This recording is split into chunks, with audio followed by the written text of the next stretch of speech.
What's going on, Maxi? I'm good. I think this is like the third try of getting enough time to record this podcast. Yeah, we were supposed to do this last week. Both of us came up with something.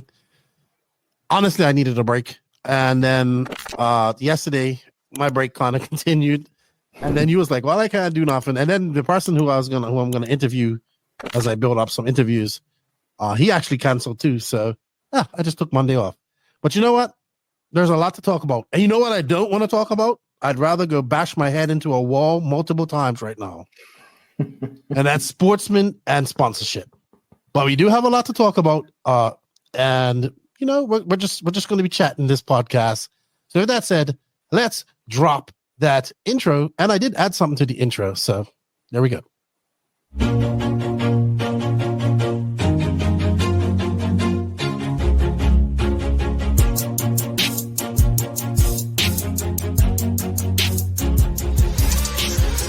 Nitro is the glory, but Ebuggy pays the bills. Welcome to the No Name RC podcast. Get ready for some serious bench racing. But be warned, we speak our minds, express our thoughts, and sometimes things can get a little rowdy.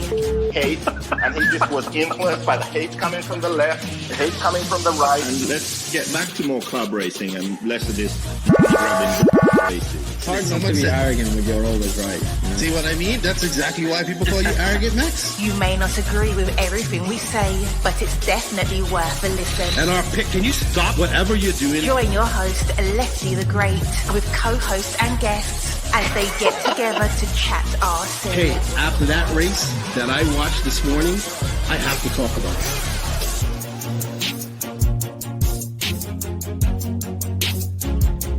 Here we go.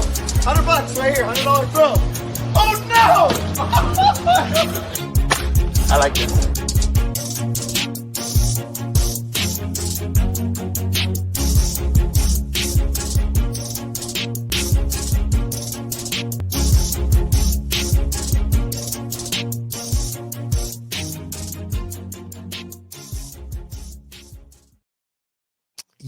Yes, indeed. Nitro's the glory, but Ebuggy pays the bills. What's going on, everybody?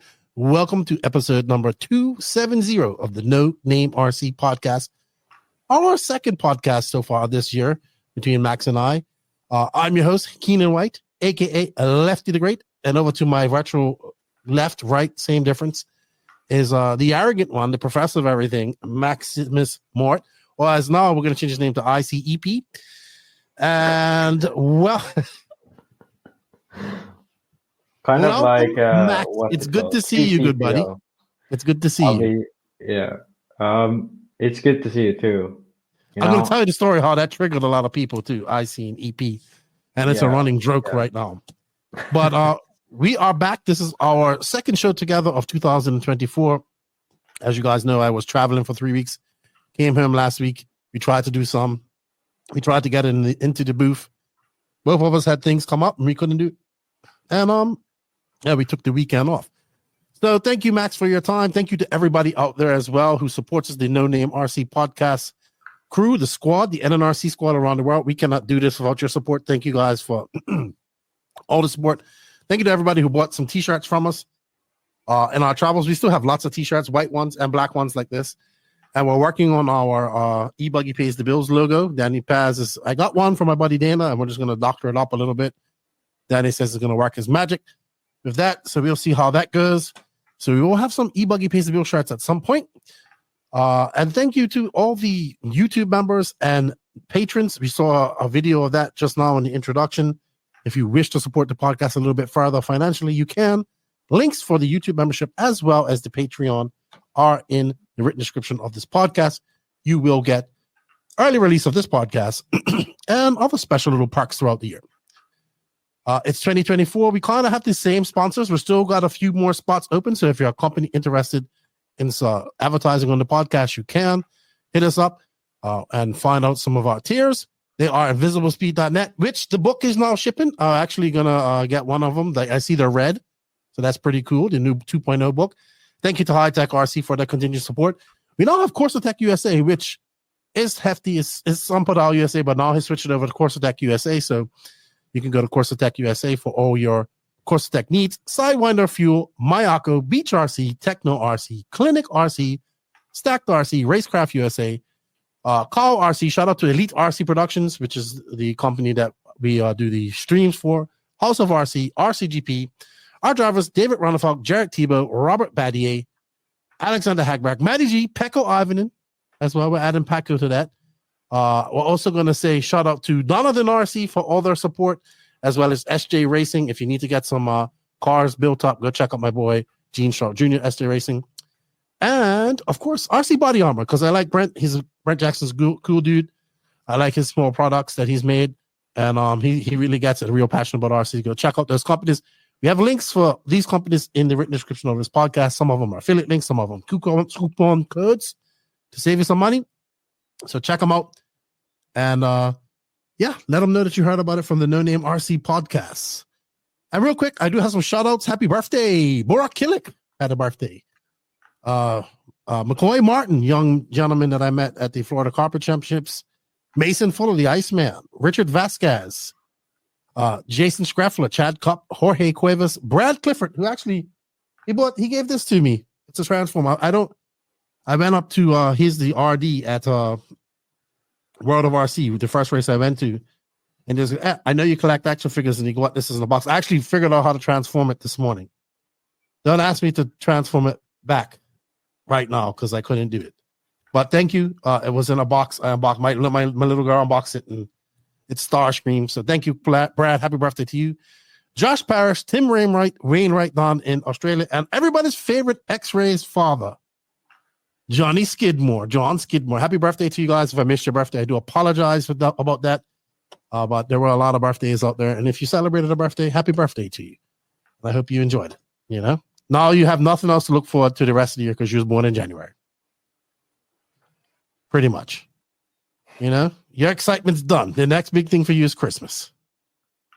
I think it's best to be born like mid-year, July, like me. You know, have a lot to look forward to in July, and then you don't have long for Christmas. Yeah, I do agree. I think beginning of the year is tough. It is. This is right after Christmas. So you're like, I think the only other thing could be like being born right on Christmas. Like, you know? Yeah. Oh, that must be awful. Yeah. Oh, you know what's even worse though? What's that? Leap day. Oh yeah, being born on a leap day, like February 29th or something like that. Yeah. Well, no leap years this year, I don't think, if I'm not mistaken. Yeah, every fourth year. So really, you're like 30, but you're only 16. Yeah. But all good, Max. Really good to have you in here. Happy New Year. I know it's now what we're recording is the 30th of January. Lots has been going on. Obviously, I traveled. You know, I came off the 5-week stint, and then I was home for 3 weeks. Then I went back for 3 weeks, and it started out as usual road trip up to Lucama, North Carolina, with Danny Paz. I want to say to World of RC, which was a great facility. I'll talk about that a little bit later. Then we went to after that. It was SIC, which was my first SIC, which turned out to be some very great racing. We're going. That's probably what we're going to talk about the most was SIC. Congratulations to Brandon Rose for that impressive win. It was very impressive. And then the first round of the Florida RC Championships, which was also very impressive with the amount of people that showed up. That race kind of sold out in 90 seconds, and it was a threat of rain, and it was almost going to be canceled. But it was awesome to see the people come out to support that. So we will talk about that in my travels. Max, you have been busy with school. You've been busy with Mayako. You've been busy with a lot of things. Give us a quick synopsis on how 2024 has been treating you so far. Well, I think I've never done as much stuff as I've done in the last 4 weeks. You know, like I've been doing school like every day. At the same time, you know, designing the Truggy, trying to get everything finalized for production, for the MVC production. Then, you know, preparing the Finnish National Series, because for the Finnish National Series, I'm kind of the I guess chairman or whatever you want to call it, representative. So I have to prepare the rules, all the info, everything for the series, and then try to also do stuff other than that. So it's been really busy. But I think now maybe and I'm also working, so working at for the school. So I'm doing a few days a week there. So what are you doing at the school then? Oh, for my studies, I'm doing my bachelor's thesis. I don't know if I've told the topic, but it's going to be the effect of microshot peening and blasting to residual stresses and surface quality of 3D printed metal parts. That's the title. I just wanted to see your face when I said it out loud. Because it's long. I kind of blanked out as soon as you just Yeah. But that I've been doing that, and then also finishing up on all the courses as I'm hopefully graduating as a bachelor this spring. And then, yeah. Speaking of Mayako, who's one of our sponsors, I see that the Ebuggy has released and a nitro buggy as well, but like a spec, not like the full team version, but more like a production version. Yeah. Tell us a little bit about that, please. Yeah. So basically, what's now with I'll start with the nitro buggy. Basically, what's the deal with that is Mayako now offers, the NPC specific kit, as well as sort of this standard kit. So can't remember how the naming now went. I should have prepared for this, but I think the MX8R is the version that anyone can buy, and this will be on sale on every single shop. So this is the standard version. For the NPC drivers, you have the option to get the slightly more adjustable version. So for example, the MX8R, that one has black anodized parts. There's less tuning options, and it's more of a simple design. I think it's actually just MX8, not MX8R. All right. So it's just more basic design. Yeah. So basically, instead of having all sorts of bushings, that like eccentric bushings and stuff, you have a much more simple solution. Like for some parts, they might be more durable and so on. But this is kind of the basic car. And then we also have a car for the NPC drivers, which have a lot more of these special parts. So this is, and also the thing about the NPC car is you're able to, customize it for yourself when you order it as a member. So I think this is the main difference for these two. So effectively, if you're a member, you're more interested in like setup, you are more into it, you have the option to do so. But for the people who just want a car, we offer the standard version of the car with not as much tuning options, but it offers the most essential parts of the car. Tell real quick, tell me in a nutshell a little bit about the Ebuggy. And it's taken a very long time for this to come out. Like it was supposed to be out like a year ago. It's out. Is it adjustable? Like, can it be saddle pack as well as regular style? No. So we opted for just keeping the standard layout that we had. Personally, I've been testing different setups, and also, other drivers, Pekko and Robert, I think they have tested the different designs.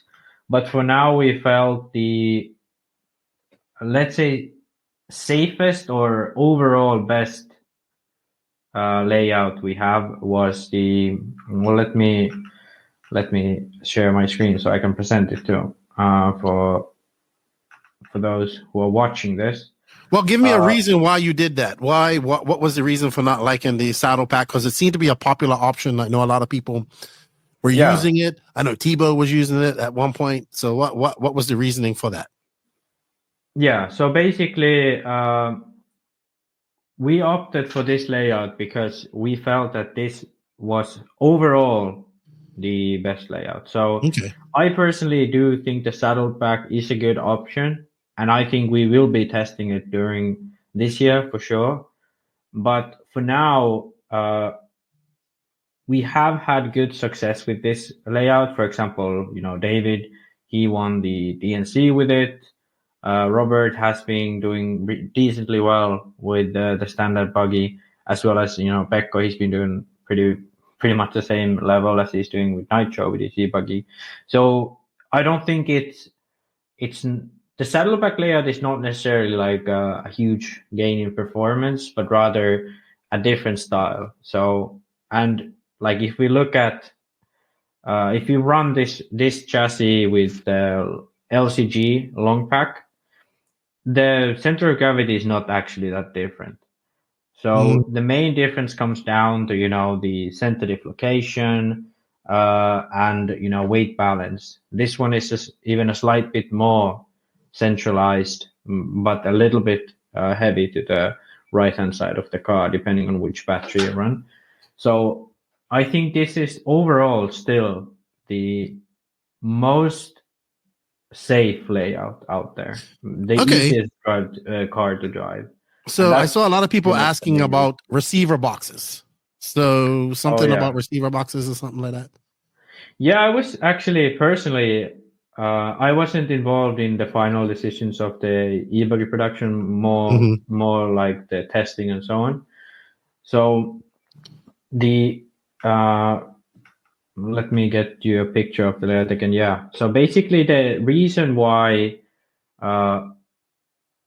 there is no receiver box is because, first of all, it's in my opinion at least, it's quite unnecessary. I have not ran a receiver box in a long time, and I think it's in the end just extra weight there, because you can still attach everything with double-sided tape. I do understand the issue with, too long wires of the servo as such, but that's usually quite easy to handle. However, the option was that for, people who wanted the receiver box, they would be, offered a 3D printed version of the receiver box. So I think this is, in my opinion, the best compromise out there, because for most races it isn't needed, even though it's kind of in the past been the norm. Where would you mount the receiver box? Backer of the motor, I guess? No, the receiver box would mount next to the servo. There is already on the servo plate, there is a box where you could attach the receiver box. So it's built in. So it's not something like that hasn't been thought, but it's rather, it was a choice not to manufacture one, because this allows us more flexibility for the future as well. Got you. All right, well, good stuff. I guess these are available soon. I guess in America they'll be available in February, I was told. So good stuff. They are already available for pre-order from service centers, and for MPC members they have been available for a while. All right, cool. I need to get me one. I need to get one. I want to get one of each, because I want to make my corn car that still isn't finished.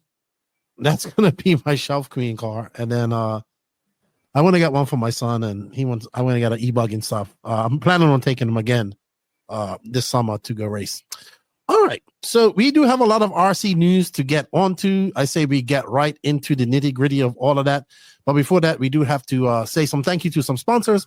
And of course, we want to say thank you to invisiblespeed.net. The books are shipping. The English version of the books are shipping, all red. I'm going to order one myself to have one on her. Maybe I'll talk to JQ about giving away one at some point. We'll see how generous he feels about that. I know he wants to come on the podcast to talk about one of the topics that we're going to talk about today. But with that said, you can go to invisiblespeed.net. Sign up for the online course. We have an affiliate link for that. That helps us out. And all you guys that did do that, thank you very much. You will be getting your and pre-order the book. You'll be getting them very shortly. Stop scrolling, you wannabe Lewis Hamilton. Learn something new with invisible speed. You can't do everything at 100% maximum speed. You have to be smooth. I mean, when you drive a real car, if you drive a real car, how do you just, when you get to a 90-degree corner to turn into the parking lot, do you go like that with the steering wheel? Do you like slam on the throttle and the brake? No. You probably turn the wheel smooth and get on the throttle smooth. Same thing with an RC car. If you want to learn more and make your speed visible, stop scrolling. Stop scrolling. Stop scrolling. Oh, guess what, Max? New graphic I just got from Danny. Check it out.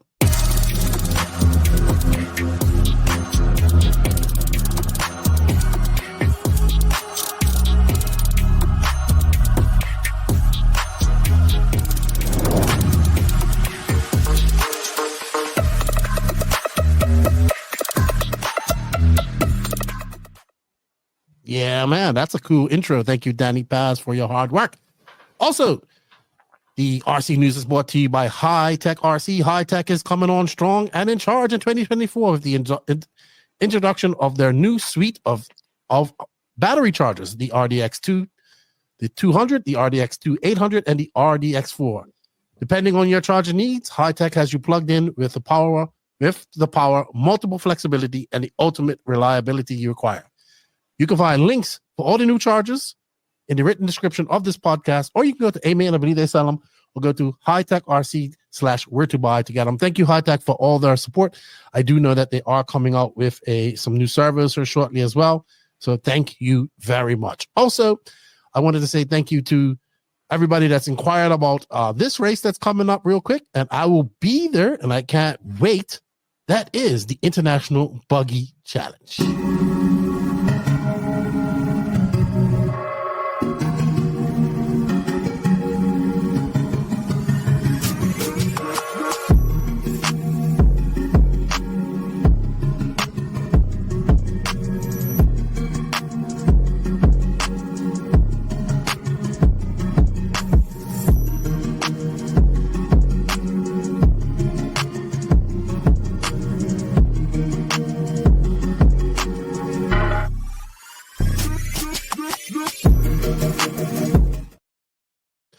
All right, everybody that wants to join me at the International Buggy Challenge at the Ebuggy Arena in Barcelos, Portugal. Let's go. I know a few guys from Bermuda are going. I know a lot of guys from South America are going. My buddy Toby Handsome's talking about going from, he's actually booked up and ready to go, I believe. And we are looking forward to that. Speaking of Toby Hanson, I know we forgot to put it on our notes, but Motor Rome is coming up. We'll talk about that in a bit too. And also, I'll be staying for the Ebuggy World Cup, which is happening in, I can't remember it's a different track, but I will be staying in Portugal for 2 weeks to go do that as well. There'll be full coverage of both events. And remember, the Ebuggy World Cup is the thing before the actual Ebuggy World Championship that will be taking place next year at the Ebuggy Arena in Barcelos, Portugal. Thank you to everybody for their support. I look forward to seeing everybody in Portugal in March, Easter time. All right, Max. So lots of crazy news been going on. I think two things that have triggered people the utmost in the last 2 weeks have been the new Raw Truggy body shell, or as we say in America, the new bodies from Bruggy to Truggy. Jared Tebow and his sponsorship post, which is nothing new. We've been saying that about sponsorship for a long time. So I guess we might as well rip the Band-Aid right off and go right into the whole Raw and Truggy rules with the reverting back to the old school body over the shock tower, which you always wanted, you Charlie Mack, and I was against because I just wanted to piss off Charlie Mack more than anything. But I would have to say I do agree. After watching these trucks at SIC again and really having a look at them, it's getting harder and harder to tell whether these are buggies or not nowadays with this new body. And at some point, like when it's smoky and I'm looking out there and I'm like, I have to really look and say, is that a Truggy or a buggy out there? So for me, I'll be honest with you, I don't really care as much as maybe some people do. But hey, I'm happy that Raw took a stance and they're sticking by it. And oh my God, Did people lose their shit over this? Right? And I'm just like, everybody says they want rules and they want this and they want that. But as soon as a rule's made, everybody loses their shit. Right? Is it the right rule? I don't really care. Is it going to make a difference between Truggy and Bruggy, what we have now? And is it going to stop the evolution of the Bruggy becoming the eventual buggy class, which will be detrimental to the buggy class in the future? Absolutely. Because you should be, if your goal is to be the best driver out there in 1/8 scale, then you should be racing more nitro buggy. It's going to make you a better overall racer. But that's a discussion for our rant later on. So, Max, you got your wish. You, Charlie Mack, and a few other people got your wish, reverting back to old Truggy bodies. And I can tell you that people are not happy about this. Some people are very happy, and other people aren't happy. But for 2 weeks, I just saw people complain. I could barely see this, but anyway, I would need my glasses for this. So anyway, all right, Max, go ahead. Have your spiel on this. Yeah. Okay. So there's a few things I think people have definitely not understood about this. So one is that specific measurements to be announced publicly within the next couple of months. Okay. So there is not yet a rule that states something is or is not illegal. The only thing is that the hood would be covered, would cover the front shocks, and it would have a truck bed. We don't really have any knowledge of what would the truck bodies look like. Okay, that was thing number one that I really wanted to bring up, because it seemed to me that people were really thinking that there was already a decided that, that it's going to be looking like this or whatever. No, there's not really any rules yet. There's just the process of starting to make rules. Now, also, the rules are going to be enforced for the first time ever in just about a year and a half. Okay, year and 6 months. Now, that's a long way away. If I remember correctly, around a year and 6 months ago was actually the first time we saw a Bruggy body. If I'm not totally wrong. No, 2021. Before that, because Techno came out with their first version of the body, and that's kind of what inspired all of this in 2021 at the Nationals. So it's around 3 years. 2 years. Now. Yeah, 2 years now. 2-3 years between there when we saw it. So, just put that into perspective of how long of a time it's going to be before we're going to actually see a race who's enforcing this. Then another thing, at least BRCA had this rule before. I don't know if they took it away for this year, but they had this rule for at least the 2022 season. So it's not like there hasn't been a rule like this. And I think for last year's season, they did not have it. But the main reason most likely was that most manufacturers wasn't offering this body anymore. They was only offering the Bruggy body. I think there is two ways to look at this. One is, nice, we're going to get back to where Truggy was. But I'm not necessarily that positive, because I still don't think it's going to change the class that much. I had this rant. I don't know if it was the last podcast or the one before, but I had this rant about the fact that is the body ugly and over the front tower or ugly and behind the front tower doesn't necessarily, change the class in any way. And the cars are still the same, silliness about the class still exists. Now that could be fixed. And I have proposed a few solutions to this. One would be that we effectively create stadium trucks out of the Truggys. So we get rid of the rear wing. The rear wing would be, illegal. So you would be only able to use similar spoilers as in 10 scale stadium trucks. Now this would already make it look separate enough from a buggy, and it would jump very differently to a buggy. And I think this would be a very interesting rule change, because this would make the Truggies look actually, cool. It would look like the Truggies used to look like back in the day, and the whole rear end of the body shell could make sense. Another thing would be that the rules are written in a precise way. So currently in RC, there is not a single rule book that specifies things in terms of body shells very accurately. Everything they specify is just about, it has to look like this, it has to resemble a thing like this. And in the EFRA rule book, there's a sentence that goes something along the lines of, if running a Beetle body, the fenders of the car must cover at least 50% of the tire. So when have you seen a Beetle body on a buggy? You haven't. It's I did see one I did see one. Josh Garber was actually running a Baja Beetle body. It looked cool on his Truggy, and I thought it was cool. Very cool. Yeah. But no, still, it was no body rules there. But anyway, go ahead. Yeah. But anyway, so I think the only good way to go forwards is to design the rules so that they are specific,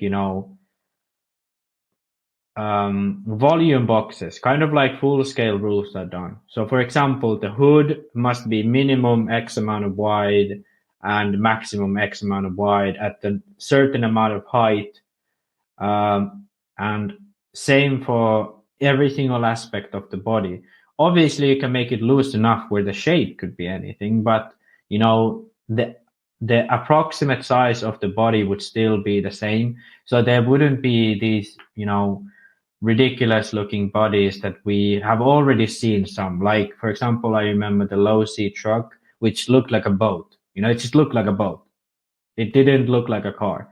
Then the other one was the Kyosho. Oh, I think Kyosho's the one who started all of this, to be honest. Yeah. I think actually that's true, because Kyosho did this body where it was basically a buggy body, but then they just raised up the cab of the body, and then they made this, very tight, bottle bottom looking front end, where it just about covered the front shocks. And I think that is the natural progression, that if there isn't this sort of volume box style rule set, that will happen. Because I think Kyosho came up with that body, Techno reacted and was like, what if we just don't cover the front shocks? And then everyone else followed suit. And I think that was just natural progression, not so much as a revolution in a sense. So yeah, I think one is to completely rethink the meaning of Truggy, because back in the day, Truggy was very different from a buggy, like appearance wise. It drove very different to a buggy because it was so, the whole, cab thing wasn't anything like, they didn't have a rear wing.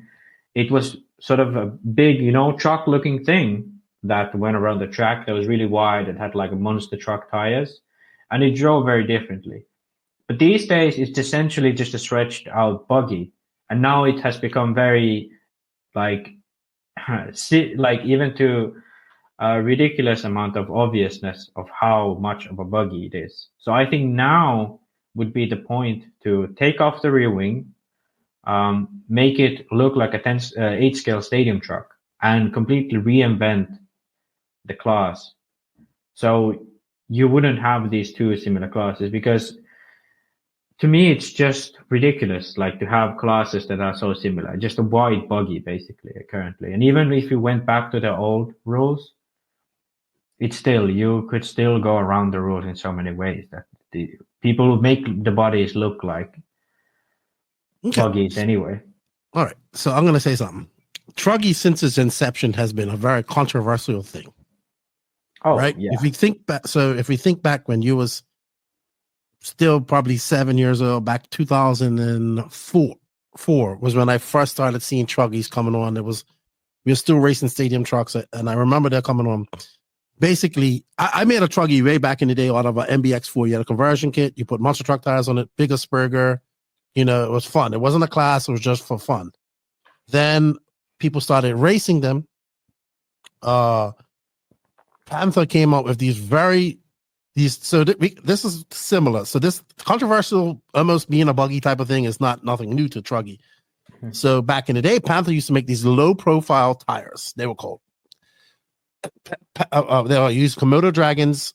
They were like the competitor against the crime fighters. And basically what they were just a slightly bigger, slightly wider buggy tire that you could put on a buggy, and you did not have to change your gearing, right? You didn't have to put a big Spurger on there. You could run the stock gearing. Also, you still can to this day run up to a 0.28 in your Truggy, according to the rules. Then over the years, it was like different tire heights and what could be done and all this type of stuff. Now we've come to what we have now in the Truggy tire. We have a pretty universal size, what they look for, they work, and whatnot. And so now we're getting onto this body thing. Come 2021, Techno and was the first company to really push the issue at the Raw Nationals. Jeff Parker, who just caved in and let it be accepted that year. And then we saw, and nothing, I mean, I will say this, Techno didn't do anything wrong because they were just pushing the limits of the rule, right? Should it have been allowed at that Nationals? In hindsight, no, because we wouldn't be at this position that we're at now, right? But it was. And then I remember that people were literally just using buggy bodies on their trucks that weekend, you know? And I personally didn't really care. And I've argued with you a lot of times saying it's the progression. But as I've gotten to go to these races and seen these trucks more and more, I'm like, yeah, it's going to be a point where this is going to be the new buggy, and we can't allow that, right? In my opinion, we can't allow that. Raw decided to take a stance on this. It pissed off some people. It pissed off some manufacturers. But you know who I don't really see like making a whole bunch of noise? It's like J Concepts. They're just kind of like, yeah. So now we got to make another body to sell to people because everybody wants rules. Do the rules apply to them? And in the same breath, a person would say, we need a ranking system and we need this and we need that. Well, that has to start with a set of rules that people agree to. And here you are freaking out and going apeshit crazy over a buggy change to a class that I might add is not a world championship class. I don't ever see Nitro Truggy being a world championship class. I can see E-Truggy being a world championship class because they'll just add it along with the E-Buggy class. And I think that E-Truggy is more popular. Well, you know what? And everybody wanted rules and this and that. Well, here's Raw. They put down there. Now everyone's gonna say, well, Keenan, you're a Raw fanboy because you're cool with Clayton and all that type of guys. Well, we were the biggest, most vocal people that criticize Raw for everything that they done. Now here they are having the balls to make a rule, stick by it, and write something that was done wrong in the previous tenure of the organization. So I just had this conversation with a buddy of mine, and I say this and I stick by this, and there's no offense to my American friends.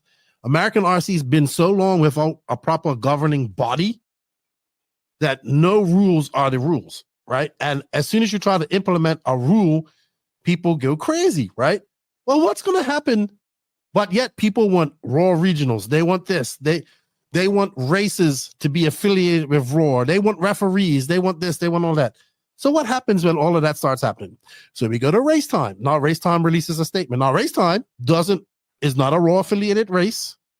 And I want to back up just a second. 90% of the people that race Truggy will not be affected by this. I do not think we'll see local tracks implementing this unless they're a Raw affiliated track, which then they would have to. But like, I just don't see this happening. Like, Race Time is like, do you think that Joey's going to stop? DNC's going to do the same thing? No, they're not. Silver State, no. Race Time is not. So Racetime made a statement. Now, I will say that Racetime does not, this is funny, whether you're full-bodied or a slim little racy thing, we don't discriminate. We love you all, and you're welcome at our events. But that's Racetime stance. They don't really have any, they don't do tech. They don't do any of this stuff. And I think that for the survival of Buggy, this has to happen. Now, does this affect Truggy, hardcore Truggy drivers that are going to go to Racetime entertainment races? Obviously, no. But I will say this. A lot of people want to have a national series or a series of events based off current races, which I totally agree with. And we are doing something similar like that with our virtual cup here. But in order for that to happen, and people will say, well, maybe Raw should go to these races and they can be officials and do tech and do refereeing and all this type of stuff. Well, abiding by this rule would mean that, right? So I don't know. What do you want? Do you want rules or do you want, and I say this, I've said it before.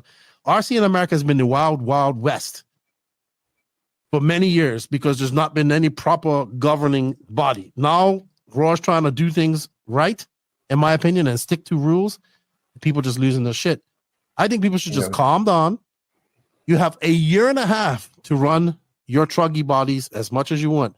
Unless you're going to attend the Nationals next year, I don't think you have much to worry about. I honestly don't. Yeah. And I have to second all what you said, but I want to add one aspect I saw a lot. People had this sort of weird misconception that, Roar hasn't been doing shit at all, and now they make this silly rule. Yeah, that's the whole point. That's why we wanted new people in there. That's why we all said that Roar was so shit, so that they would actually do something. Yeah, and doing now something people means are surprised. Yeah, I'm gonna take a quote from JQ, and it's a very common quote. In order to make an omelet, you must break a few eggs. Oh yeah, 100%. And I think, like, to kind of give another point of view to your point of what's going to happen to Buggy, it wouldn't be uncommon that let's say in the next 5 years, Truggy or something would become so popular that in America, actually the market would shift in a way where Truggy now would be the number one class because that would be the biggest selling point to the customer by the companies. And what that would make happen is that the whole Euro-US rivalry, that would be even more under stress because the Europeans would not run Truggy. That would just not happen. The Europeans would stick to running Buggy, but Americans would most likely start to switch towards running Truggy. So that's the whole point of what Keenan's saying, that, for Buggy to stay alive, Buggy is going to stay alive because we have IFMAR and such that don't really change stuff. But Buggy in America, it could very well be under threat because at some parts, especially, when professional races are, not very, there aren't very many professional racers. So, the RTR market, all of these things like this will take much bigger of a stance in RC, even the competitive RC car marketing. Yeah, there is the worst case scenario would be that in 5 years, Truggy would have become the, only class to run in America because of a few things. One would be the companies can make more profit off of the tires. So the tires are bigger. You have easily much more profit off of it. Another thing would be that, all those, 150 different tire companies, they don't have Truggy tires. Most of them just have Buggy tires. So for someone like J Concepts, Proline, these big companies, for them, it would actually be profitable to start to direct the market towards running Truggy because they can make a bigger profit. And they already have those products available and they know how to make them good, So those things would support, switching to Truggy. And same with, parts and so on. It's more profitable, most likely, to sell Truggy in the long term. So that's, to me, the wrong direction as a sport. And I think that's why, if we want to hold on to Truggy, it has to become something completely separate from buggy. And because this is the whole issue, like you said, back in the day, you had a monster truck class, but then people were trying to cut corners. Manufacturers didn't want to make cars, but people still wanted to run them. So people found ways to run their buggy as a monster truck, And this is exactly what they're doing now with Truggy. They're trying to find ways to make them as similar as possible, but still be within the class and be fast on track. And I think it's just a completely wrong direction. And I think this is the same has happened in Nitro on-road. We have the 8-scale class, we have the 10-scale class. Both are 4-wheel drive, both run foam tires, both have belt-driven systems, both have very similar engines. I don't know, there might be a small difference in the cubic centimeter size, but essentially everything is very similar. The only difference is the body shell and the slight width difference of the car. And I think overall, when you have like 10-scale touring that's already popular, and then you have the most like OG and original and the most prestigious on-road class, like looking back through the years, the 8-scale track on-road, why wouldn't the drivers like direct towards that class? And we have seen the 10-scale IC track class kind of, I don't want to say die out, but for sure the attendance at the Euros last year was weak. Not even Infinity participated in the 10-scale Euros. The World Series this year, maybe there will be participation now, but yeah, I think when the classes become too similar, the point of like, especially when the drivers are same, like there's no driver that doesn't run Nitro Buggy that runs there's no driver that runs Nitro Buggy that doesn't run Nitro Truggy. Wait, I don't know what I'm trying to say, but basically everyone who runs Buggy, everyone who runs Truggy already runs Buggy. That's what I'm saying. So basically it's the same drivers, a very minimalistically different car. And now it's only down to the manufacturers and, the marketing and so on to make a difference of which one would be the more popular one. And I think to prevent this, the only thing that we could do is to drastically try to pull these classes away from each other. And that would only happen by changing the Truggy, because the Buggy is just so much more established class. And that's why my suggestion would be to make it sort of an 8-scale stadium truck. Yeah, that was a tangent, but I swooped right back in there. I think this is in my opinion, this is the only way to go where Truggy makes sense in my mind. I just kind of wanted to finish on this because I know all the people in comment there, you guys are anti-Truggy and blah, blah, blah, blah, blah, blah. Look, I am not anti-Truggy. I have a Truggy right there. It's been broken for like many, many years now because I don't have a track to run it. I am not anti-Truggy. I enjoy driving it, but if you love Truggy where you only run Truggy, that's fine too. There's nothing wrong with it. I'm not saying it's not fun. But if you go and talk to the majority of these top pro guys, Truggy is yes, they got contingency and stuff like that. It's a filler class. They want to win it because they don't want to lose anything. They don't want to lose at nothing. But if you look, the most prestigious and the most glorious race to win in RC, period, is Nitro Buggy. And then after that, it's 2-wheel drive, right? It's if you talk to any of these pro guys, they'll trade in a lot of their Truggy wins to get one Buggy win. You know what I mean? Yeah. Should it be a world class? Should it be and also people have to understand that Truggy is now I have to regress because I know that the Germans have a Truggy class. I know that England, Spain, France, people do run Truggy, but not on this scale that is run in the USA. We are not anti-truck. I am not anti-truck. I know you are, but I'm not. I think it's fun, but I just think people have to understand what it is. It's a filler class for these big races that started out for people to get more runtime. And you go to a race like DNC and you get 3 5-minute practices, you have to run Truggy, you have to run Ebuggy because you need to get the practice in there. It's not a world champ. It's not a world championship. Maybe it will be one year. Maybe it will be one day, and I think it's going to be E-Truggy before Nitro Truggy, just because it's easier. But it's nothing wrong with you liking Truggy. But if your goal in the end, because I say this all the time, I'm seeing too many guys. When I was a JQT manager, look at my Truggy results. Now we don't have a Truggy at JQ, so that doesn't matter. Look at my Truggy results. Amen. Well, where's your Nitro Buggy results? Bottom of the C. You should drive your truck. You would benefit from driving your Nitro Buggy more. And that applies to E-Buggy too. If you like Truggy, that's fine. That is fine. I have no issue with that. But it's not a world championship class. Simple. Will it be? Who knows? Does it need some rules? Yeah. Raw put their foot down. They're making a rule. Stop crying. Get back to the regular body. If you like Truggy that much, you'll still like it with the regular body as well. That's how I'm looking at it. You know what, Charlie Mac? You won. To the Trugginer, who I can't call him the Brugginer anymore.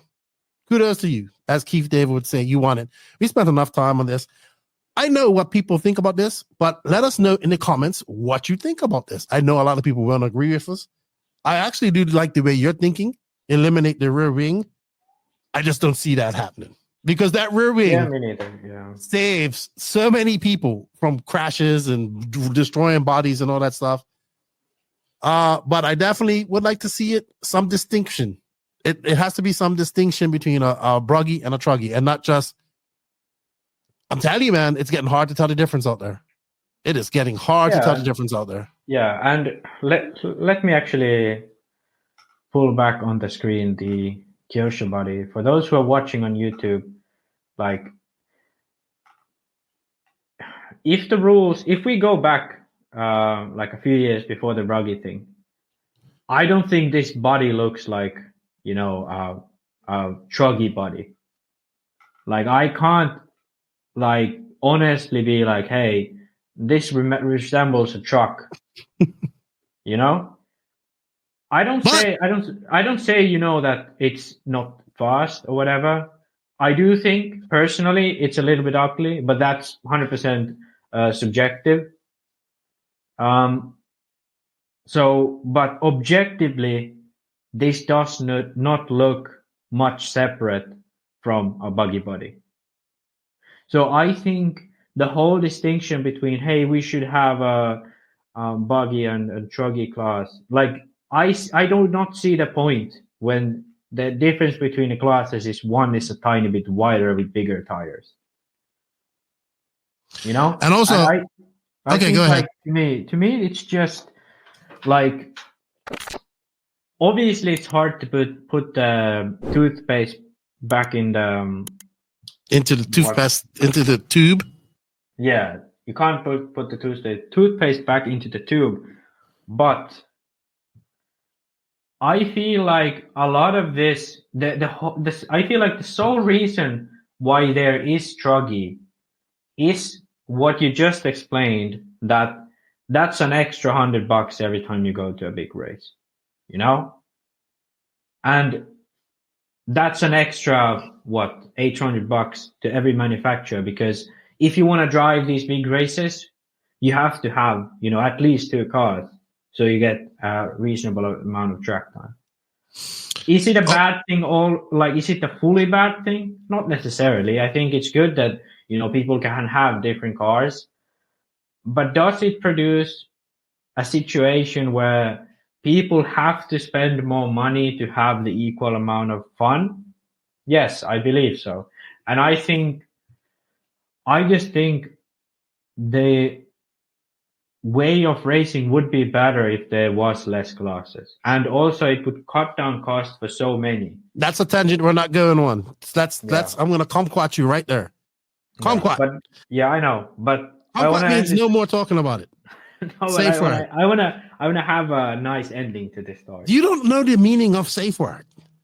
I know, but I know the meaning of safe word, but I think I want to end it, like a smooth end. So overall, I think Truggy class has its place. What the hell are you playing? Give yourself $2. I think Truggy class has its place, but not in RC as it currently is. I think we already have, an excess amount of classes, like in on-road and so on. But now I think, this whole discussion about Truggy, I think we should be also discussing the meaning of the class, not just the body. And that's why I'm bringing this up. I'll say this, and a lot of people said there's other things that we need to focus on to fix in RC, and I agree with that. But you know what? I think that RC just failed a big litmus test. And that was, here, we're going to make a rule, we're going to stand by it. And everybody lost their shit. So that shows me, as a whole, we ain't ready to have everything else that everybody wants. First, we got to learn to accept rules and abide by them and understand that they need to be there. That to me, that's what this showed me more than anything. We ain't ready. We ain't ready to have referees because we're not going to be happy with what that referee says. We ain't ready for this. When I say we, I'm talking more, and I'm talking more about American RC, because this is where this focus is on, and this is the area of RC that's been lawless, or like the Wild West, for the last 20 years. It's not. It's not this. I'm not disrespecting you. I'm not doing this. My observations of going to many of these races and being there over the last 5, 6 years, 7 years. We ain't ready. We just failed. I'm including myself in there. We just failed a big litmus test. All this kicking shit and making all this noise of a freaking body, right? That for a class that isn't even a world championship class. So what happens when, hey, you got to be a member if you want to do this race and do this type of stuff? And yeah, that was, you know what? First test of 2024 as a community, the way we acted towards that was a fail, in my opinion. People can voice their opinions. There's nothing wrong with that. But you wanted rules and regulations, well, here's a rule. That's like you said, that's exactly what we wanted Raw to do. Sometimes there's going to be rules we don't like, but it's for the betterment of everything, like, I think, in the end.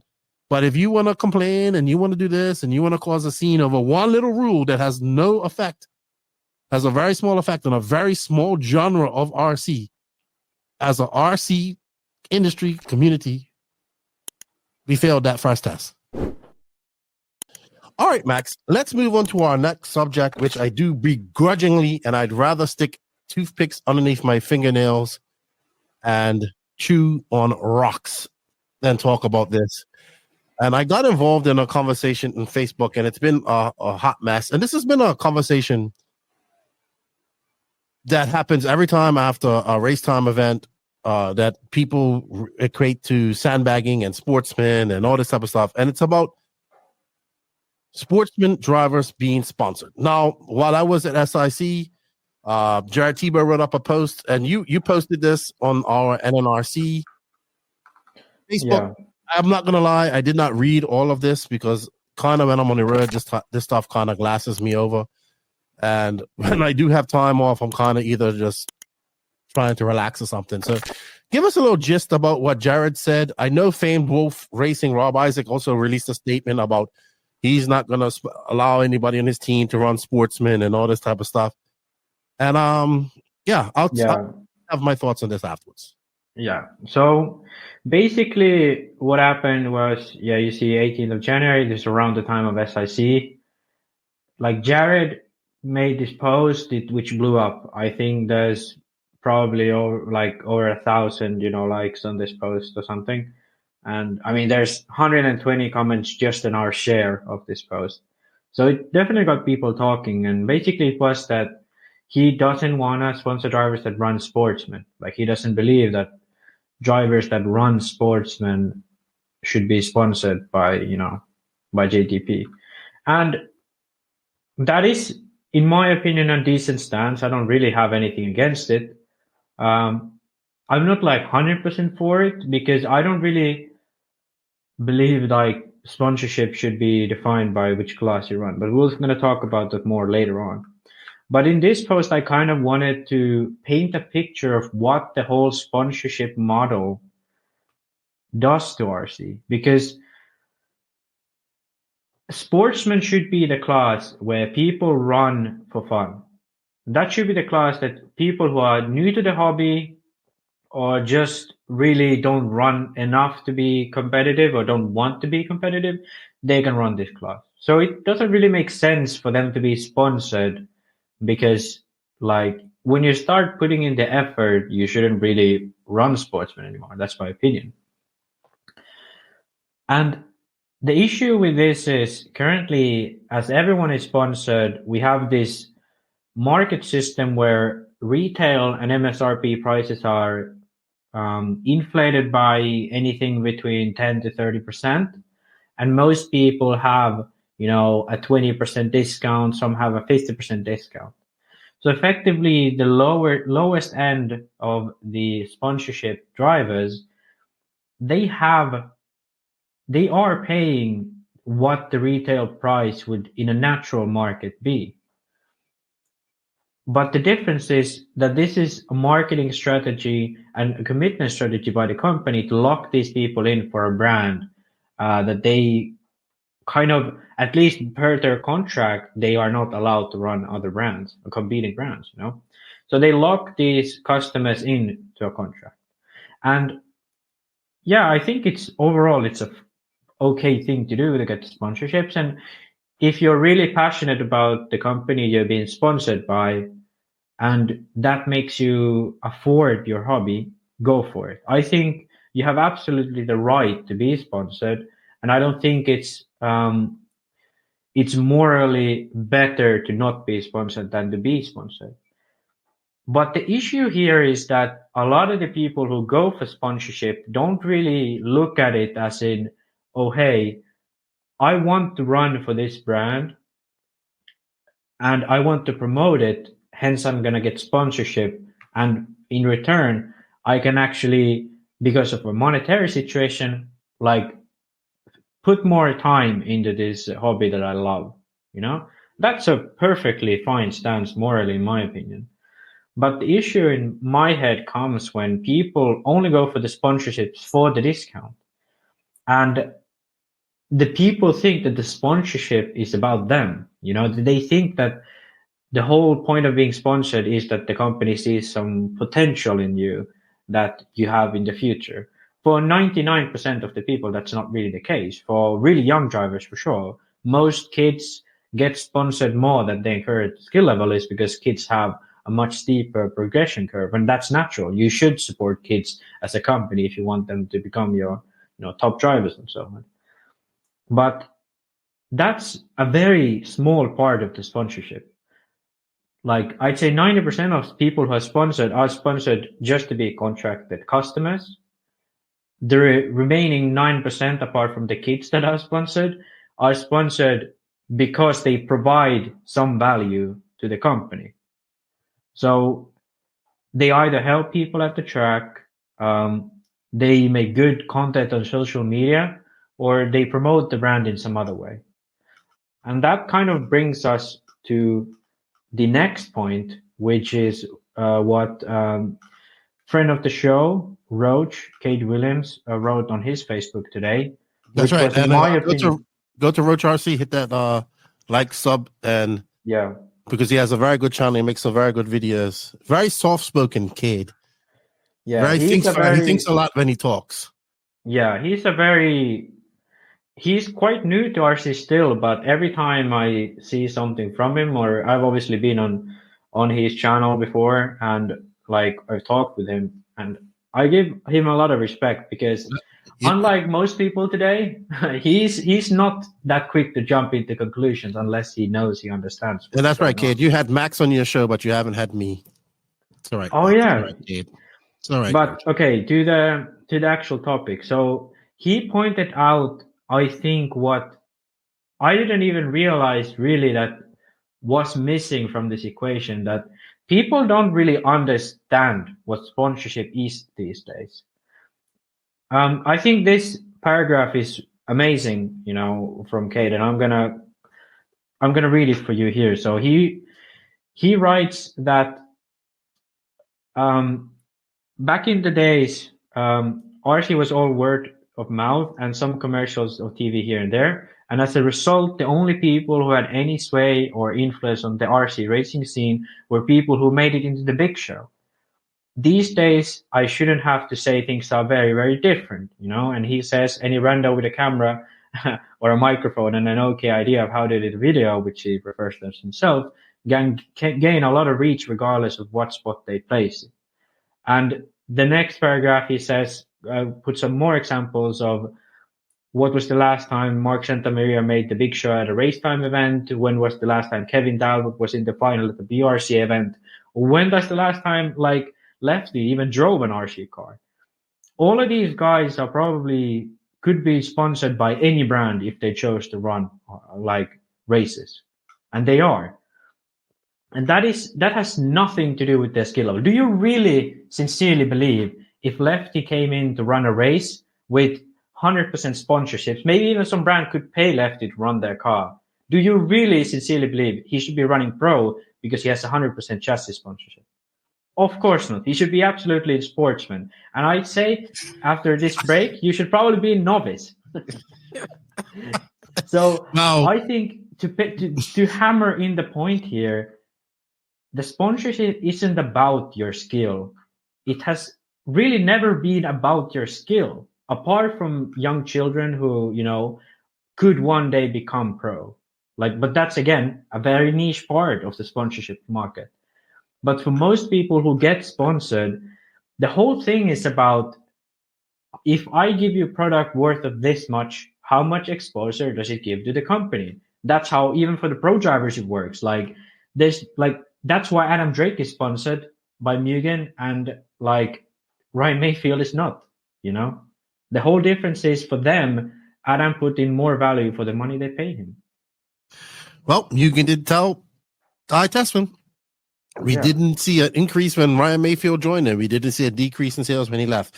So, by the way, there's video of me driving a nitro buggy at Fall Brawl. Thank you, Kevin Winters, RC Jars. It was embarrassing. It sucked. I definitely want to drive again. That track was really hard. There was no traction. I needed Blake.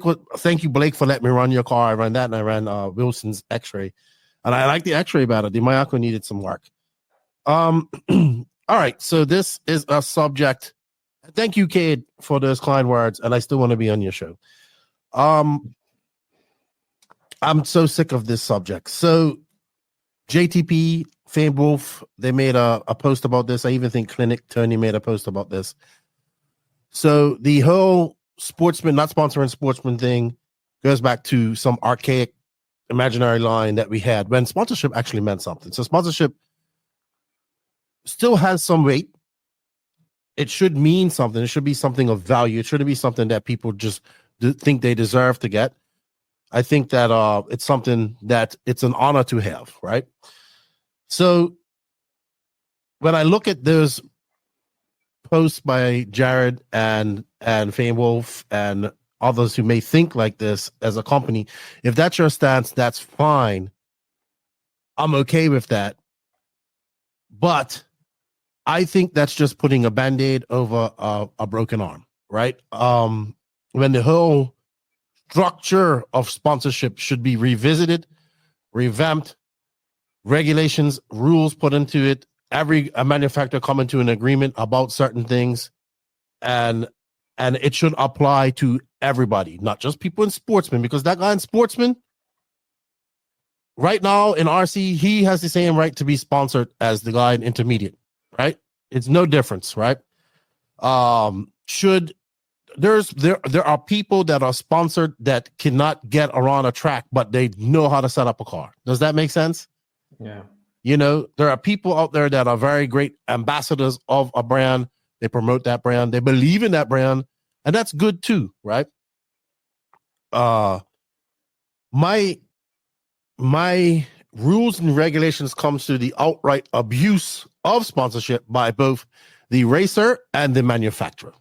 So instead of that manufacturer at a race trying to impress and steal 2 or 3 drivers from one company, that's their focus. The brands aren't thinking on a big picture of, hey, forget all of that. I ain't got to worry about that. Let's focus on building RC and getting more people into it.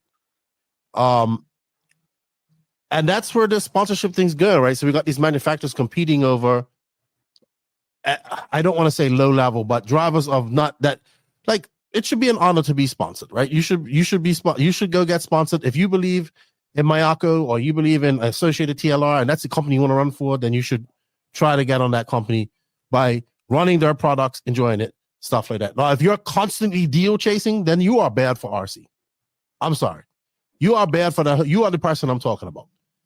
If you're as a brand, I know I would like to liken this to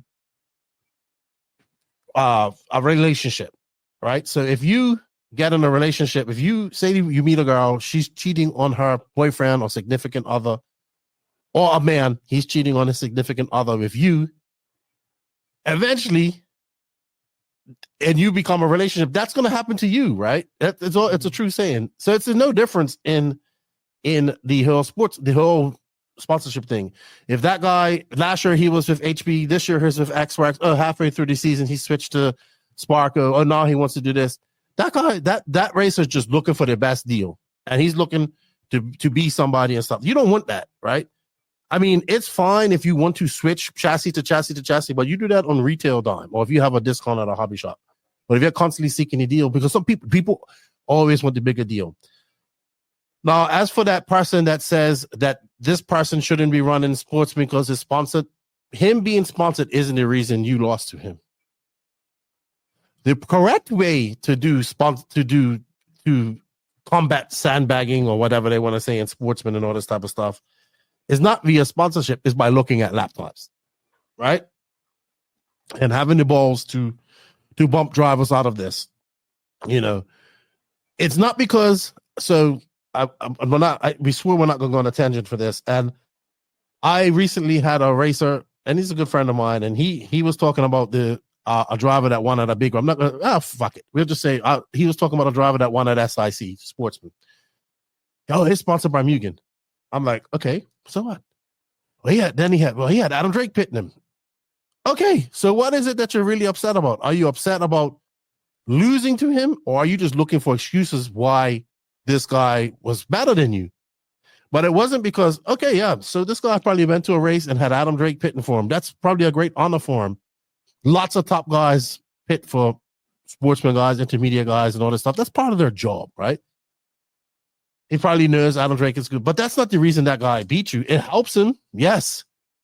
But because that guy maybe gets $50, $60, $70 off a chassis sponsor, off a chassis, isn't the reason he's beating you. The reason he's beating you because he's just better. And I think people have to stop using the crutch of he's sponsored, he should be a Sportsman, and that's why he's beating me. No, it's not. It's not. So I think we're thinking on a whole time when, like we always say, sponsorship does not equate to skill level in RC anymore. And we should stop really looking at Sportsman drivers and look at everybody that's out there getting sponsored. And this whole sponsorship thing should be revamped. I wish people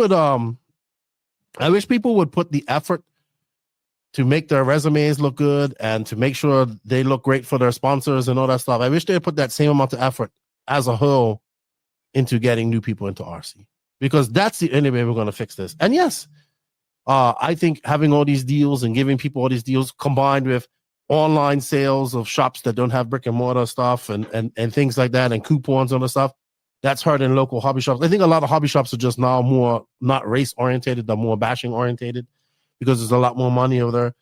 But we're not putting any focus as a whole, as an industry, as people, on getting new people in there. We're too focused on trying to impress that sponsor or that next sponsor, and the companies are too concentrated on trying to steal, or maybe that guy's a little disgruntled at his sponsor because The team manager didn't show him enough love at this race that he thought he deserved. So now he wants to quit. And I think there should be some repercussions. If you're not out there finishing off contracts, like if you got a 2-year contract, you do that 2-year contract, or no other team picks you up. You can go out and run whatever you want, but no, you don't get no other deal to that time's up. But for that to happen and stuff like that, there has to be an agreement between the managers. There has to be communication. And these managers have to do more work. They have to know who's running their cars, who's running their products, all that type of stuff. And they need to be more cognizant as well. And remember, it goes both ways. The manager, the company has to show interest in you, and you have to show why you are worth your deal or why you are worth it. Because I can't go to Walmart and say, hey, I can't afford this action figure. Give me a deal. You can't go into places and just automatically ask for a deal. And I think there should be some regulation about new people getting into RC. Like if you've only been doing this for 6 months and you're already looking for sponsors, you're on the wrong track.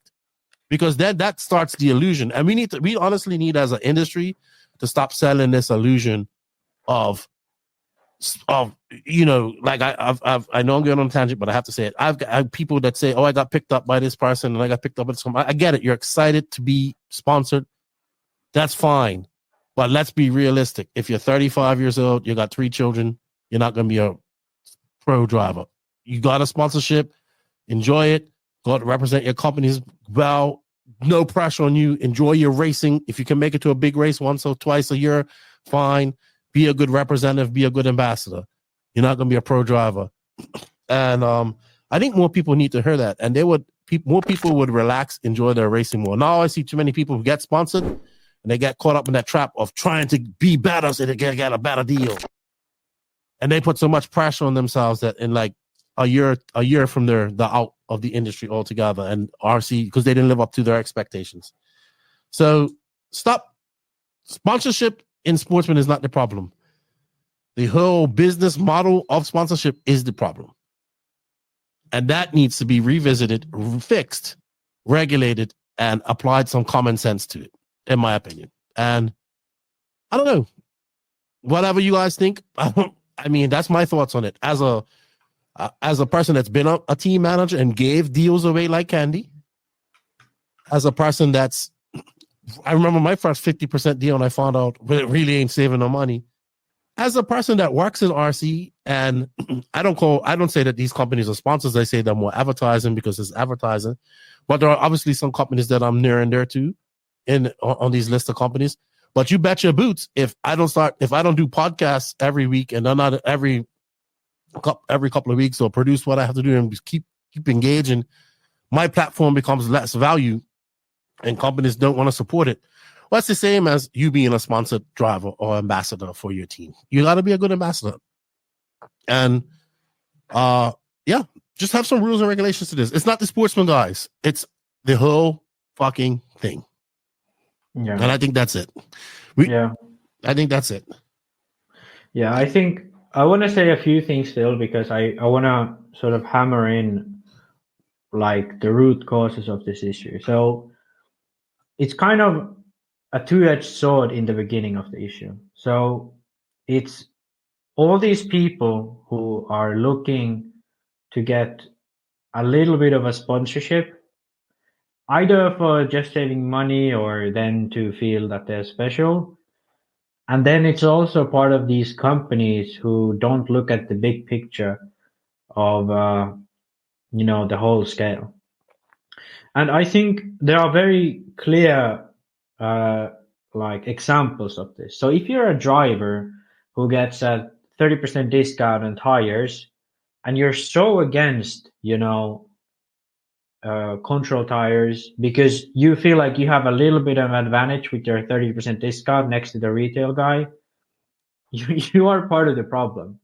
The whole gatekeeping thing about RC, which is that companies want to hold on to a very small group of committed people instead of doing more outreach, trying to find more people into the hobby, and the people who sort of accept their position in this very small community that the companies milk out, they both are part of the problem. And I think the fix to this whole solution is to change the attitude within, because this is, let's be honest, it's not a person or company or like anyone's not, it's not like someone's here to be blamed.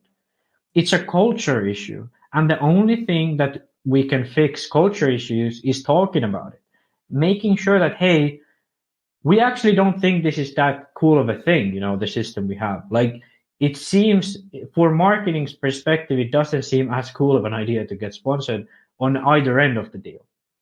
So I think if you are a racer, I think advocating for stuff that makes it cheaper to be a privateer. For example, supporting your local hobby shops more, so it makes it cheaper for you because the local hobby shops can sell at a retail price instead of the MSRP, that the company gets. Then the next big one is advocating for less like classes, so you don't have to own 3 cars to get reasonable track time. And then the last, in my opinion, the biggest thing is advocating for controlled tires at least part of the events. So if you're a racer and you're like, I have a sponsorship because I need to save money, you should be advocating for all those things. If you don't, I feel it's to some extent hypocritical. And if you're a company and you complain about the sponsorships, the solution is not really to say like, oh, Sportsman guys can't get sponsored. That's one way to look at it, but I don't see that it's solving the root cause, because essentially you just narrow down the gap of people who are committed to your brand. And that doesn't really solve the root issue, because, if you have a lot of sponsored people, you're still going to have this inflation of prices. So from the companies, the look should be just like Keaton said, when you're at a race, don't look at the new guy you could hire. Yeah, do that sometimes, but you should be focusing on creating such a good atmosphere in your team that it's like, it's an honor to be sponsored by that brand, and people are willing to maybe run your products for a while and say that, hey, I really like these products, and then wanting to get sponsored because you're committed to the brand. And that's the thing. For companies, they should have honor in what they produce, not trying to sell it at a quick buck. And for racers, you need to have integrity. If you want things to be cheaper, make it so that it would be cheaper for everyone, not just for you as a sponsored driver. And I think those two are the main things that can fix this culture and fix the attitude with this. Because in the end of the day, it's a culture and especially an attitude issue with this. And I have a kind of homework thing for this, and it's kind of a moral thought process here. So if we think about it, there's nothing wrong for someone to love RC and do it for a passion, and by that be like, hey, I don't really have money to, race that much, but if I get a sponsorship, I'm able to, afford a little bit more. For that person, that's completely moral, stance. Yes, he's acting on his own benefit because he kind of gets sponsorship, and maybe not everyone gets a sponsorship, but that's totally fine. Everyone has their freedom to do that.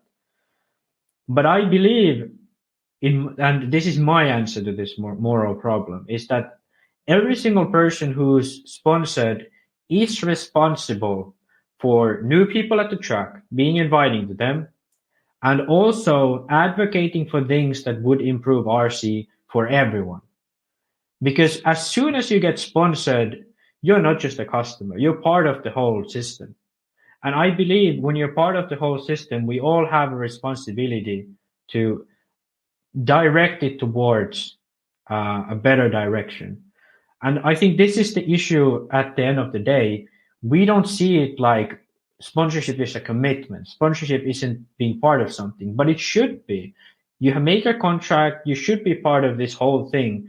But actually, we're just people fighting against each other, Instead, we should be working together to get new people in. And that's my sort of answer to the moral problem. What should a person do who's having a sponsorship because he absolutely loves RC and that makes it possible for them to have this hobby? My answer to that is they are sort of in depth to the whole RC community in that point. at least to the brand they're with, but also to the RC community.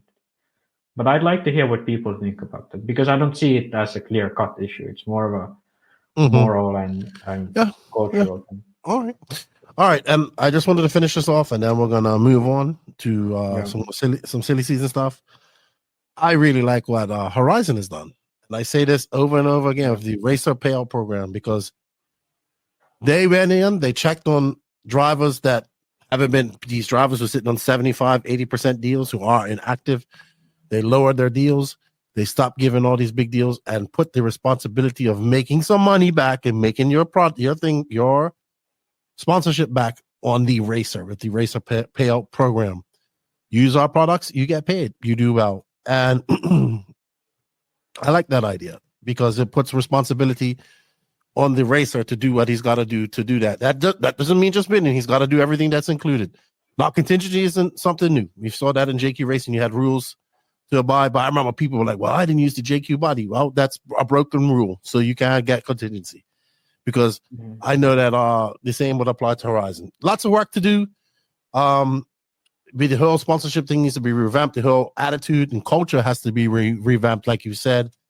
And it starts first by having an open discussion about it all. Now, what other companies want to do, like JTP and Fame, both their stances on it, I understand that. Don't fully agree with it, because we're just picking on one side of the thing. We need to revamp it as a whole. All right, Max, I think that's enough of beating that horse to death. Okay. We are going to move on to silly season. But before we do that, you should hit that like notification button on YouTube, because Max the Bobblehead says so.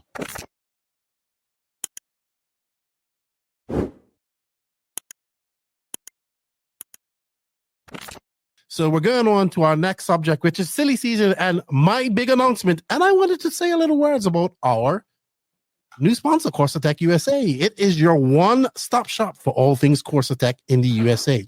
You can now purchase all the Corsatec range of products for nitro and electric power systems and accessories used by world and European champions such as David Ronnefalk and Robert Battier. Established in 2022, Corsatec was founded by Adrian Bertin, a 3-time IFMAR World Champion in GP, and Oscar Jensen, a 5-time EFRA European Champion in electric. Corsatec is made by racers for racers, all available in the USA now. You can find a link for Corsatec USA in the written description below. All right, Max. So, I've come to this conclusion after some big thought. This is my big announcement.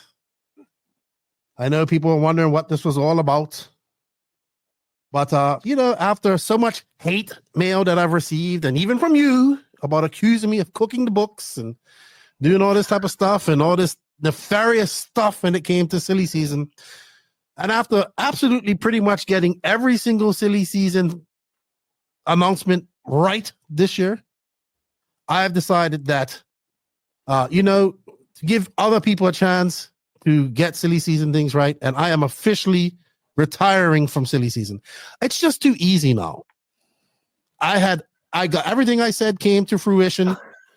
You got people on the internet accusing me of taking bribes and doing all this type of shit and all this type of stuff. So you know what? I am done with silly season, and I will not participate in silly season anymore because I'm just too damn good at it. And I figured that it was time to go out on a winning record, batting 1,000, and that's it, guys. So no more silly season from this guy at all whatsoever. But things like Tom Brady happen all the time. Silly season, Lefty has retired. I was thinking, hey, this guy's gonna actually have some cool announcement, but no. At the fall of 2024, you're gonna be back at it. You're gonna be like, oh, Lefty's batting at 100. 100 not that good. That's 1,000 you want to bat at. You start at 1,000, you go on. Oh, okay. I said 100 too. I made a mistake, but no, I just you getting all jealous of my silly season predictions, and people just hating on me and accusing me of cooking the books and all that stuff. I decided when people start hating on you like that, it's time to quit while you're ahead. But with that said, we do have a few silly season things that did happen. over while we was away.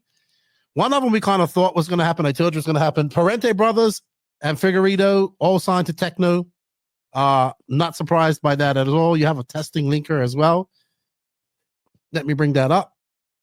I kind of knew y'all was going for some time, and I figured if the Parente Brothers and even S-Works, and I knew that they got a new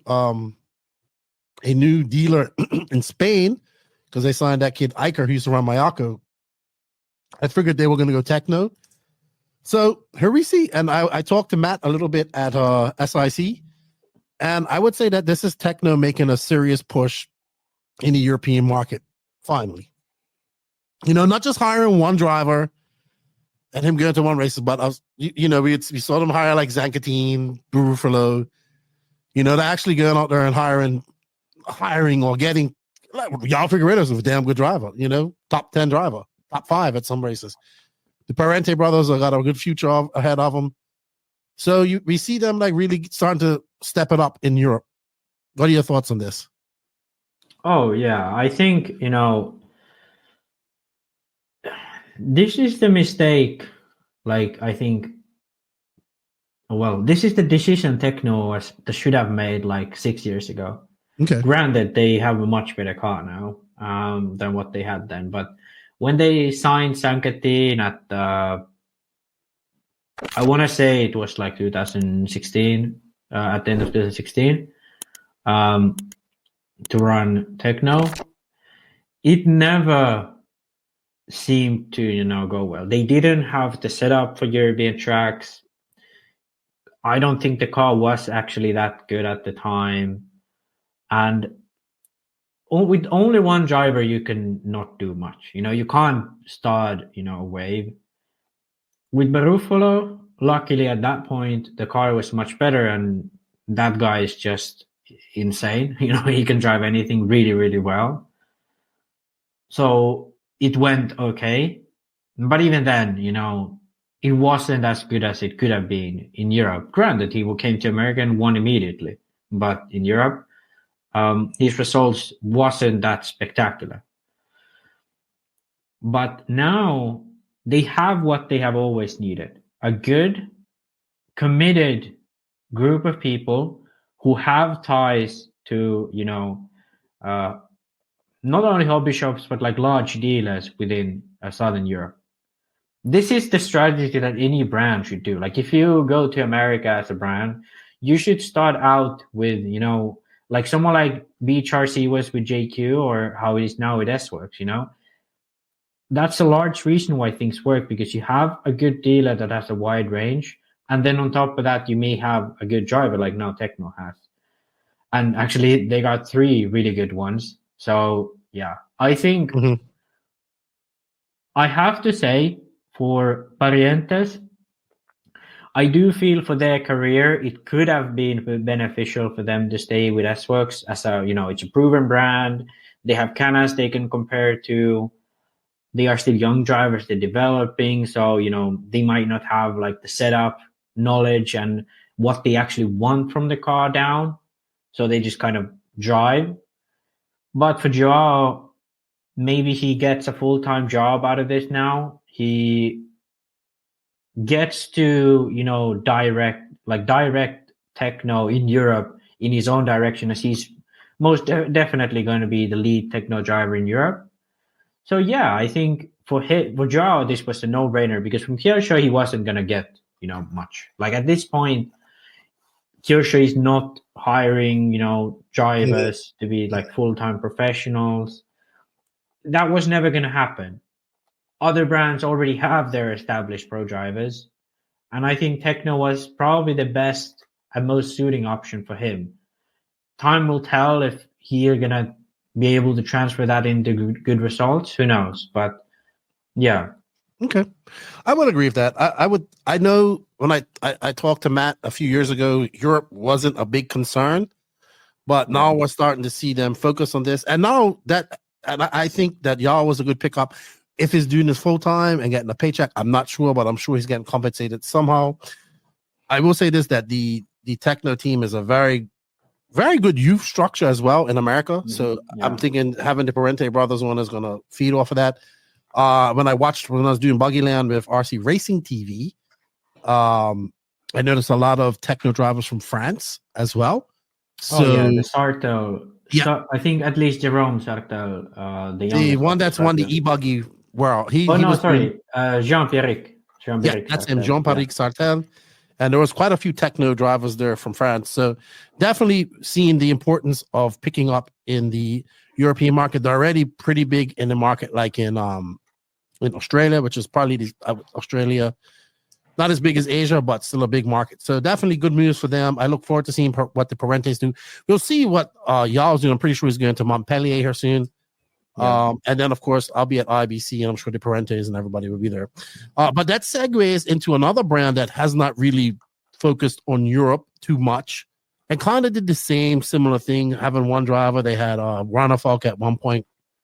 I know you ran for them and whatnot. But J Concepts signs JC3. From what I was told, I heard he didn't even test the tires. I heard it, obviously wanted to make some money. So this was a business decision by him.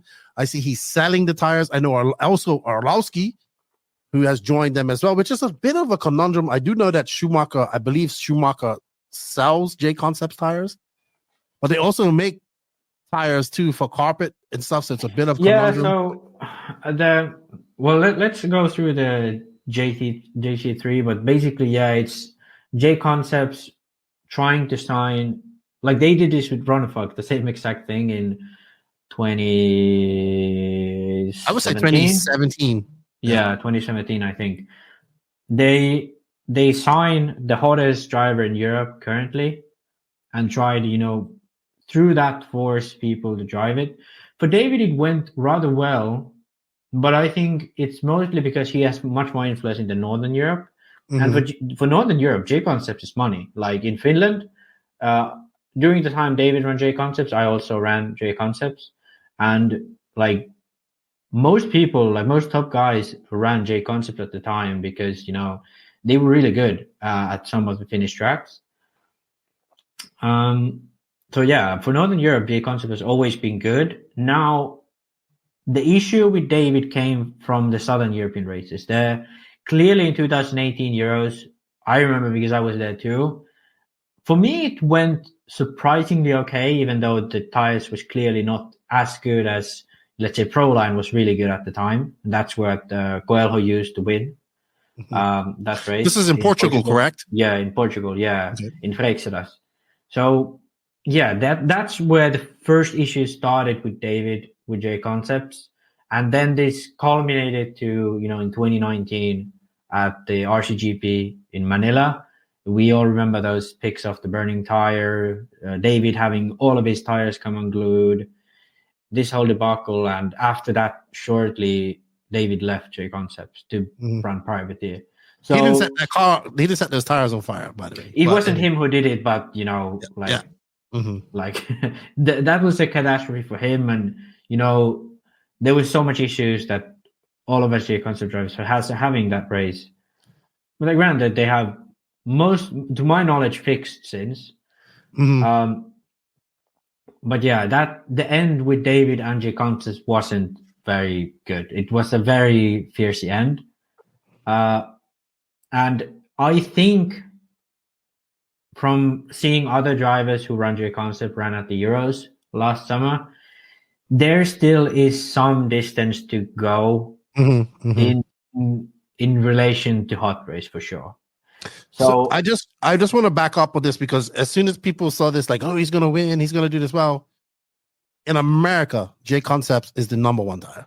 Period. 100%. Yeah. Period. 100%. Right? Especially in the Southeast. And there's no taking away from that. But it just has not, and this is no disrespect to J Concepts, obviously. In Europe, it just has never really taken off, like you said. But I did talk to Paul Wynn at SIC. We had an interview while we was doing it, and I like techno. I think they're shifting some focus to getting a tire that works over in Europe. So I even have to dress back a little bit because I remember when JQ did an interview of Jason Renner, it was before they kind of got into West Coast. They weren't too worried about West Coast because that was AKA in Proline territory. Fast forward, Proline's a shell of what it used to be, so as AKA. Now J Concepts is a dominant tire over there. Now still Proline and AKA works over there. So now HotRace is quite big in West Coast. Yeah, but now shifting their focus to Europe, it's another mountain to climb. I think that they're gonna work with JC. I know Arlovsky's mostly a carpet guy, to be honest. Yeah, well, I mean, he's the reigning 8-scale electric champion. So this is true. It's not this nothing. Is true. So nothing. I think we're going to see some focus, like we're seeing at Technos, to really go at it. I mean, J Concepts is a powerhouse in the RC industry. They have the money, the expertise, the skills to focus and do some work in Europe. But I don't think it's going to be a cakewalk like a lot of people think it's going to be, because I had a friend tell me one time, tires are the best wherever they're designed to. So, in America, he'll be fine. But right now in Europe, HotRace is number one. And it's going to be this is going to be interesting to see, right? Because we talked about JC3's package and Boots' package. This is about the same. Red's engines, S-Works, money, right? Money. He was good at he was also very good at AMS. But I also understand that he wants to make some money too. So we'll see how this package works and if he's going to be in a struggle bus at all. We could be completely wrong. Maybe they're trying some new stuff, but it's interesting. But by J Concepts. I think, well, this is a much bigger conversation that I'm not going to go fully into, but a little bit. But the tire game is very difficult for a multitude of reasons. Number one is the soil. So in the similar area, the soil is usually quite similar. So, for example, in Western Finland, the soil is quite, similar in all the tracks. In Eastern Finland, it's very sandy. In Middle Finland, it's very it's very fine, but it's also very, clay-like. So very fine dust spilled in clay. And this goes in every single country. In America, if you look at, what are those things called? Sprint cars, the little ones, the go around in the oval, dart oval? Like the full-scale ones. Mm-hmm. When you watch those races, they always specify what's the dirt. So it could be like Carolina red dirt, or it could be like Georgia this dirt. And there are very fine differences between dirt types, and which rubber works best is very, particular. And that's why, for example, on the race time events, almost no time manufacturer comes close to J Concepts, because that's where the tires have developed, on that red style dirt of the East Coast. And this kind of is already a big enough deal that makes a difference on tires. But on top of this, with the modern racing we do, especially in Europe, it's not as big of a deal in West Coast. And that's why you can see multiple different brands working. But it's definitely a deal in the East Coast on this indoor races. And the most big of a deal it is in Europe and the Southern European tracks. So when you have a very smooth track, let's say it's covered with sugar, covered with glue, or it's just so hard packed, it's abrasive like asphalt. There's always, we see that blue groove. Now we know that's, rubber.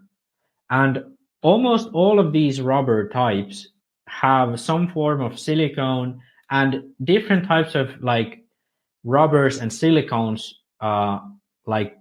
don't necessarily want to stick to each other. They resist each other. They don't want to stick together. But the same type of rubber and silicone, they stick to each other. They stick to itself.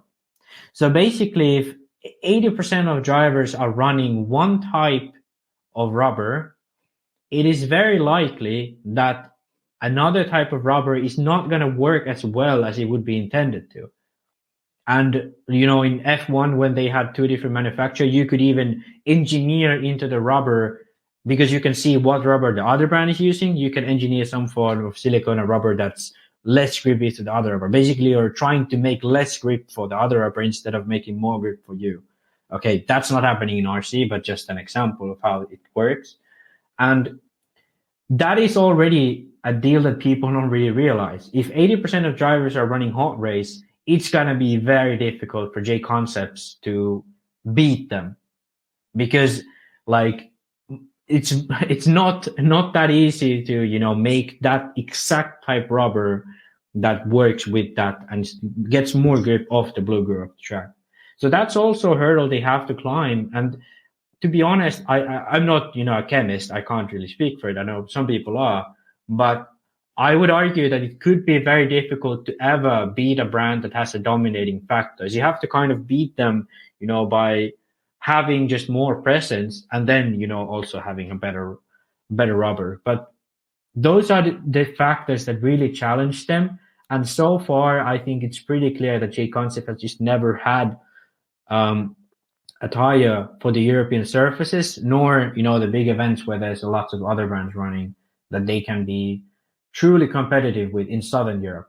In Germany, they're good. You know, in Northern Europe, they're really, really good. But in Southern Europe, from my time running them and from people who I watch closely who are on J Concepts, there is a clear, you know,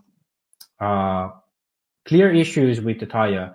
Either it's not grippy enough or it wears too much, which, you know, the same issue doesn't have like with HotRace. Okay. And that's going to be a really tough mountain to climb for J Concepts.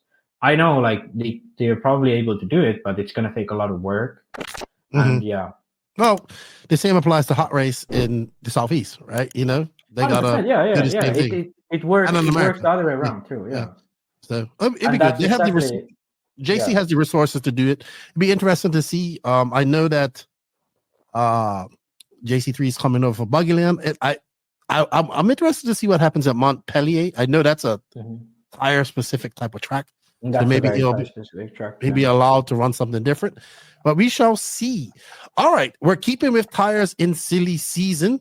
Wait. We didn't talk about Orlowski. Oh yeah, so Orlowski, Schumacher, dealer of J Concepts tires, blah blah blah, all that type of stuff. Kind of a conflict of interest to an extent. Like, why would you go from having successful carpet tires, which Schumacher has made for umpteen years, to now importing your competitors' tires, which they did do for some time. They've been doing that for some time. Yeah.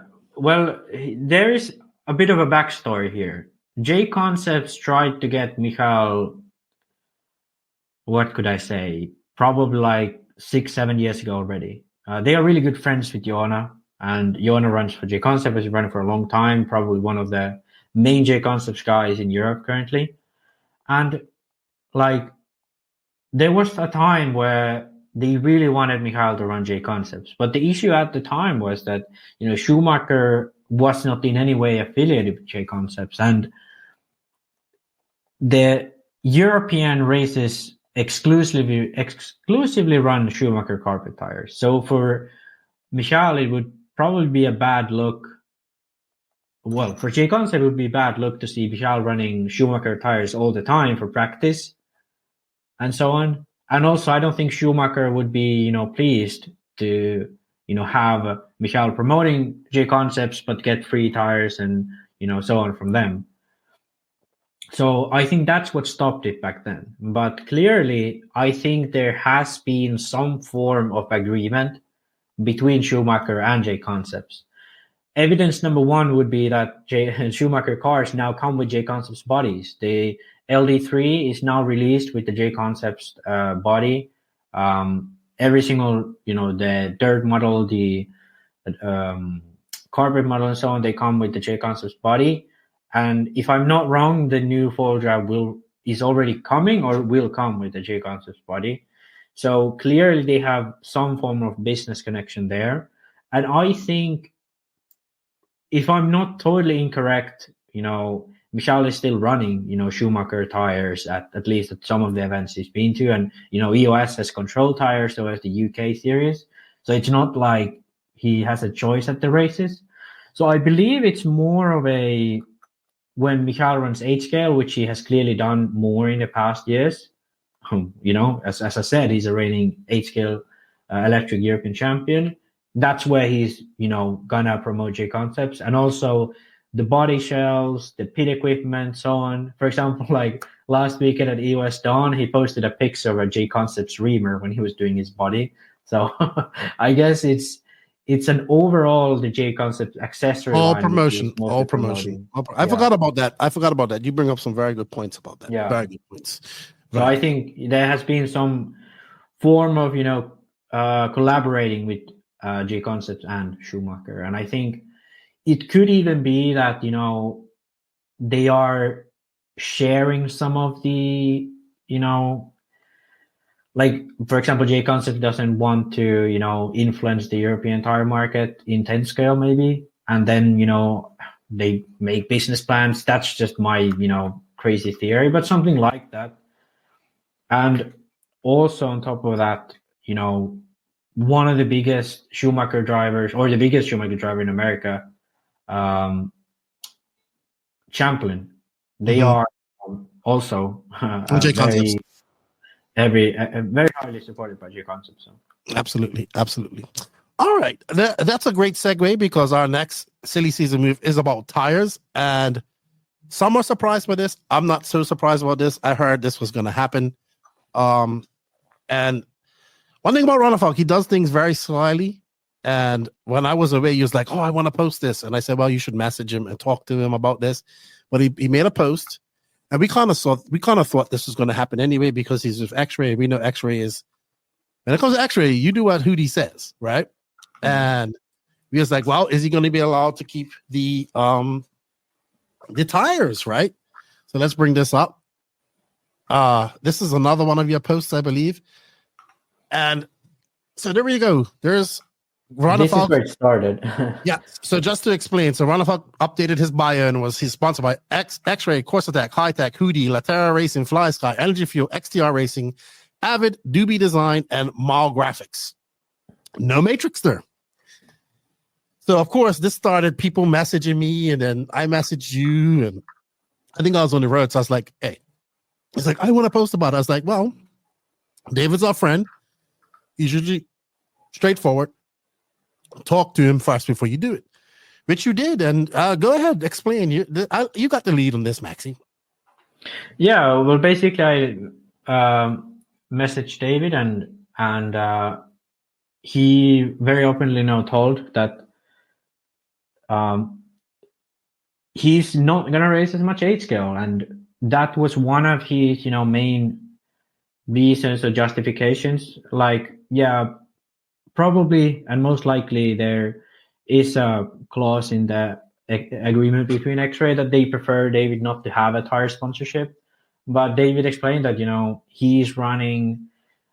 He said under 10 races of 8 scale this whole year, and he's focusing on other classes. So he feels like tire sponsorship doesn't necessarily offer him the best grounds, and he also, implied that for Matrix, it probably wouldn't be worth it for them to pay him money to run their product so little.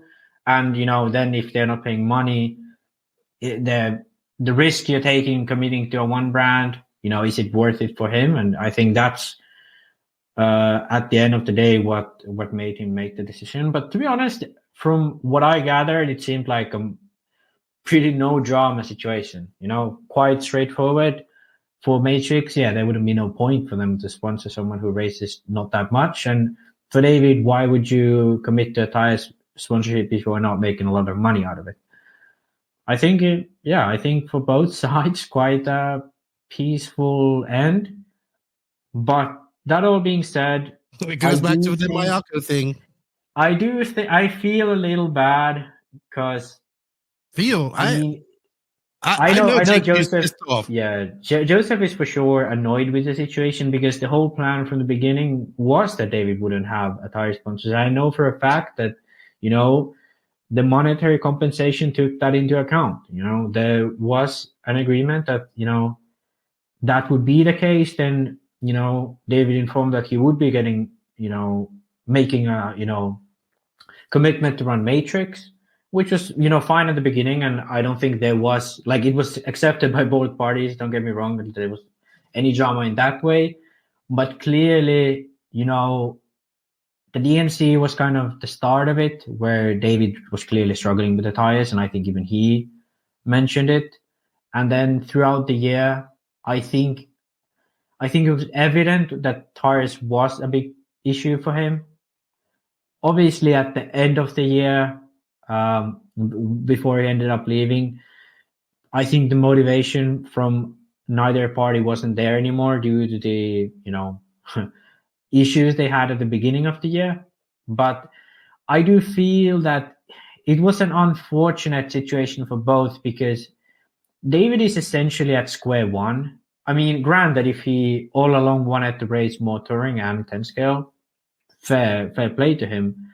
But I think, if I still believe his number one class is 8 scale, and that he wants that to be his number one class. And had he not made that commitment to Matrix, he could be still running Mayako, and both parties would be getting what they want. I bet, I do bet he would have had more say at Mayako, because, there was a big effort to improve things, also in the direction that he preferred. And I don't expect him to have all that say at X-Ray. I believe it's much more of a, I'll put it to you this way. Controlled environment, yeah. I'll put it to you this way, and nobody can say anything different, and David himself.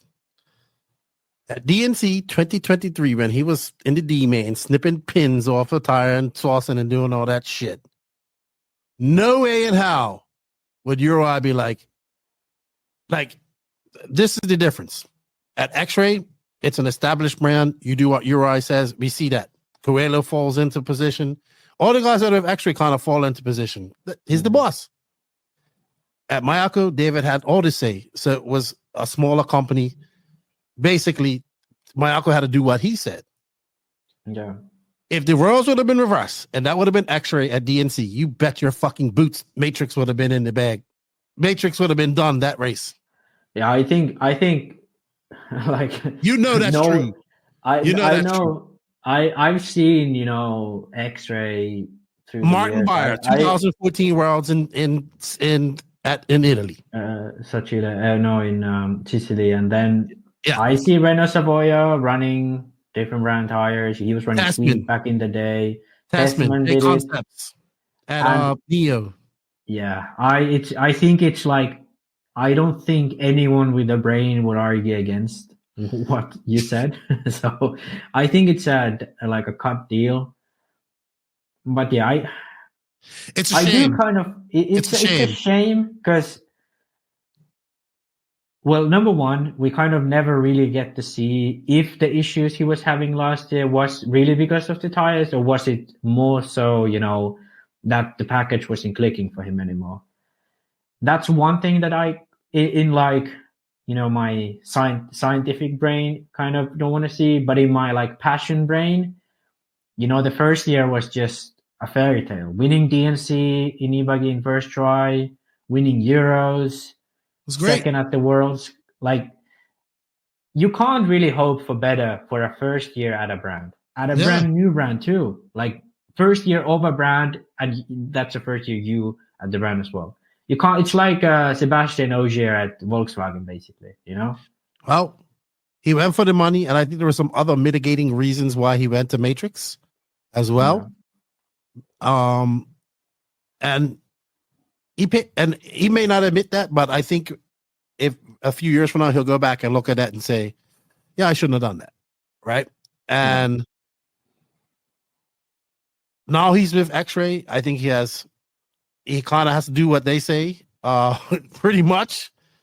And you know what? He's still my boy. A lot of love for him, and he's still got a lot left in his career. And now if he really wants to race, he's going to be racing more classes now. And that's it, right? But it's a shame because it was such a good start with Mayako, and then it wasn't when he left. Nobody blamed him. Everybody blamed smart people with intelligence, common sense, knew that it was the tires. But the haters out there were like, "See, that's why JQ fucked it up." JQ, now did JQ handle this situation properly? 100%? No, I don't think so. But I think both parties were guilty of negligence and just not being more open. And yeah, I feel that had that been X-Ray at DNC last year, you bet your boots that he would have ran whatever tire would have worked that would have got him from that D main to that A final. But he made a choice. That choice reverberated throughout the year.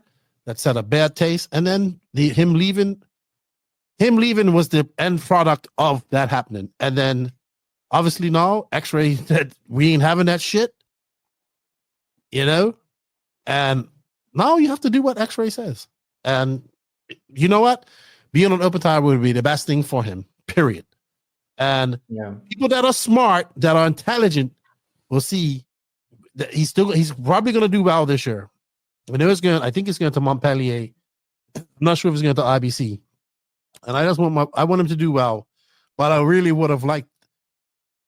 wish he would not have chosen to go Matrix in 2023. I personally, as a passion person and something that I think we'd be having a whole different discussion right now. We would be discussing about his chances of winning the World Championships with Mayako this year. Which, and don't get me wrong, he can still. I really want to see him run 8 scale. I still think he can. He's a favorite going into the World Championships there this year. But I would have rather have been for Mayako. But now, X-Ray has a good driver. Oh, and we did talk about Zankatine joining them too, right? I think on the last one. But now Zankatine's full in with him. It's like, so now you guys are teammates again from X-Ray to Mayako. And I wish David the best. But this move that I saw happening, not surprised. JQ messaged me right away. The next time I come on the podcast, I'm telling the whole truth. I was like, oh, God. I like, JQ, did you have a whole nice video thanking Ronnefalk that you're going to play? I said, I people that know. You know what I mean? They know. And I think deep down that even David probably knows that was a mistake doing that. Right? Oh, yeah. And I think, it was evident throughout the year because, how it was dealt with was the bigger mistake, I think. I think how it was dealt with by both ends were the bigger mistake. Yeah, obviously, one side put their foot on, the other side put their foot on, and then you just got two male Rams button heads, boom, boom. Like, obviously, I saw what was going on quite closely, and what was happening last year. It was kind of like what it looks like when a driver is like really lost. He was testing obscure stuff all the time, trying to find things all the time, and I think obviously there was issues other than the tires too. There was things about the car that could have been better that he wanted, but I think when that, desperation sets in, you lose the motivation. You kind of get this moment of, oh, let's just try something. I think if we would have, accepted how the situation was at DNC, moved forward with, kind of the mentality that Ongaro has, that he was happy to finish third at the Euros, he's better than that. Ongaro for the last 5 years has been better than barely getting a podium at Euros. He passed Burak at the second to last corner at Euros. Okay, clearly he had a tough year too, but the attitude he was with was, we're gonna work through this. I still trust what I'm doing, and it's gonna pay off. And at the end of the year for Ongaro, it did pay off. I think for Ronnefalk that could have been the case, but I think the pressure he was getting, from Mayako, obviously, because the results wasn't good, but also in his mind, I think that led to that behavior of, looking for issues anywhere and trying crazy stuff. And then you lose your confidence, everything goes down. And at the end of the day, it was a really bad year for him last year. Yeah, I would agree. He's still top 10 and all that stuff and a lot of races and all that there, but not what he had. And I think there's some other mitigating features or other people that might have been in his ear about certain things. Yeah. And once you start messing with that, and you lose that confidence, you start messing. Like then Mayako try to take a hard stance and this and that. That relationship gets ruined. But I wish him all the best, and I think he's got a new lease on doing a lot of things with X-Ray, and I wish him all the best in whatever all the classes that he runs, man. And I want him to do well because it's still my boy, and I wish it could have been on with Mayako. And you know what I told JQ? I said, JQ, you never know what could happen in life. You know what I mean? You guys may not be you know, I said, you might not. I said 2-3 years from now, you never know. If things don't work out at X-Ray, he might be back at Mayako and rejuvenated. You know, you never know what's going to happen. So lots of things can happen in some time. Time heals all wounds and rebuilds bridges. All right, Max, that's enough silly season for us. I think we're going to, you know what? We have a new thing here, and you guys probably haven't done this, but we're trying to get to 5,000 subs, and we are currently at 4,779. So if you're listening to this on an audio-only platform, please go over, hit that subscribe button, notification button, leave a comment, leave a share, dislike or like. And we got a new thing, Max. You're our new guy. Look at this.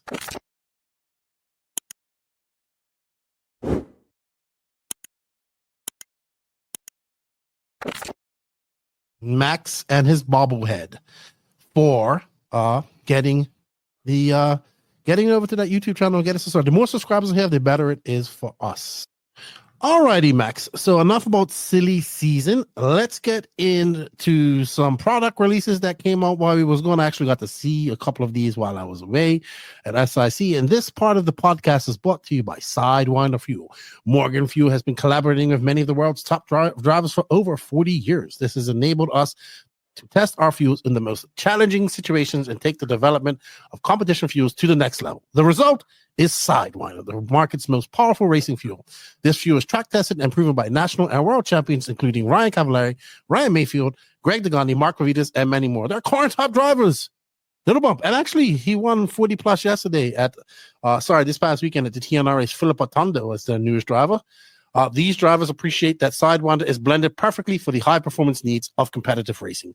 Don't let victory slip through your fingers. Purchase Sidewinder today. All righty, Max. So we do have a few products we're going to talk about.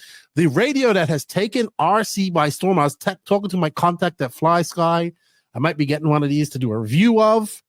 We got the new radio out. It's coming out. Some new transmitter images here. So if you are watching this, listening to this on the audio any platform, come over to YouTube, check it out. We're looking at some images via Red RC of the new Noble Pro. So I asked my guy what we can expect from this. He obviously told me a new internal battery. They're letting some leaks out of this. I might have one of these next month. The new steering wheel. That does look pretty cool, actually.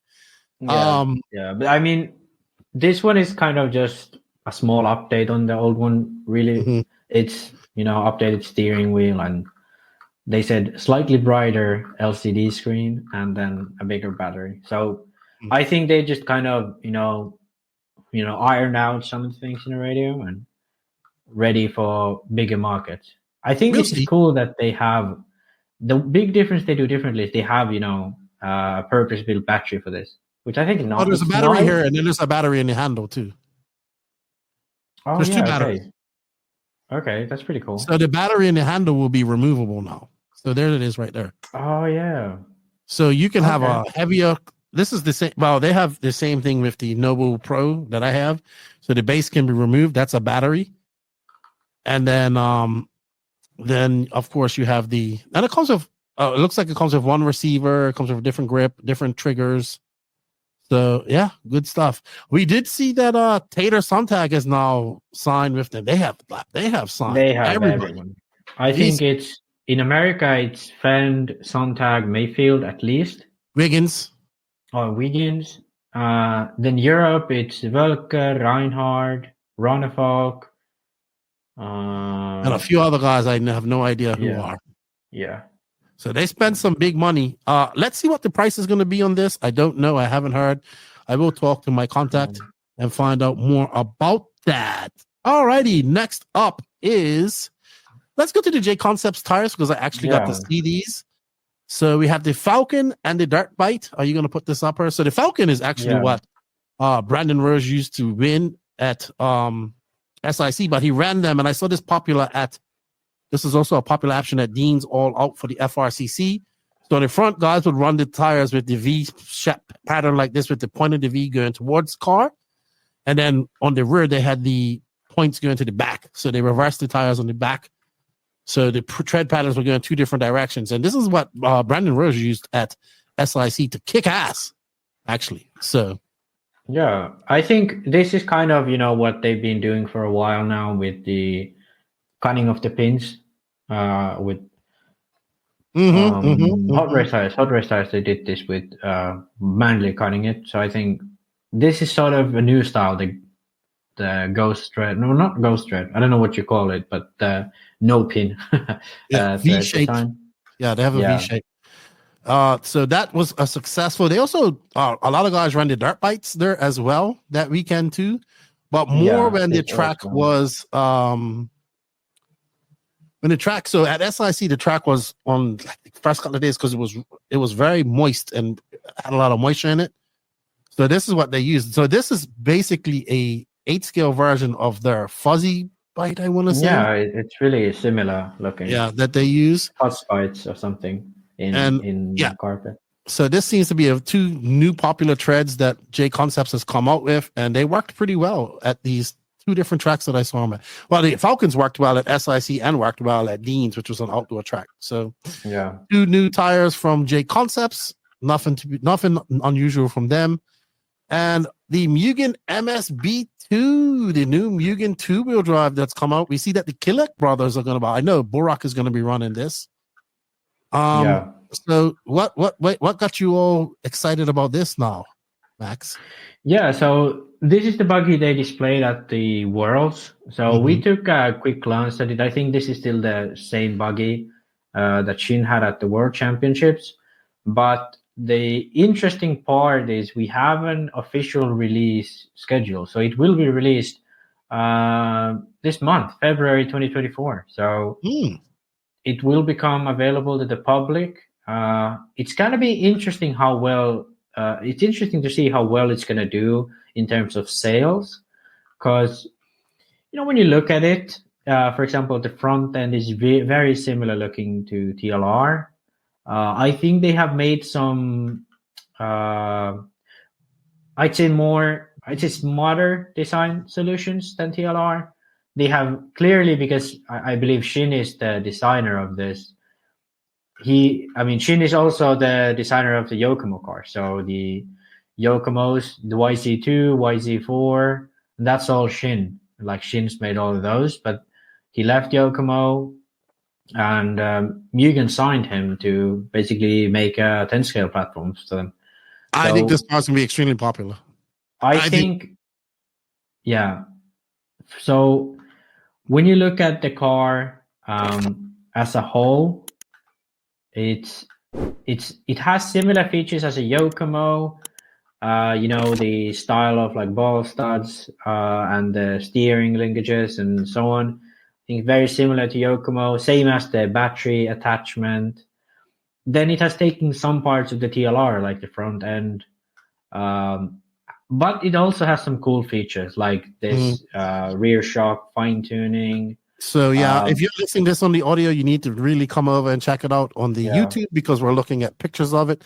Same pictures we posted up a long time, but I believe that this is going to be a very popular car because people have been waiting for 10-scale Mugen cars since the MBX4 days, which is before you was probably born.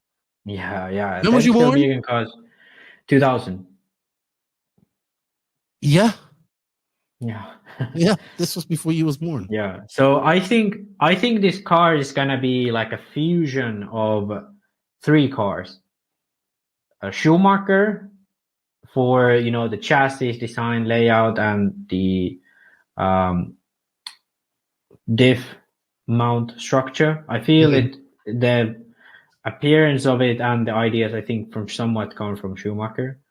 Then for the geometry, I think it will be really close to something like a TLR with fine adjustments. And then in terms of the like some solutions. It also has that Yokomo, look on it, as obviously Shin's designed that before. So I think it's kind of a symbiosis between all of these three cars, and it's going to be really interesting to see because Burak Ilic, he was podium in 4-wheel drive last summer, won EOS in 4-wheel drive, finished well in 2-wheel drive. It's going to be very interesting to see if Burak can be successful with this car. And looking at the car, it looks like there are already some parts that are made thinking of a 4-wheel drive, a future 4-wheel drive release. Yeah, I'm wondering how long do you think it takes to do the 4-wheel drive version of this? I think it's right. I think it's going to come out and then later this year. See. I would be expecting to see a prototype during this year and then a release perhaps already, next year.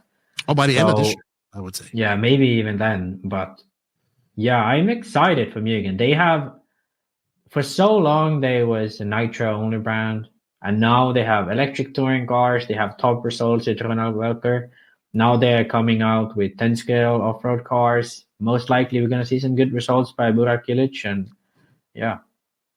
Yeah, I wonder who will be the champion for this class over in America. I wonder. Yeah, it's interesting. It could be, it would have been interesting to see someone like Tessman because obviously he has the expertise in both 10 scale and 8 scale, but clearly that didn't happen. So, and yeah, it could just be that they just go without a driver. Like try just go. I think marketing. Well, I think it's going to sell. All the guys that are Mugen, because Mugen is one of those brands that have faithful drivers. Yeah, right? Yeah. They'll buy it, and we'll see. But at some point, well, Mugen is pretty much living off legacy with their car right now. We all agree that at some point they're going to have to hire a top driver to compete. Not saying that Drake isn't doing well, but he isn't able to, I'm talking about somebody that could go out there and win a world championship, win a national championship. So at some point, they're going to have to do that. Well, I think that this is going to need that first because they're going to need somebody that's really good at 10 scale to go out there and do well with it. And I have a feeling that we're going to see Mugen make a pitch to get a top driver in 2025, like a top driver. I think so too. I think they're going to have to. I think the issue with Mugen before was, for example, in terms of Mayfield, that they really couldn't get that much out of him. For Mayfield, it was probably a decent deal because you could get money from Mugen and Yokomo. But for Mugen, the deal probably wasn't that worth it because, Mayfield wasn't the type of guy to do a lot of like social media or whatever.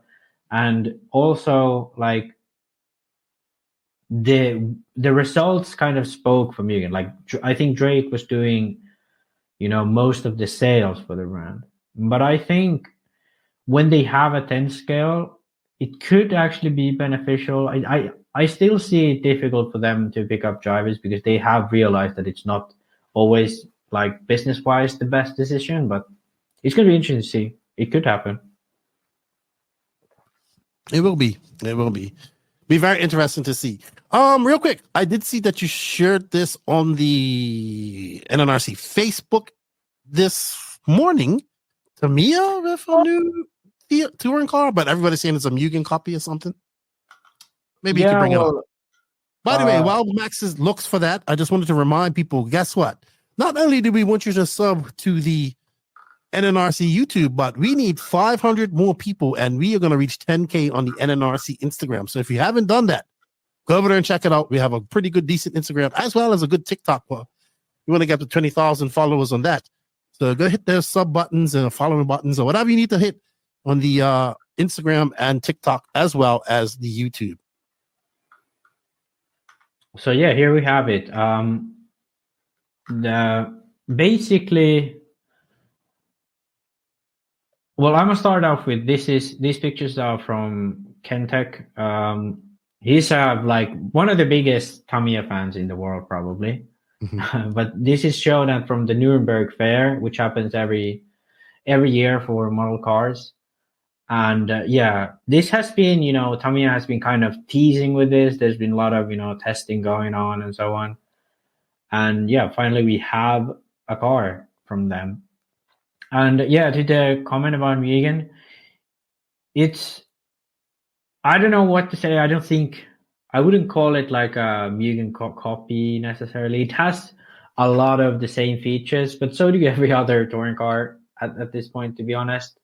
I think every single part is like Tamiya's own part, so it's not so much that, you know, it's a different, like that it would be the same as the Mugen.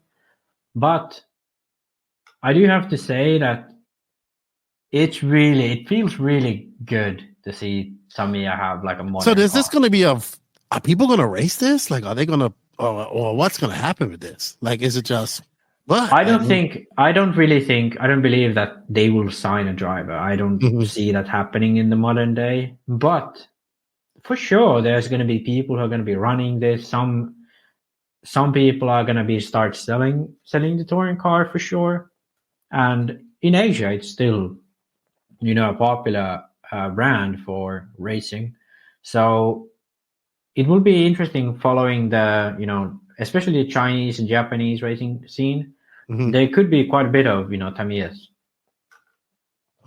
But yeah, basically you have a very, you know, standard modern touring car with, you know, very low shocks and aluminum shock mounts from the side and low bulkheads and horizontal rear ball stud mounts, and then in the front you have the standard, you know, style. You know, when I look at the arms and stuff, it almost looks more X-ray-ish to me.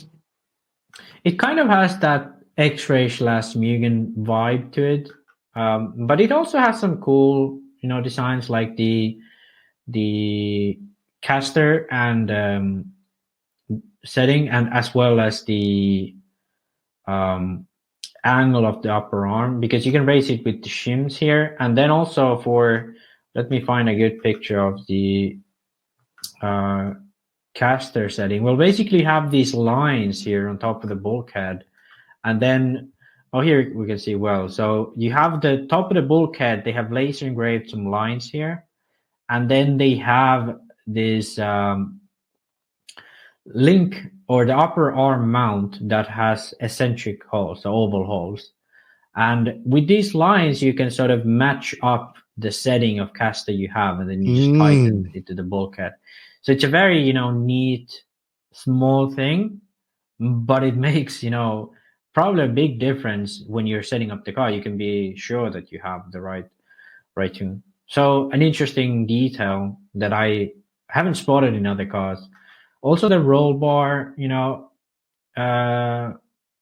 roll bar attachment, very, you know, low profile, low center of gravity, and seems pretty interesting. And yeah, it's going to be interesting to see like the performance of this car, because geometric wise, it looks very similar to, you know, Automatics and Mugen and X-Ray. All of these cars, you know, perform very well. And yeah, we're going to talk about later on about the ETS, where we see, you know, Schumacher racing their new prototype. We haven't seen pictures of it yet, but perhaps we're going to see a release in the next few months of the Schumacher car. But yeah, the touring market it produces some sexy cars. Now you got the snowbirds coming up here, right? Next weekend. Yeah. Starts this week, next Monday. All right. With that said, enough about new products and all that type of stuff and sponsorship and all that pizzazz and silly season. And the big announcement that I am retiring from silly season officially. We are going to go on to the Techno RC, Lefty's Travels, race reviews. We're going to focus mostly on SIC, but we're going to talk about some of the races I attended and some of the races that happened while I was on the road. But that is brought to you, all by Techno RC. Thank you, Techno RC, for all their continued support. And let's talk about some racing. Techno RC. Techno RC is a championship-winning manufacturer of high-performance 8-scale, 10-scale, nitro, and electric RC buggies and trucks. With a worldwide dealer network, USA and Europe-based headquarters, comprehensive warranty program, and global race support, Techno RC is excellence in RC. View the full lineup of Techno RC race-proven vehicles by visiting www.technorc.com. Thank you, Techno, for all your continued support. Congratulations to Mayfield. He actually came second. He did come second at the TNR race. Rifkin beat him. Yeah. This TNR race that happened this past weekend. Okay, so while I was on the road, as you guys know, I was on the road early out in October. I think I left the 3rd, January. I left the 3rd of January, got back on the 22nd. While I was out there, I know that we had IBR Padova, one race, one man, which is the indoor track in Italy that a lot of people freak out on. If you're a VRC guy, you've probably driven this track umpteen times on VRC. It's got a big step up. And happy birthday. We had said happy birthday to him, but Burak Kilik won this, I see. And look at Zankatine and his ginger hair. Who's that guy to his right? Well, that's Theo Lemaire. So I think this race was crazy. So what happened was Barufalo and Berton both had issues in the main. So Barufalo started on pole, Berton started second. I think Berton was the TQ.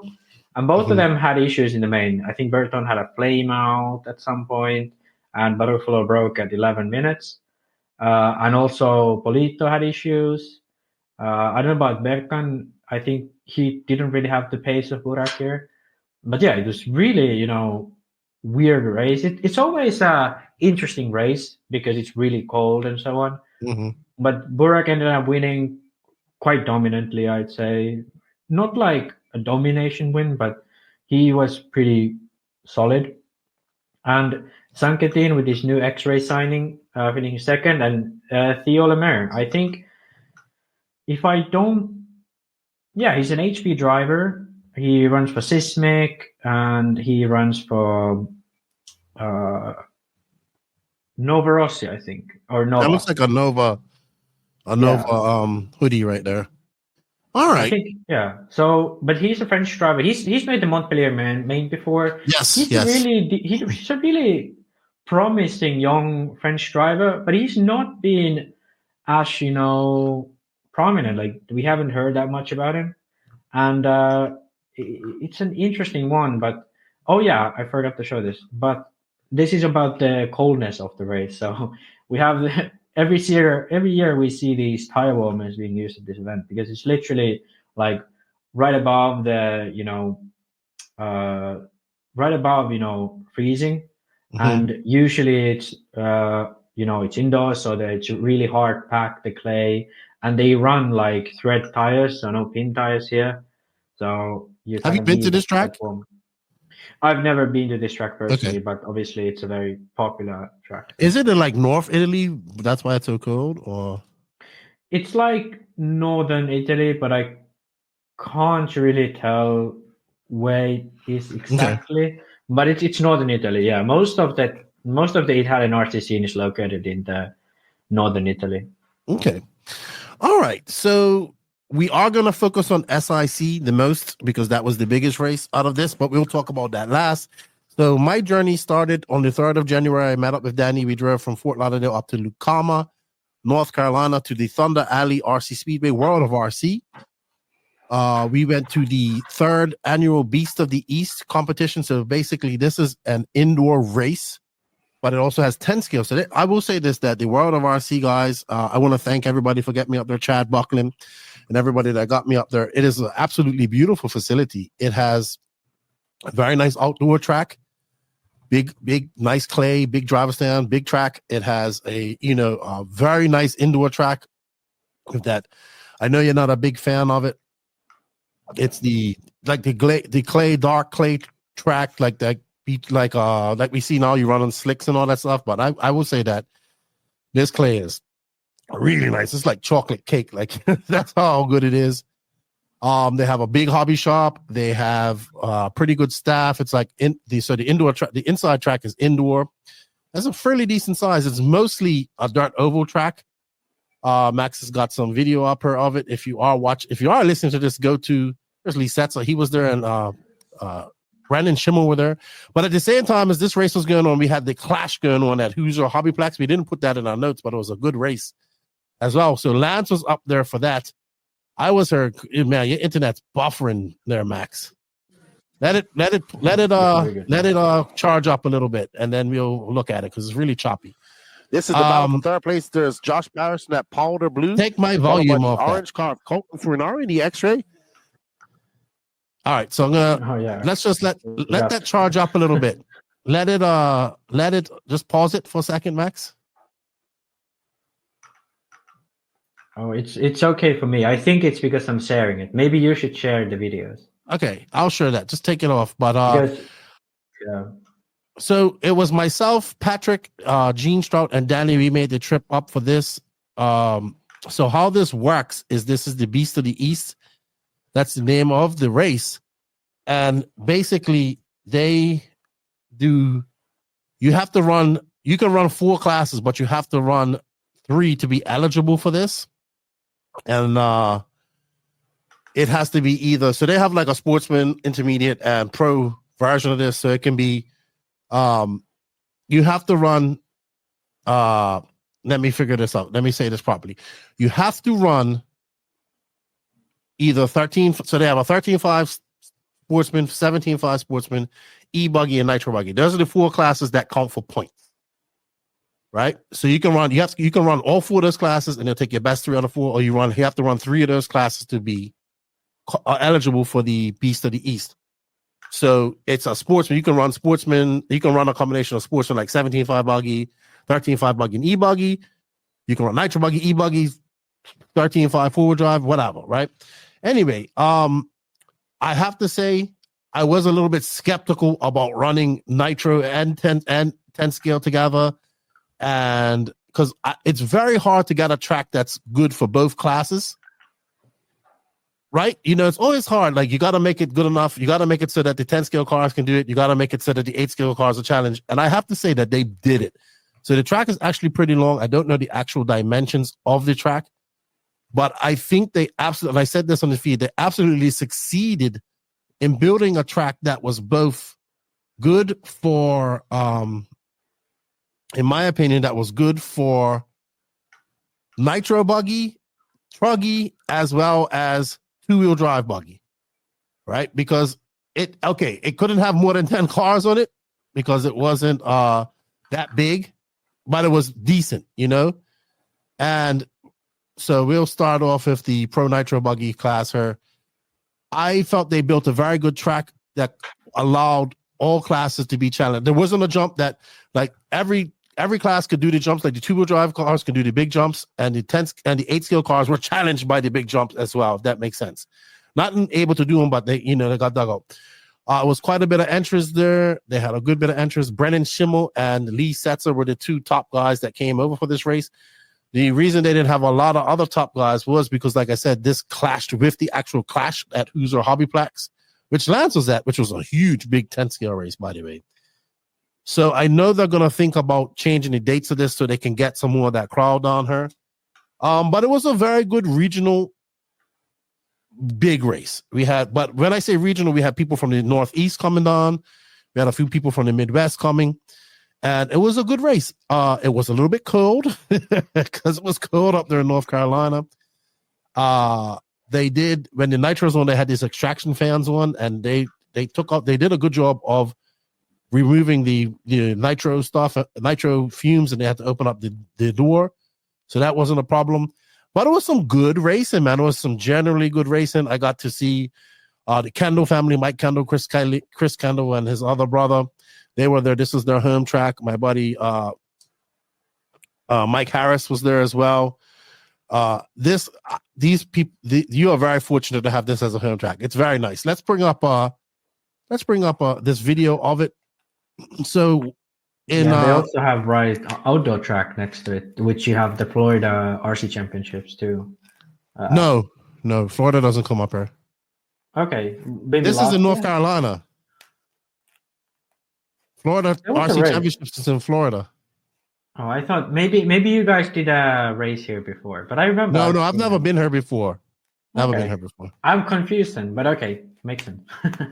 Yeah, I don't know. Florida RC Championships. Yeah, but they also have, outdoor track, right? Yeah, they have a big outdoor track. Yeah, they have in the same facility. They have a big outdoor track outside, like with really good clay and all this type of stuff. So here we are watching that's Jake Steichlather, I think. Here is the Pro Nitro Buggy. No, there's Jake Steichlather out there in his new HB. That's where those guys are doing the calling. So this was a good battle. We had local fast guys like Will McIver, Jake Steichlather, Don Elliott. I don't think either Brennan or Lee ran Nitro Buggy because they knew they were gonna. Lee was like, I'm running Nitro Buggy at SIC the next week. But we had young Colton Furinari who was running X-Ray, and he came on from the Northeast and he kicked ass, man. This young, he's 14 years old. He kicked ass, Italian guy. There's Colton right there, actually. And he kicked ass. He done well, and it was a good, exciting man. You can see it's not the big. There was pit lane right there, so you drove up there to drive your pit. And it was a very challenging little track. I love that jump. Like people would jump into the face of that.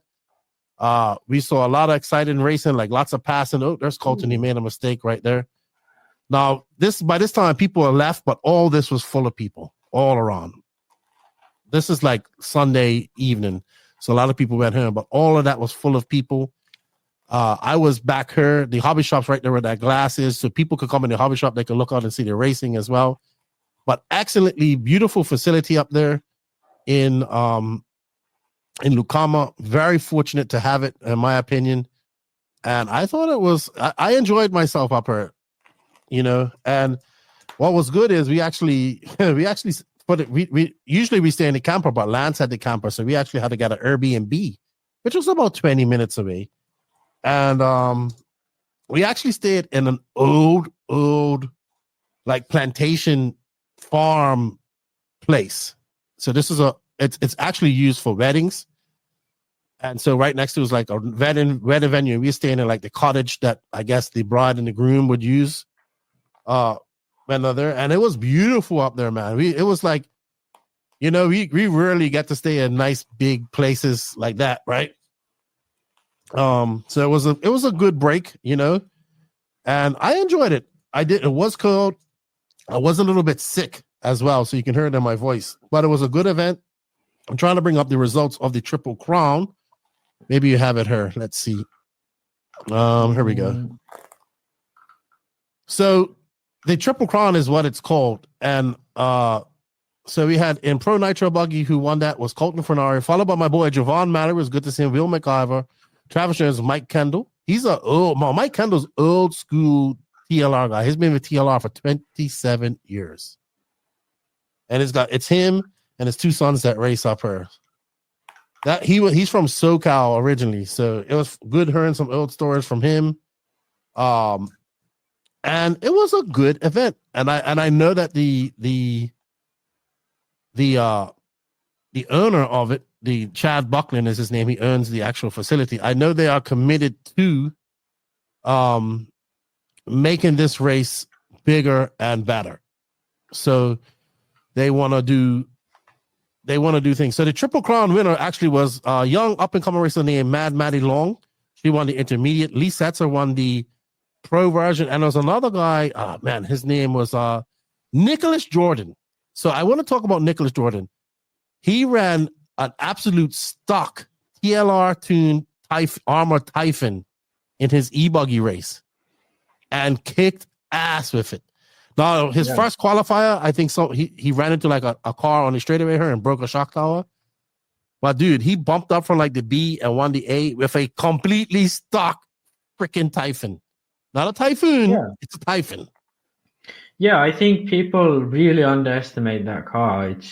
It's like actually a really solid first car for if you want to get into buggy racing. Yeah. And I just have to give some props to young Colton. He did really well. I first met him and his father at LCRC in Pennsylvania at the Nationals. And did a good job. 14 years old, coming up, competing against some of the fastest guys in the Southeast. Jake Steichlather, who I'm watching right now, is a very fast guy. Don Elliott, Will McIver, these guys are all stalwarts of that region of racing. And you can see it's a little tight, but hey, it made for some good racing here on this small track. Probably, I will say this, probably the best all-around track I have seen that was good for both 8 scale and and 10 scale racing, in my opinion. I haven't seen a track like this in a long time. So it was a great day of racing up there. It was a great facility. I enjoyed it. Congratulations to, I'll bring them up right now. I have them. Let's show them. Congratulations. Lee Satsa and those guys came out there. They had fun, and they had fun. So Lee, I think Lee ran like Ebuggy 13.5 and 17.5.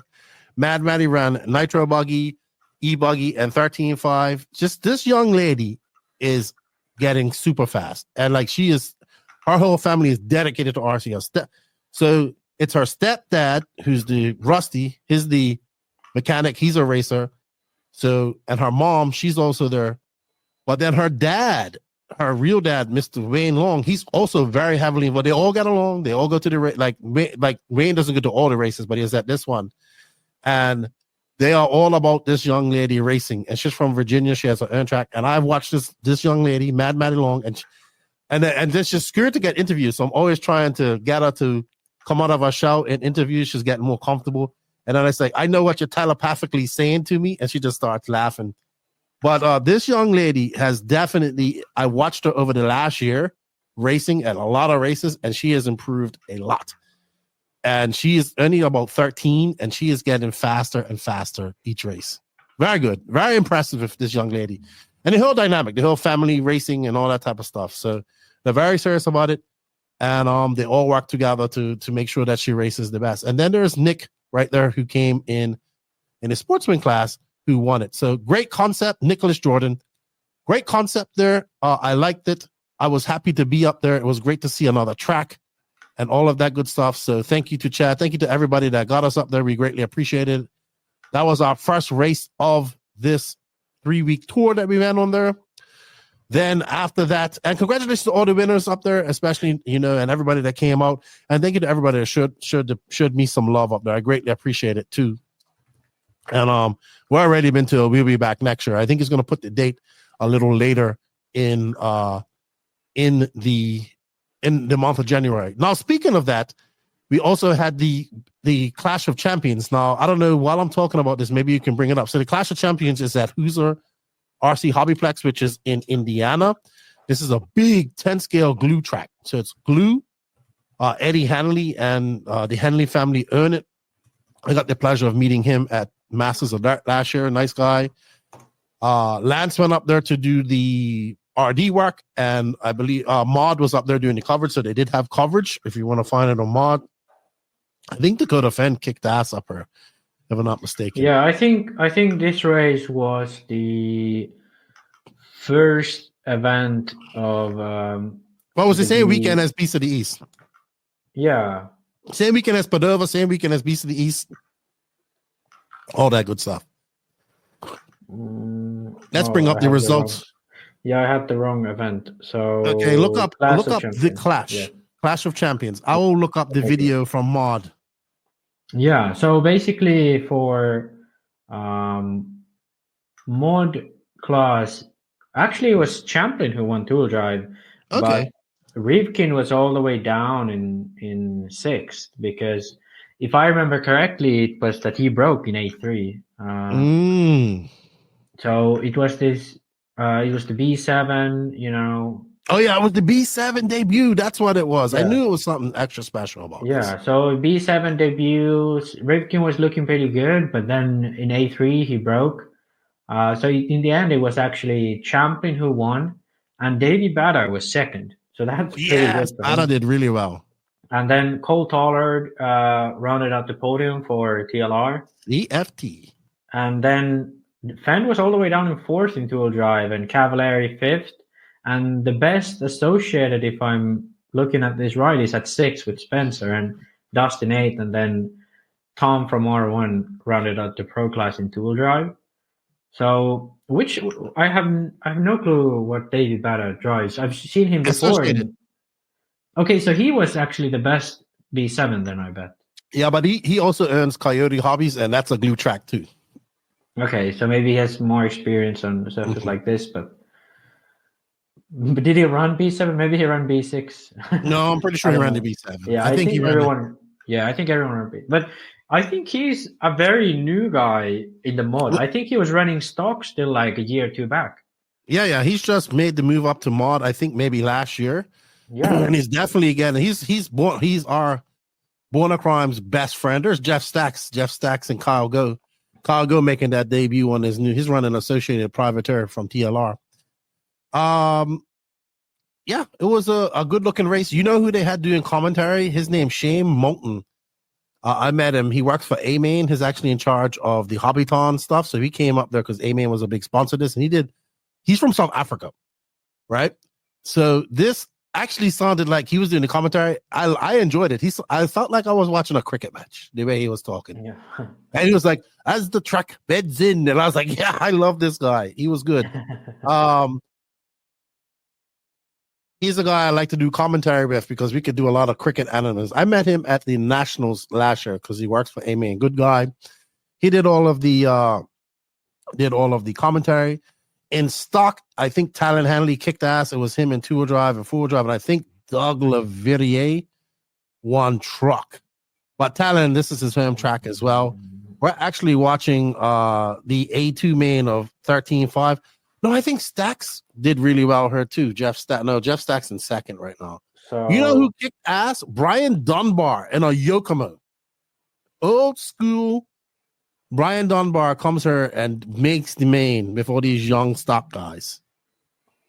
So there's so many classes I'm lost like what is what, but basically it looks like what's independent tool? Independent is like, so independent two-wheel drive or 13.5 is you can't have any sponsors.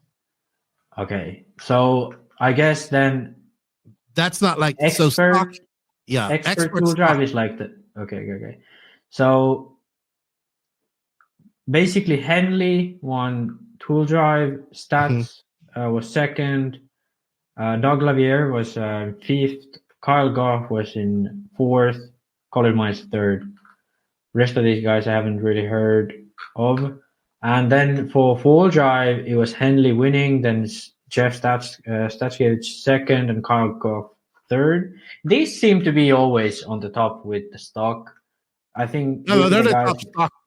Well, I would say that Jeff Stacks, Kyle Go, Lavidia are the three top stock racers in America.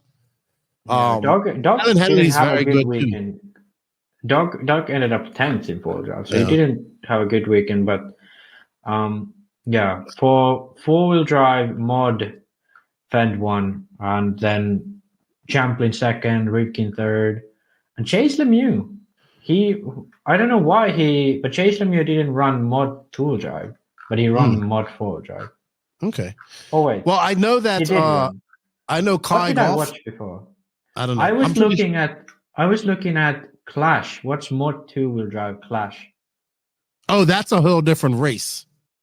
Okay, because the results I said from tool drive was before that. That's not like a A2, A3. That was a money race. I think Brock Champlin won that. So Champlin, okay, you was right. So it was Fend who won the Mod Buggy, and then Tollard second, and then it was Ripkin third. I was confused. I was so confused, but yeah, okay. Now it makes more sense. And Tom from R1 fourth, David Bada was fifth, Champlin sixth, Cavallari, Horn, Sontag, and then Chase was 10th. But then in Mod 4 drive, Chase was fourth, David Bada fifth. Oh, Joe Bornhorst went to this race. Mm-hmm. And actually, one funny fact, Joe Bornhorst is in Europe right now. He's in Austria right now. He's going to the next EOS. Crazy. I like that. That's awesome to see. So happy about that. I'm so happy to see him going over there. Okay, so the B7 got a podium. I was wrong. This is like, I could rant again about the amount of classes because I'm just looking at the results and I can't fucking make it up. And I'm like, I do RC every day, you know? I follow these races and I still can't fucking know what's what. Like, well, what that the hell? Clash confused you. Yeah, but even like what the fuck's like Indy? Indy is it's basically like a. Yeah, I know it's like you don't have sponsors. Yeah, it's a class where you don't have sponsors because stock. It's like in between novice and stock, I would say. Yeah. So it's for people who it's still using the same motor as like a 13.5 or 17.5 and two-wheel drive. It isn't like 21.5 is using a whole different motor, but it's basically, it's like these guys are like the pro athletes of stock that we're watching right now.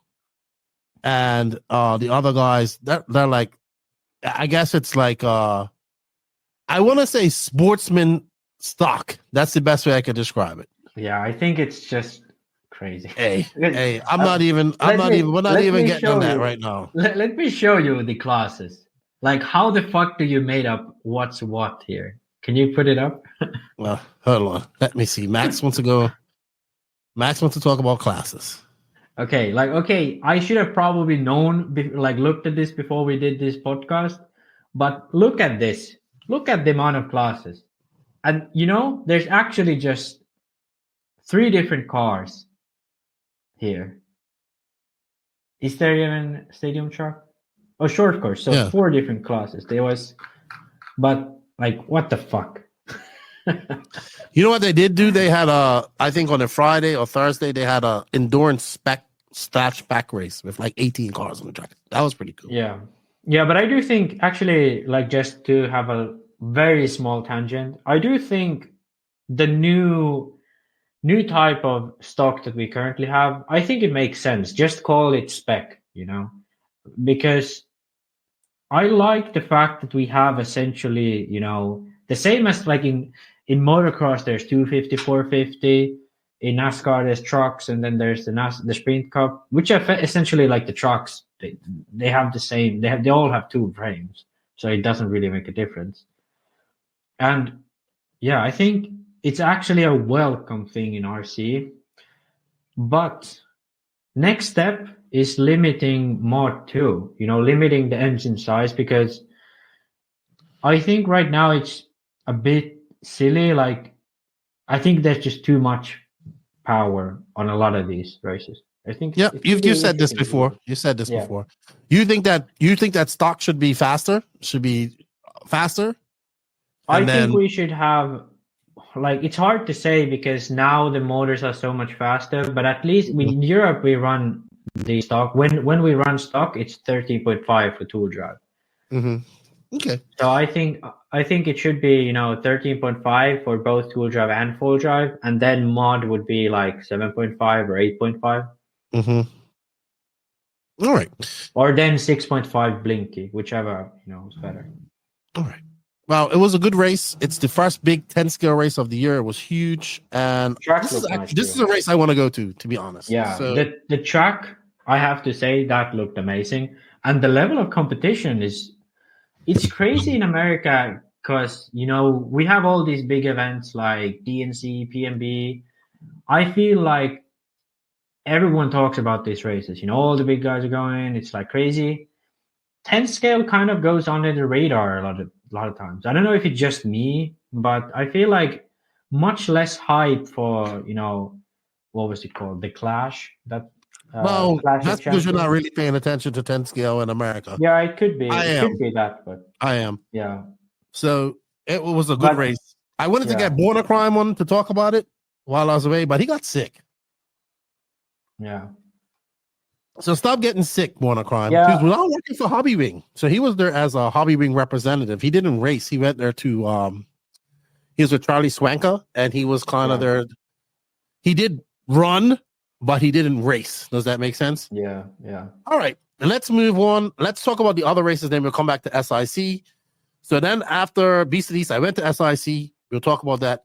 But then my last race to attend was the first round of the Florida RC Championships that were held January 19th to 20th in Apopka, Florida at Dean's All Out.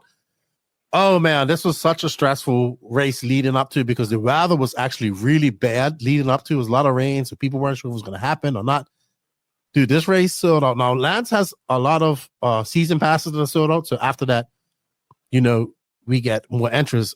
So this race sold out in 90 seconds on RC Sign Up. I actually met the guy, Bobby Phillips, who runs RC Sign Up. He was racing. He's back in RC. Great dude. And it literally, so Lance is like, man, I don't know what to do. I have so many. I remember the whole week, people were just messaging him. he actually had to. He was like, how can we do this? And we was thinking about it. I was like, well, Lance, you're just gonna have to figure out how to do it. We're gonna have to go late, right?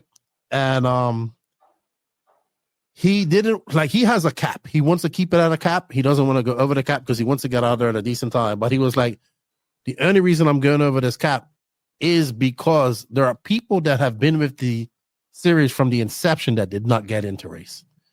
Yeah. And there's a people I don't want to say no to. So we ended up having quite a bit of racers. And then leading up to this was is the track going to be ready? Because it was rainy. It's Florida. It was muddy. Oh my gosh. And so we got there Wednesday night, and Dean was rolling the track. It had dried out. And then I think it rained that night. Thursday, it rained most of the day. I was like, I can't believe this is happening. And then, we kind of just chilled out Thursday. I was sitting. This is one of the races where I actually got to just hang out with people. And so I was hanging out with Tony Patashal, Jake, and Trent, and a couple other guys. We were sitting over by the fire pit over by Turner's trailer and just talking. We was up to about 1 just talking. And dude, this is Thursday night, and people were just rolling in. People were just rolling in campers, trailers. I was like, it was nonstop. One guy would come, two people would come. I was like, people are still coming to this race. Now, a few people pulled out. Dude pulled out of it because of weather. Dude, Friday came, and it was wet. Nobody knew what we was going to do. Dean was out there rolling it, blah, blah, blah. And then it started a drizzle, a mist coming down. And we was just like, okay, Lance is this race isn't going to be, I was like, no, it's going to happen. What's going to happen? So in the end, when it stopped drizzling, he had Dean had a big front loader, big giant full scale, load out there, putting dry clay on and all that stuff. So the track was muddy. So what Patrick done was he hopped on the full wheel, took the drag, and dragged the track for an hour, just went and done laps. It was amazing. And I was like, so that it was he put the spikes on, then put spikes up. Then they had this flat rubber heavy mat that they just ran around the track. Dude, he had that track ready to go in an hour. And Gene and a couple other volunteers and Lance were out there shoveling and doing stuff. They got the track. Now it was muddy. They got on the track about 4:00 Friday afternoon. But when it's a muddy track like that, nobody wants to go on it, but cars have to go on it. So some brave souls went out there and they went on it, and then it was like a domino effect. People were like, oh, well, I'm going. Now some people didn't go. And I was like, all right, this track's going to be good. We finished up about 9 that night. Dude, when me and Danny had to go to Walmart, right? Mate, when we went to Walmart and we drove on, you would never see this track from the road. It's just, you can't see it. When we saw the amount of people and cars and vehicles parked there, I was like, holy crap. This is a one-day race. Yeah, 179 individual people, 304 entries, one-day race. That's crazy. That's crazy. And so we were going to do a full program. The schedule was to do a full program and be out of there by 11 on Saturday. So practice happened at 7. People also got to practice at 7, and we started at 8 on the dot. Then about 10 o'clock, we had a power outage. And that destroyed the Dakota or something. And so it took 2 hours to figure out what was wrong with it. That was 2 hours. So in the end, and then we had a loop issue. So Lance had to change the loop, put a new loop in there, and all this type of stuff. That cost about. I watched a guy change the loop in 15 minutes. Anyway, the decision was made that we weren't going to run A2s because we were just going to get out of there too late, and everybody was happy with that. But everybody still got the long nitro mains, and everybody got the A1s, and we got done by 12:41. So. Yeah. Yeah, it was a long day, dude. But we got done. It was the first round of it. And I know I just have to say a big kudos to Patrick, Gene, Lance, and everybody else that volunteered. As I've gotten to go around Lance and that guy, he goes above and beyond to make shit happen, right? He went out, bought nails. He spent $200 on nails for the track. $200 on pipe for the track, all this type of stuff, right? Out there shoveling, doing all this type of stuff. He would not stop. See, and I think people really appreciated that. And I think even with all the rain and all that stuff, it was a great fucking opening round. I had fun. I enjoyed it with some good racing. Yes, it was a long day. It was cold, but I enjoyed it. It was good to see all my Florida RC family. Everybody's asking me if I'm coming to the 10 scale rounds, and I know the next round is going to be at Sundancers for 8 scale, which is coming up shortly. I wish I could go, but we're not. So it was a great event, and what I consider to be the best 1/8 scale series in the world, period. To get the one-day race done like that and get people adequate track time with 2 qualifiers and all that type of stuff, this is a good race. And the amount of people that showed up, and I'm sure people that didn't show up are kicking themselves because they didn't go, was good. And he's going to have the first round of the 10 scale series coming up this weekend, right? So I don't know if you know this. He's got a novice class where he has handout cars.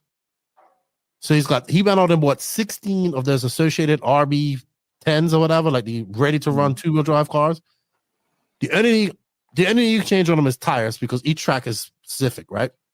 But you get a car, you give it back the way you got it. You have to, so if you break it, you have to pay to get it fixed, right? You pay for parts, you get it fixed. So that's 16 of those novice class. That's sold out. He has a bunch of learner 21.5 motors for people who don't have a 21, who want to run a 21.5 class, but don't have a motor. So they can borrow that motor and run a 21.5 class. And he just went to Exalt yesterday and got a bunch of 17.5 motors as well to learn out to people for his 10 scale series. And the 10 scale series is sold out as well. The first race is at New Reds. It's an indoor glue track.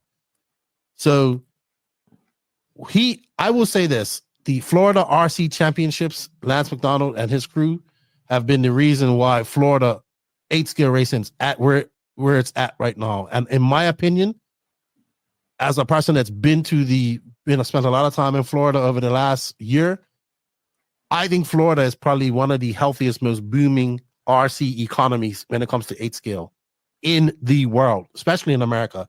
And now 10 scale has a lot of 10 scale tracks, but now he's putting some organization to that as well.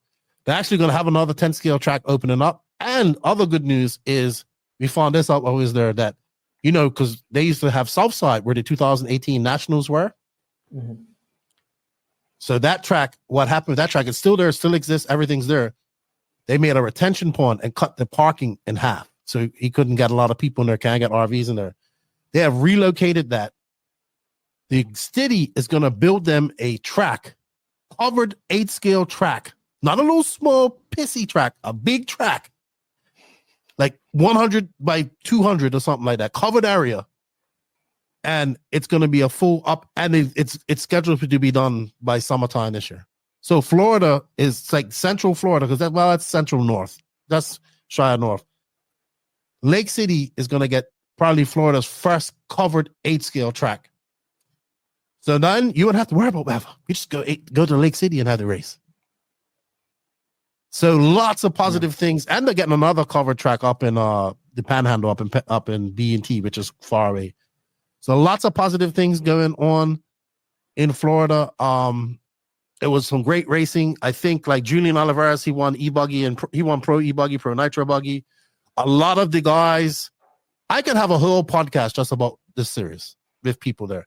So what happens, a lot of the guys that were running intermediate last year have now bumped up to pro.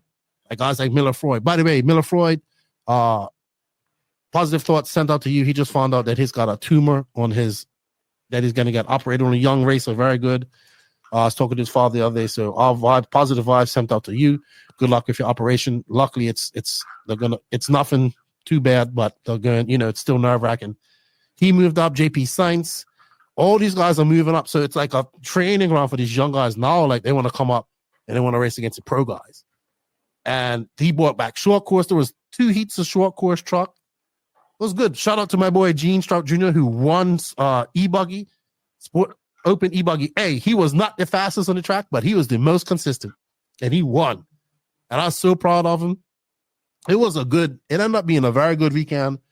I enjoyed it, and I will say this, not just because I'm involved in it and these are my friends. This is a very good series. If you're in Florida and you can hit up one of these series, Go check it out. And good luck to everybody at the 10 scale series this weekend. I think it's going to be great. And yeah, man, it's good to see positive things like that happen in RC. Now, you might say that's too many entries. You might say that's too many classes. But trust me, it was a big brainstorming. Like, he did not want to have all those entries. Like, he wants to keep it at a capped entry. He wants to keep it at this amount of people, but it was just so popular. And he said, it's a big debate. It's like, I can't have it happen again. He's got a good problem. Yeah, but has there been like any consideration of like 2-day? Yes, event? A lot of people want to call for 2 days, but he does not want to do that. He wants to keep it where everybody, because it's going to be, so a 2-day event means you kind of have to be there Thursday. Now, there are people that are there Thursday. No, but I mean like you start at Saturday morning and you end like, let's say noon on Sunday, or not noon, like 3-4 p.m., maybe 6 p.m. latest on Sunday, so people can still get home.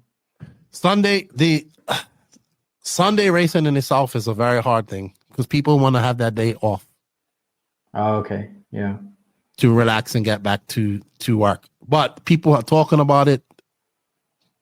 I don't know what's going to happen. I think he wants to keep it as a 1-day event, and he wants to keep to his cap. But he just said, I couldn't do it because people just like people that have done the series have just were unable to get in, so yeah, it was great. I'm happy to be involved in that, man, and I'm looking forward. I really wish I was going to the Sundances race next month, but I think I'll definitely be at the Callahan race, which is up in Jacksonville. That will be the race before I go to Portugal, and he's having a banquet in March that I'm going to, so he has a banquet too where he gives away a whole bunch of shit ton of stuff. Like, you win stuff for winning the series and all. That's why people take this stuff seriously, man. All right. So check out the Florida RC Championships. This weekend, they will be running the first round of the 10 scale series, and I look forward to that. All right, moving on. And also, thank you to everybody. It was fun. I had a blast. And thank you for everybody that showed me stuff and bought some shirts. I appreciate that. We'll have shirts for sale at the event on a regular because Lance will have them.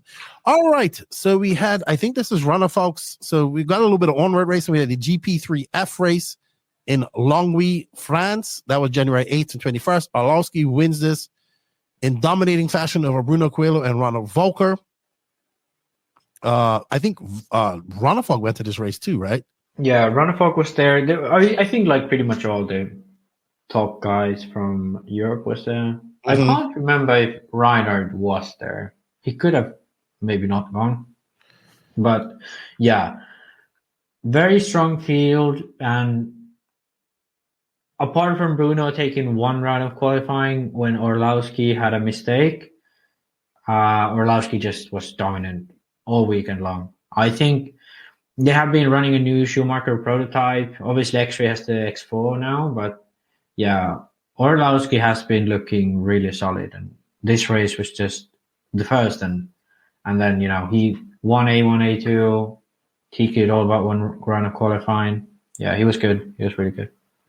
All right, let's go on to ETS round 5 at dawn. Our driver Pecco was there, and he had a pretty good weekend. Yeah, so basically, again, same story as the GP3 France. He was Orlowski. I think he was top of practice, but yeah, he TQ'd all rounds of qualifying. He won all rounds of practice. He won A1, A2. He was just totally unbeatable the whole weekend. No one even got really close to him. There was also 2 other Schumacher drivers to main, Pecco being one, and then also Mattia Collina. So 3 Schumachers in the main. I believe all of them are running the new prototype. So I'm excited to see if they figured out something really cool or if they just iron out the previously existing package. But I have to say that Orlowski is looking really solid for a Touring World Championship later this year. Because they're going to have the 10 scale touring car world championships this year, and I don't know. like Bruno could be close, obviously, because he's always really good. But Orlowski is just, no matter if it's asphalt, if it's carpet, he's been looking really, really solid. So if I was his competition, I'd be a little bit scared. But if you're a better man, you'd be betting on Orlowski, the Punisher. Oh, right now, yeah, he's looking good. It'd be interesting to see during the spring of how it develops. But yeah, for other people who kind of surprised me was Adam Issei. So he's been running, I believe he's actually the stock or spec class European champion in touring, or at least he finished in the podium last year. And he's also been, number one in spec for ETS for quite a bit. And he raced, I think, 3 classes at this event. So he raced modified, then he raced front wheel drive, and then he also raced spec 13.5. So, and he won front wheel drive. He finished second in spec and second in modified. And I think this is his best, top result, or first top result in modified. And yeah, a second place for him. I'd say most people don't really know who he is. So that's a really good run for him. Awesome. Mark Reinhardt, third with Automatics, and then Lucas Urban and Simon Lotte with Automatics completing top 5. And then Velker in 6th, Pekko Ivinen, as we said before, he had a really solid, he finished 4th in one run of qualifying. And he was solid all weekend long. I think he even had the best lap of the weekend. So Pekko did some good runs. And then, Christopher Krapp and Yannick Brumper were with their Yokomos in the main. And then Jan Ratajski also made it in the show in modified. He's also known for being more of a stock and Formula driver in ETS. One name I'm gonna shout out is Dominic Greiner. He won the B final, so we talked about it before. Bullshit. Yeah, he's the maximum bullshit guy. But yeah, he started focusing on electric touring, and first race, I guess it's okay. He's the only one running Serpent at this level, and he made it almost to main. So pretty good run, but. Yeah, I think that this year is going to be the world year for touring cars. It's going to be really, really interesting to see which drivers are doing well, which are not. But right now, I put my money on Orlowski. Interesting. All right, we'll go into the race that happened this past weekend. It was the TNR Challenge held at the Dirt. Chris Nelson's race. It was good to talk to Chris. I told him good luck at this race. It was not held at Proline Raceway. It was held at the Dirt. And a lot of people thought it was at Proline. But Daniel Adams, it was Daniel Adams was doing the scoring for it. So I think he had the whole loop from. Yeah, because I was like, the pictures, I was looking at the pictures. I'm like, oh yeah, they're at Paris. Then I went to Live RC. It said the Proline Raceway. I was like, no, a lot of people were confused by that. Yeah, a lot of people were confused by that. The guy who rented this race, he called me yesterday to tell me about his race and his perfect operation. He says my perfect operation, Richard Saxton, was applied, and but this race is last year had a whole bunch of entrants. It was at Thunder Alley. This year wasn't as many entrants, which was fine. I know he gives away a lot of stuff at this race as well. In IC Buggy, it was Rivkin, Mayfield, Lutz. Actually, Rivkin made a really good pass on Mayfield for this. In EP Buggy, it was Mayfield, Ogden, and Contreras. This is like his home track. Actually, Frankie Contreras' dad messenger. I got to go respond to that message as well. I just saw it, and then I forgot to go talk to him. And in IC Truggy, it was Mayfield, Heckert, and Rivkin. So Heckert had a good run in truck as well. Let's bring up some video of the track so people can have a look at it. It was a super cross track had some huge jumps. When I saw this, I forget how big the dirt is, and how much space it is. It's kind of misleading because we really haven't had a race here for a while, because last year we raced at the really small one. So here is the TNR Fuels 40 plus A main truck. Oh man, is that me? My internet acting up, or is that what's going on? I think it's in slow motion. Oh yeah, okay. I was wondering what's going on here. Okay, so there we see Mod did the coverage for it, and hers, I think that's Rhonda Drake we're following right now. And it was a lot of jumps on her. I talked to a few people. The weather was very windy. It was a little bit cold for people. So kind of like what DNC weather is, to be honest. Yeah. This was a big send-it jump. But yeah, Rivkin and the AE guys were out there testing for the weekend of SIC. So no surprise that they did well there. Let me take that off. Big step up. I like step ups like that. Man, lots of jumps at this track. It was packed. Look at all that. That looks like DNC out there for those campers and stuff there. So yeah, good stuff. It was a good race. Seemed to be successful. Did get finished kind of late on Sunday night. So I know everybody was tired. Oh, see, that's the difference. Oh, so you see the difference is over on the West Coast, they don't mind racing on Sundays. On the East Coast, it's very rare to see that. But yeah, good event. You know what's crazy? Yes. No. This event had less people than the Florida RC Championships. It did it. It had 178 people. The Florida RC Championships had 179. Okay, so one person less. But I have way more interest because it's a bunch of classes. Yeah, but it was interesting to me because it was a 3-day event. But they also had 4 rounds of qualifying. Yeah. I think there was like double mains for B mains, 45-minute for lower mains. So Greg called me up to tell me about his 40-plus main, and he was like, I got into Saxton right in the beginning, and he was all frazzled, and he said it was an honest mistake. And then he said that him and Brian Eider, owner of HRCR, who's going to have the Nats this year, he and Saxton and him got in together, and they had words on the driver's stand, and you know, Greg, he eggs that on, and it seemed like it was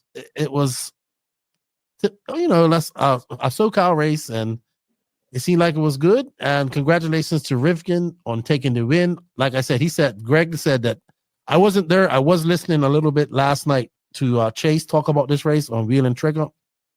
I honestly did not watch much of it because honestly, past weekend, I just tried to chill and take some time off and spend with my family at home. So I wasn't watching too much RC. But it looks like a great event. Last year, I know it was a little bit too much entrance. It was plagued with also having a curfew at Thunder Alley, and people weren't happy.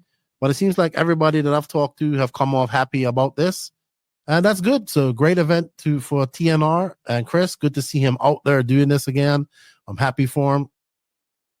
And it sounds like I know they gave away a lot of stuff. And yeah, so congratulations, Rivkin. I mean, it's a good warm-up race for the DNC coming up here in March, I would say as well. So oh yeah, they ran a lot of mains because they had so many classes, so then they all got like a 45-minute main. Yeah, it was a lot of runtime at this race. A lot of runtime. Not on to Frankie Contreras. It's going to be interesting to see what Contreras does at DNC because this is like his home track, right? So yeah. I still want to see Contreras leave and go to different races, though. I definitely want to see him do that. Yeah, I hope that happens at some point. Can we watch the buggy start? Actually, let me see. Do you know what race it is? You can click from the notes. I put it there. Okay. Max is all fancy. He said I can click from the notes. Okay. Buggy start live stream. Yeah, you just click that and you go. Ooh, fancy, Maxi. We're improving things here at the NNRC. Hopefully it works. Okay, hold on for a second. I do have it here. Something about the start you must want to talk about then. I want to see if there's chaos. All right, so let me just rewind it a little bit. So here's the start of the Pro Buggy A final. Oh, come on. There we go. Everybody's getting warmed up. If you are listening to this on the YouTube channel, please, on audio only, please go over and check it out. I'll go forward a little bit. I think it's interesting how like sometimes Rivkin's really good. Like this race, he just went over and won, and then some races he's Well, struggling. from what I heard, so this is what I'm heard. I'm not gonna say where I heard it from, but I heard they're just really thrashing on that new car, trying to get it working. That's interesting. That's really interesting. So something I'm not happy with. Yeah, but I think it's been clear since they released the B4 that his results have significantly dropped. Yeah, but didn't they just release a new car? Yeah, but it's pretty much the same car that was running at the end of last year. So, all right. So I think he's had issues for a while. Here's what they started: a 45-minute Pro Buggy A main. They started that berm. So that's the berm that Greg was talking about. Is Ryan Mayfield, Franklin Contreras, Spencer Rivkin, Ryan Lutz, Spencer Hackett, Adam Drake, Wiggins, Lime, Ogden, Cavallari, Fenster, Pavitas, Arredondo, Spinrad, Jermaine, and Steve Harris. So some sparkly sparkles here because Cav and Pavitas are running this Sparko. Yeah, I think it's interesting now that they have it here because this is like a literal warm up for all those guys who are going to DNC. Oh, and by the way, just today, David Ronnefalk released his schedule, and he'll be going to DNC. Oh, I know that. I know it's going to DNC. It's going to Montpellier first. Yeah, so here's the start. It's actually pretty good. Yeah, that was a good start. There's Contreras right behind him, and Rivkin not too far back. So Mayfield's up front. Ooh, this track's pretty big. Yeah, that jump was incredibly big. You know who I heard was really faster than her? Your dad, Bartholomew Baker. Yeah, didn't he win like the TMT buggy or whatever? What's that called? Probably. I don't know about. Mayfield. Oh, dang. Checked up. Oh. Oh, dang. All right. So these three kind of. I have not watched this. I probably should. Oh my god. Yeah. Somebody messed up back there. That was Contreras. He looks like somebody made Contreras was drawn at the third now. So it's Rivkin and Mayfield pulling out. Yeah, this is a crazy layout. But why didn't Joey make the track if this is at his place? I don't know. Maybe they wanted Vestergaard to build it. I don't know. Is there like people think in the West Coast Vestergaard's no better than Joey? I remember like 10 years ago it was like Joey's the only guy who can build tracks in America. You know? Well, I mean, there's definitely a different style of track between both of them. Yeah. Like whereas Vestergaard's more supercrossy, bigger jumps, and Joey has more like he likes his 6-packs and all that stuff. I don't know why he built it or not. I'm not sure. So I'm not sure at all. But yeah, I don't think it's gonna be. Oh, dang! I thought because I watched the start and before and it was quite wild, but I kind of forgot all this. Like, it looks funny to me, like how chaotic it is at times. Well, Rivkin and Mayfield are pulling away. All right. Yeah, the track. I don't know. I kind of when I looked at it, the track. I feel the tracks like this. It looks too difficult to race on. You know. That's my stance on this. It does look like that jump out there looks very. I would not want to be jumping that jump way out there, but I mean, it is what it is. So I see Cavallari got a top 5. Great debut for the sparkly Sparko. Lutz in a 3rd. Pavitas got a 6th. Ogden a 7th. Contreras ended up 8th. Cameron Line 9th. Drake 10th. Jermaine in 11th. Hackett all the way down in 13th. Interesting stuff. All right. Let's move on to the next big race that we had. Everybody wants to talk about it. And that was the Southern Indoor Championships held at Oktagaville, Alabama. My first time going to this race ever. It's indoor. It's the first race time event. It is in an indoor building. It's probably one of the smaller. It's not that small. It's about the size of AMS, I would say. Maybe a little bit bigger than AMS. I think AMS is the smallest one. It's literally out in the field. We got calls around you. You wake up, you hear like you have calls as your alarm clock. So we headed off there. We ended up leaving. We came home from the Beast of the East. Danny and I spent a night at Lance's, and then Tuesday we was on the road again, and we were beat. So we got to SIC. We had set up a lot of stuff over there. It was also testing out where I was going to be pitting. Like I was calling the race, and I was sharing a tent with Gene and Patrick, and they were racing. Bobby was like fully in charge because like Dave he wasn't there. Dave was he let Bobby take charge of this. It was Bobby and Jacob and those guys who did all the work there for this weekend, and Dave kind of stayed home. He's going to be at PMB. So we got there. This was a lot of excitement because this is like the official kickoff of the 8 scales season, I would say, in America. So all the big names are there except for Cavallari, the Cavallari, Aidenhorn, Pavitas, Rivkin, right? They were all at the dirt testing. So this race was held from let's go back up here. It was the 11th to 14th. It was in Ottawa. You have Coleman. Coleman is where AMS is. So lots of hype going into this. Coleman is actually farther away than this, so it's a lot longer drive. So there's lots of hype. Up again. You messed up, Lance. You messed up, man. Lance will get upset that I called you Lance. You messed up, Maxie. What does it say on Live RC? It says again, it's Coleman, Alabama. No, it's Ottawaville, Alabama. Coleman is where AMS. Yeah, that's what I was thinking. Like, well, it is what it is.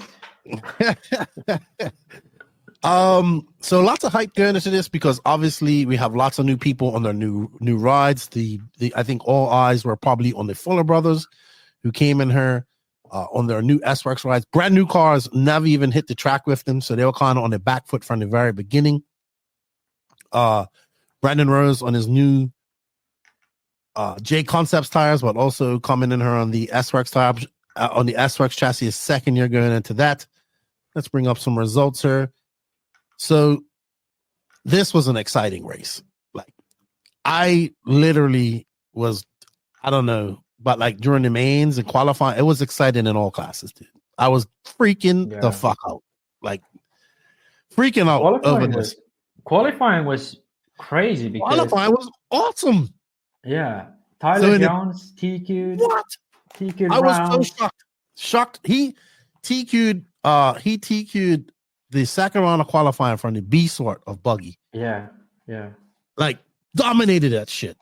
Yeah. I was literally like, if you're gonna pick my jaw off the ground, I was like, like that. And then I remember when we got to the trailer, Lance was like, I told you he was gonna be fast, and I couldn't even say nothing. I was just like, yeah. And then Brandon Rose came second in Q3 from as well. And Tyler Jones, who I thought was gonna have the best run, he ended up third overall for that run too.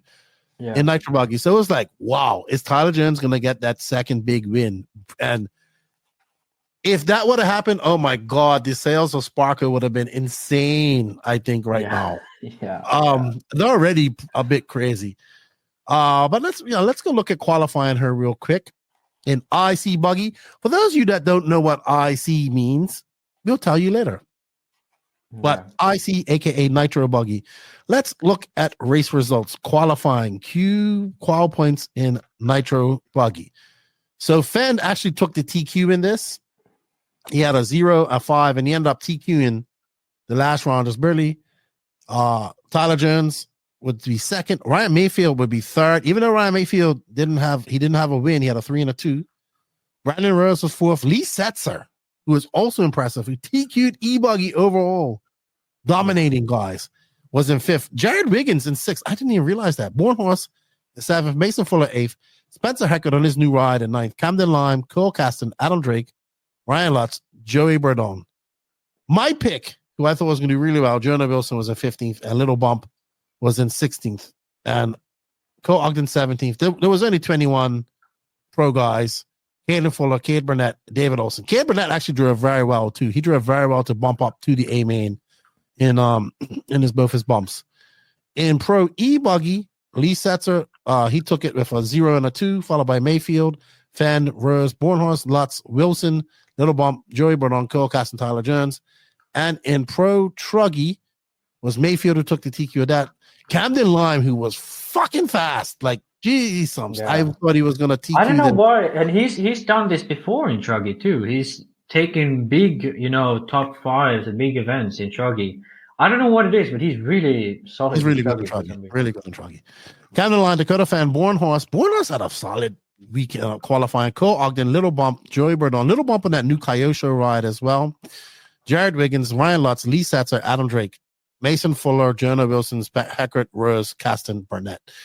All right, so let's get down to the nitty gritty of all of this, and let's put up the. Should we start with Ebuggy? Yeah, we can start on Ebuggy. Go ahead. You take it as I bring up the video. You can put the video up. So I think Ebuggy was kind of interesting because in the first main it was the system that race time uses is that you count 1 out of 2 and tiebreaker is time, not combined time, just time, I believe. Mm-hmm. And what ended up happening was in the first main, Fend won from 3rd on the grid. Mason Fuller came 2nd from 14th on the grid. Okay. And then, Lee Setzer, he started on pole. He didn't go that well. Mayfield dropped from 2nd to a 3rd. And then Brandon Rose was 4th in the first one. So right here, it was like, okay, Fenn's got it. He won by almost 10 seconds in the first main. For the second main, it was interesting because it looked like Fenn was going to win it. Mayfield just came out there and waffle stomped everybody. Yeah, Mayfield came out the gates for A2, took the lead in the beginning, and started just pulling away. He won. It was impressive. He won, and he beat Fenn's A1 time by 3 seconds and beat Fenn in A2 by 6 seconds. It wasn't like, there was carnage or whatever. He just came out, took the lead, ran away with it. Dude, pure domination. He put on such a clinic. So we went out to dinner later on that night. Mayfield came by and he said, yeah, you win some, you lose some. He gives all the props to Brandon. And he said, I wish I would have, he goes, I made some changes to my Ebuggy that I should have done to my Nitro buggy. Yeah. Because I was like, dude, you was flying in the Ebuggies. Yep. I wish I would have made those changes to my Nitro buggy. It would have been a different story because my Ebuggy was so good. And if we're watching the Ebuggy start now, there's Lee Setzer in that aqua and yellow. There's Mayfield and Fenn. They kind of pull out. This is A1. But dude, he put on a freaking clinic. But I got to give Lee Setzer his props, right? So I did talk to Lee at Beast of the East, and he says his focus this year is going to be primarily on 8 scale, right? He is kind of like a full pro now. I believe Associated is paying him something. He's getting, his job is to be a professional RC car racer as well as probably work at Adrenaline. So he's going at it full bore. It was very good of him to TQ this. I wanted him to win it. He made some mistakes, but man, I will tell you, anywhere nobody beating Mayfield in that A2. Because, man, he came out there to prove a point. Because I think he'd be a little bit mad at his performance in Nitro Buggy. He made a lot of mistakes. You see him make a mistake there in E-Buggy. But this is A1, so this is where Mayfield was still a bit struggling. Yeah. And this track got rough, man. I tell you right here, coming onto this Dragon's back here, that was so blown out. I saw people make so many mistakes. And then going on through Nuketown Valley right here. Dude, that's where Brandon Rose was making up so much time. He was able to go through there so fast. Speaking of Rose, there he is right there. But Dakota Fan takes A1 and then Mayfield just utterly dominates, right? Yeah, I think now to go into the final results. So because Mayfield won the second had a win in the second main and also beat Fenn's time, he wins. Fenn comes second with his other win. And Mason Fuller, from 14th on the grid, thanks to his second place in the first main, he finishes on the podium in 3rd. And another driver who came way down the pack, Lil Bump, came from 8th to 3rd in the second main. and put him fourth on the grid, and then Brandon Rose with his Porsche in A1 competed with top 5. And yeah, another driver 11th on the grid finished fourth in A2. Tyler Jones 6th overall. Yep. And then from there it was Ryan Lutz, Joe Bullhorst, Lee Setz ended up all the way down in 9th at the end. Cole Kasten 10th, Jonah Wilson 11th, and then was Joey Bordon still in the A? Yeah, all of these guys were in A. Everyone is A main, right? So yeah, Joey Bordon in 12th, and then Jared Wick in 13th. Yep. Eckert, Lime, Fuller, and Burnett were in both. Do you see Lee making a mistake? Just wanted to give a Venus. So speaking of Ebuggy, just wanted to give a shout out to the top 5 at intermediate Ebuggy. It was Dalton Balboa who was freaking fast. He's from Wisconsin. He made the trip down. My good friend Patricio Rosseter, Wyatt Lawson, Michael Rinke, and Ada Ridgway, a young racer that's coming up. It was very good. He's a good Ebuggy racer as well. And then in Sportsman Ebuggy, we had Orion Green. So this is one of the guys who people were talking about because he's sponsored by Mugen. Josh Fine, who's a longtime TLR guy. Well, he was actually at BCD's. Brandon Campbell, Randall Cart, and Derek Parsley. My buddy Jake Lasko was driving his new Mugen. He came 6th, so that's good. All righty then. Great Ebuggy racing. It was, man. If you listen to my commentary, I was like, I don't know how this. Like, I was just freaking out on this. Yeah. They smacked up pretty hard there. All right. Should we then go to Truggy? Let's go to Truggy. You start on Truggy, your favorite class in the world, while I bring up the video. I should roast Truggy. I roasted Truggy already in this podcast, but it's so long ago because we were recording for. Yeah, this is our second recording session. Yeah, but yeah, Truggy main. I have to say, the last 5 minutes were a freaking nail biter. My God, we was watching it like after the race happened. I was watching it, and like my girlfriend was next to me. Even she was like pumped to watch it because really, yeah, she was like, "Oh shit!" Like because it was such a tight race. Like from the last pit stop, all the way to the finish line. Pretty much, it was a fight because what happened was, Fenn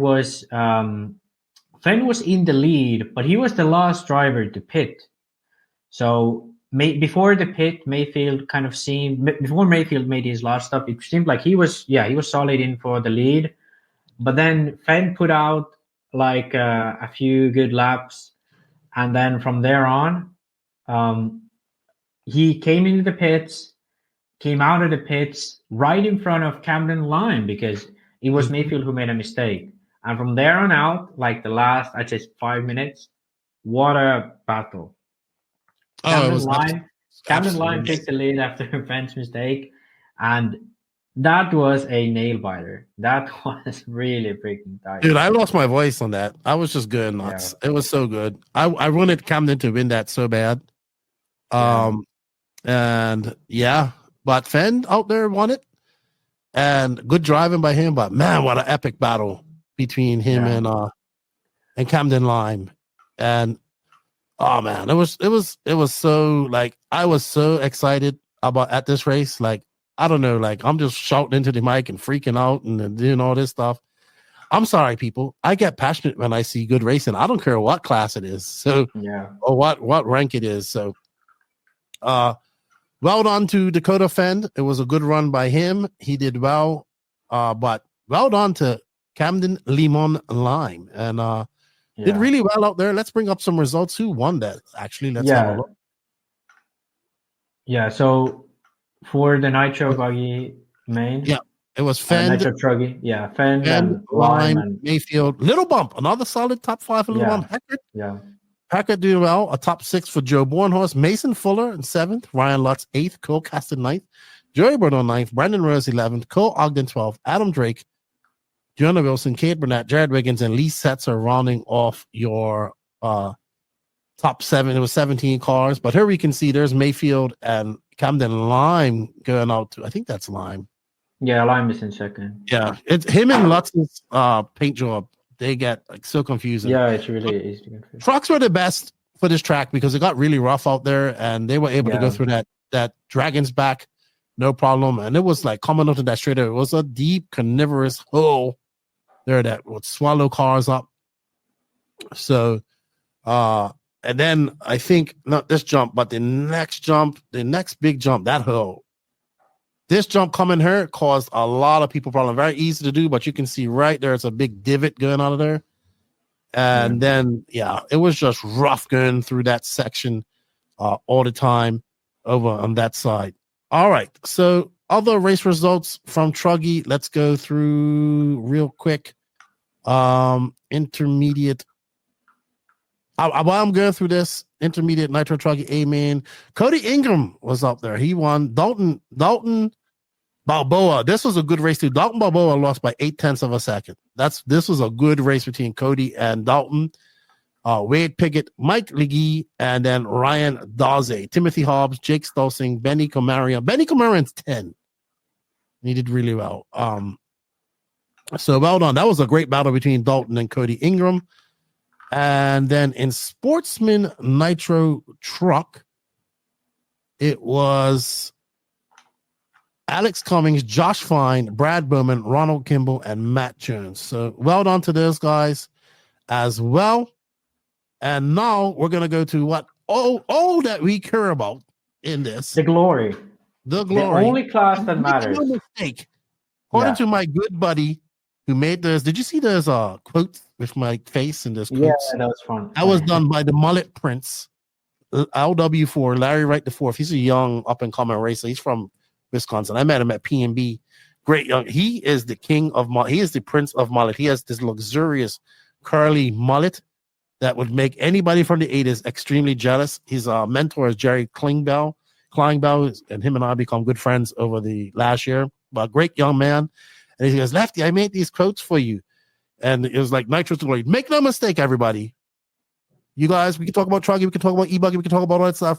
But the most prestigious and glorious title of them all is Pro Nitro Buggy. So, after all this exciting racing, I will tell you something. There was like something in the air, not just dust and nitro smoke, but there was something in the air, like something big was going to happen at this race, right? I could feel it. Now, I don't know. I'm like, what's it going to be? Are we going to see Dakota Fenn, the domination by Dakota Fenn and Ryan Mayfield be obliterated? Yeah. Finally, the only person to mess that up has been Ty Tessman, who's now retired. Yeah. Right. So I'm like, what is going to happen here? But you can feel it in the air. There was definitely some excitement, but I did not. I want to just to put this up, but this could kind of like hype up what's going to talk about next. I don't think that anyone has beat.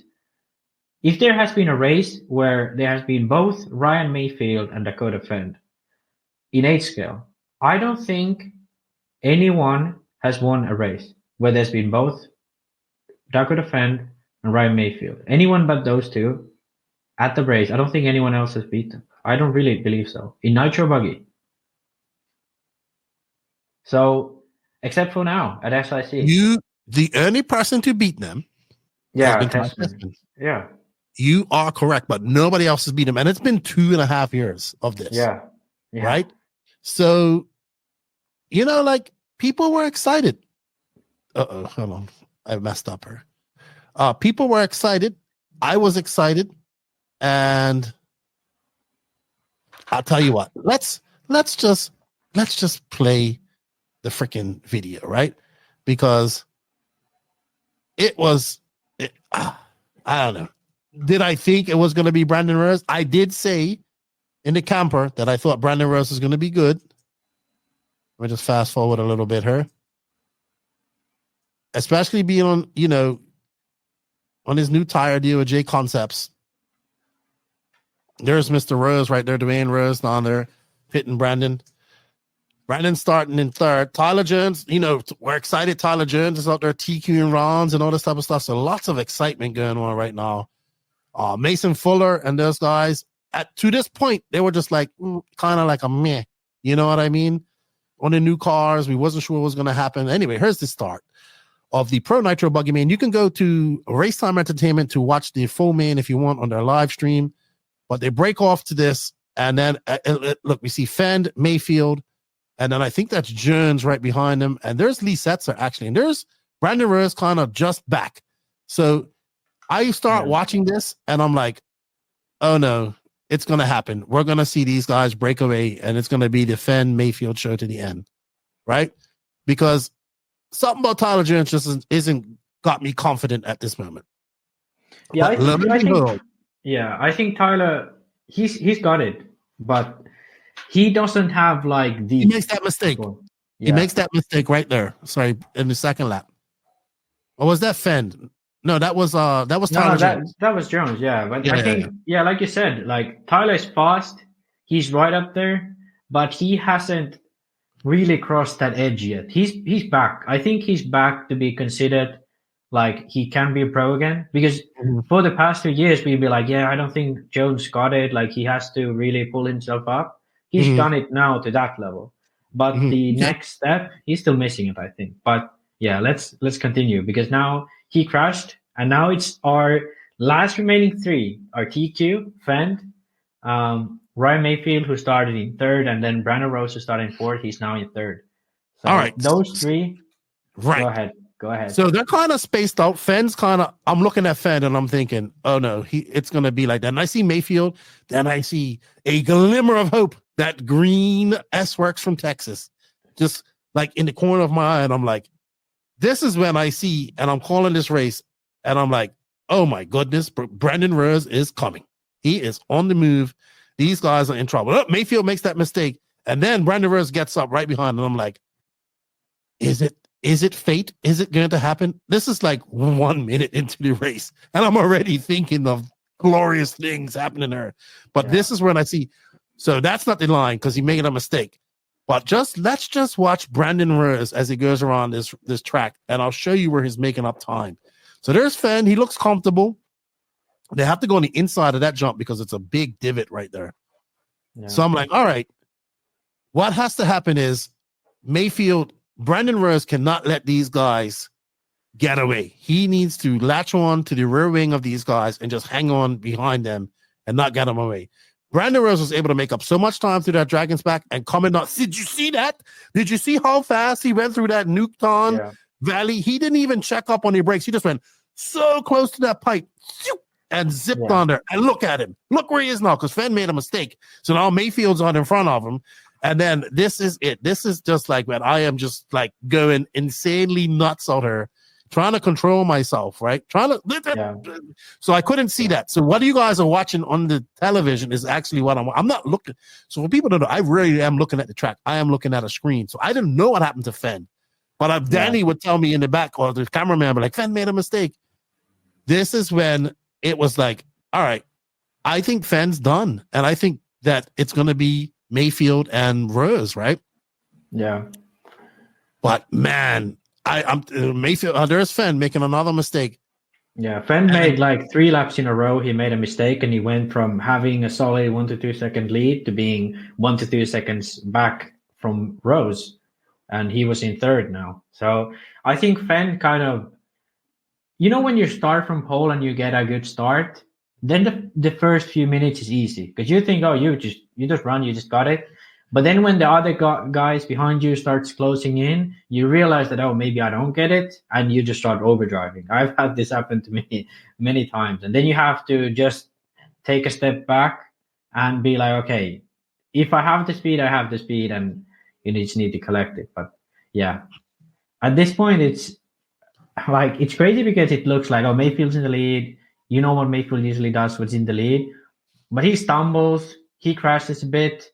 And that's when, Brandon Rose, he just takes the lead and runs away with it. I think Mayfield gets by him for a little bit here, but... Yeah, I think...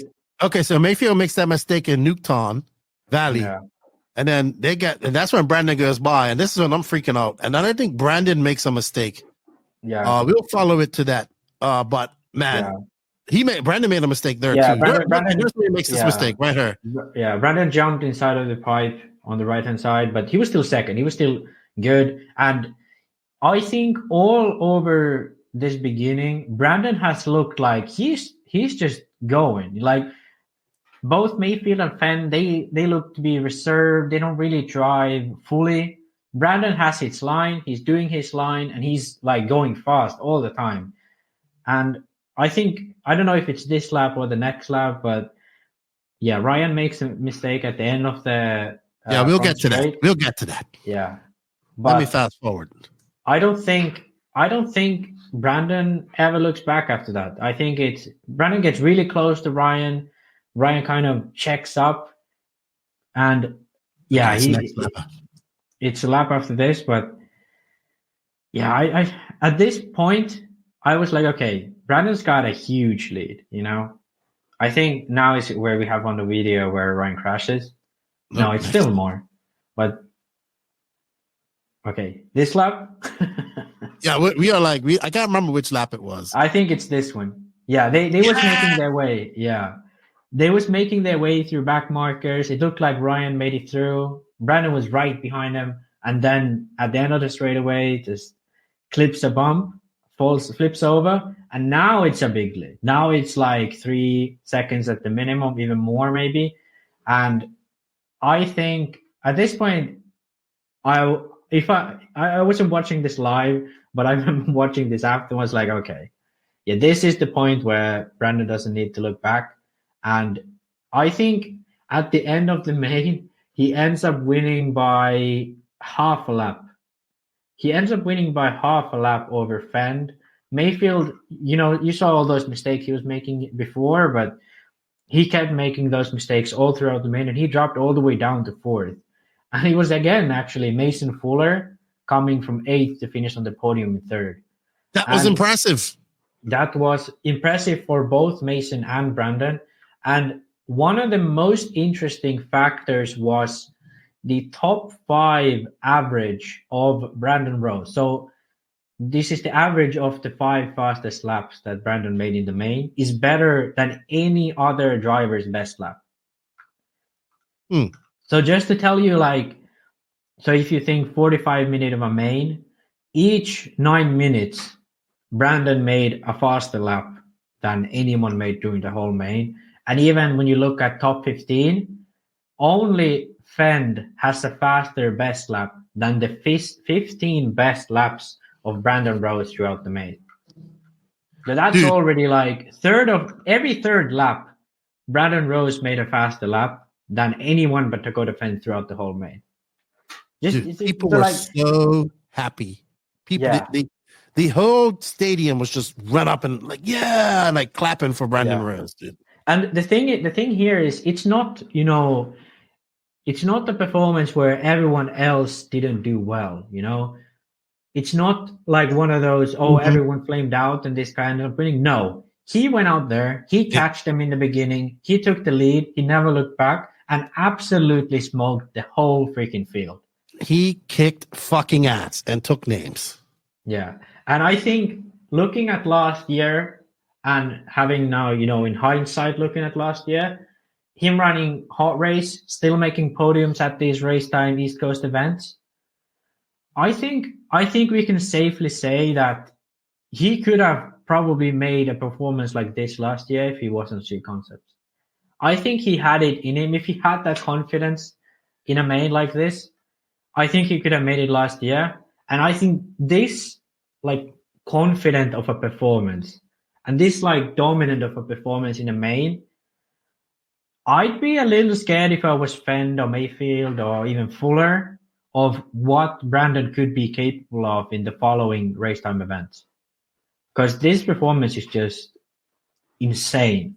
I don't know if what we should consider Brandon's performance in DNC West Coast events, but on tracks like this where he can run the J Concept rubber to its full extent, where he has this confidence which he has had already last year. He made a lot of podiums. He's established himself, I think, as one of the top guys in America currently. Yeah, and I'll tell you what, Rose time, that was awesome. Rose that time, was a great, yeah, great tribute to him. when he won this, I was so excited. Everybody was excited. And I went up and I saw his dad, like his dad was coming there. And he's like, guys, well, we finally got one Lefty. I was like, we've been trying to get that for a long time. I said, I know, man, congratulations. And he saw Brandon Rose now. Brandon Rose's dad is big man. He's taller than me. He's a big, solid man. And Brandon saw his dad, put his radio down and just dove right into him and hugged him. And it was such a amazing thing to see. And I was like, oh my goodness, we are going to have a very good season of RC racing at 1/8. Yeah. And I think, like, to me, oh yeah, go ahead. No, go ahead, dude. Go ahead. Yeah. I think, to me, like, what makes me so pumped about this is because I don't think this is a fluke. I don't really think this is like a one-time thing. I think, like, he just made himself like a top competitor with this result. And I think, he's been an underdog in some sense in the RC scene for quite a bit, like he was with the Gamma and then he made it on the S-Works, maybe got better results, he always showed speed, but a lot of times he was like in the B main, just getting bump up to A, maybe he was at the back of the A main and had a flame out or something. But in the, let's say, last year and a half, the step up he's been able to make, we always talk about the plateau. He's gotten over the plateau and above and beyond, Yeah, I would say so. Now, did I think he was going to be the first one to do this? I thought Mason Fuller was going to be the first one to do this. Same. But I will say this. Man, I was so pumped for Brandon. Like, I'm not going to lie. Yeah. And don't get me wrong, Mason first race with S-Works, never driven the car before, as I understood. And started 14th in Ebuggy, finished the 3rd. Started 8th in Nitro Buggy, finished 3rd. It's not like Mason couldn't do this at the next race, Exactly. And Tyler Jones on the 5th. Yeah, Tyler Jones too. Sparkle. Yeah, TQ's around. Yeah, TQ's around. Finishes 5th. Like starts 2nd. You know who else had a solid weekend? I have to say, Little Bump had a solid weekend on his new ride. Yeah. It's crazy when we hype about these guys, but Little Bump had, he had a 4th, and a 7th in Nitro Buggy.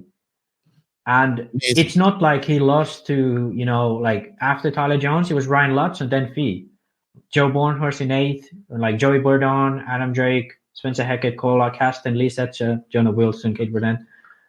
These guys in the main. But, we are going to have an exciting year in America. And I think, we always get these questions like, what's wrong with America? In Europe, there seems to be so many fast young guys. Well, welcome to 2024. There is a ton of the fast guys that are young in America, and it's going to be exciting for them. Even the Worlds this year, like we could be seeing some interesting results because for Ongaro, you remember 2016, he was still a rather unknown name. He's made the Euros, made twice before that. He comes to the Worlds, fights with Tessman and Robert Batter for a podium. Unfortunately, hits the pit wall, but Ongaro could have made a podium that year. And he was a total unknown, not even close to being a full-time pro at that time. And I think from these Americans, we could see that level of a performance at the Worlds. It's going to be an unknown to everyone, and I think that's what gives them a little bit of an edge, especially someone like Rose, which I feel is like a very, how would I say? He's a very, feeling driver, I think. He's not one of those guys that like meticulously, does. Well, I think they're going to have a ticker tape parade in Texas for him. I think so. Yeah, I think so too. But on a serious note, it was absolutely amazing to, not that I don't think that Ryan Mayfield and Dakota Fan have not deserved their wins, but we keep saying, like you said, when is one of these drivers going to get over that plateau? When is one of these drivers going to get over that plateau? Well, he did it. And next to come is that other guy next to him in that red hoodie, the Iceman, who just celebrated a birthday, by the way. And I'll tell you what, Jones, if he can put in a few more runs like this, he is going to start living up to what we all thought he could be, right? He took that win at P&B. He's been on the struggle bus a little bit, ever since then. And this is probably one of his best performances we've seen in a long time. So congratulations to him. I'm very excited about this upcoming year. I'm excited for PNB. I'm excited. Yeah, I'm excited for PNB. I'm excited for DNC. But it's going to be good. It's going to be good. It's going to be good. And also, I want to say again that about Tyler Jones. I don't think he's incapable of winning, but I think he's still getting used to actually being this fast, I think. And it's not like any driver wouldn't be. It's perfectly normal, but actually winning a 45-minute main against people that are one of the fastest in the world and don't have the routine for it. It's not easy. So you have to be in that mindset that, hey, I'm fast. I don't have to think if I'm fast, which I would expect him to do after a really, I can say lackluster few years. But I think he's back, and now it's just about, building on that feeling. And yeah, I think he's gonna be for him and for Sparko, that was like a dream. I think for both, it has worked out so good, and I'm excited to see what's going to happen. All right. So another thing I want to bring up about this, Max, is, okay, so S-Works. We see them have success over in Europe last year with JC3. Boots, obviously, having a good year as well. They're European champions. They get their first big Nitro buggy win over in America. I think it's safe to say that if you look back a few years ago, JQ would say that S-Works was a soulless company. Well, I think they have that soul. I think they're doing very well on both sides of the biggest market.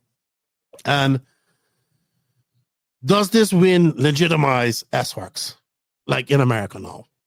Oh yeah. I think so. Okay. I think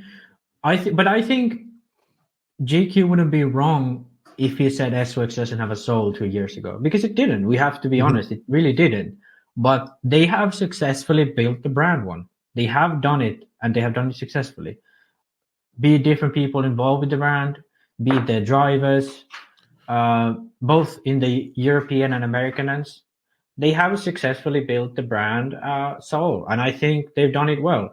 And yeah, Boots won with an S-Works in Silver State. What was it, 4 years ago? Mm-hmm. All right, so this isn't their second big win in America, but yeah, it's a first American win that actually significantly set up in America. That should be and I think still with Barufalo winning at Silver State last year with a Techno, that does, in my opinion, much less for Techno than Mayfield winning at DNC with Techno.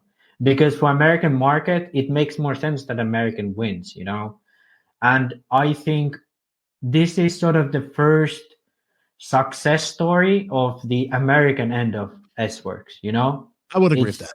The team management is American, the driver is American, the setup, everything is American. Everything's American. Yeah. So it's and obviously it's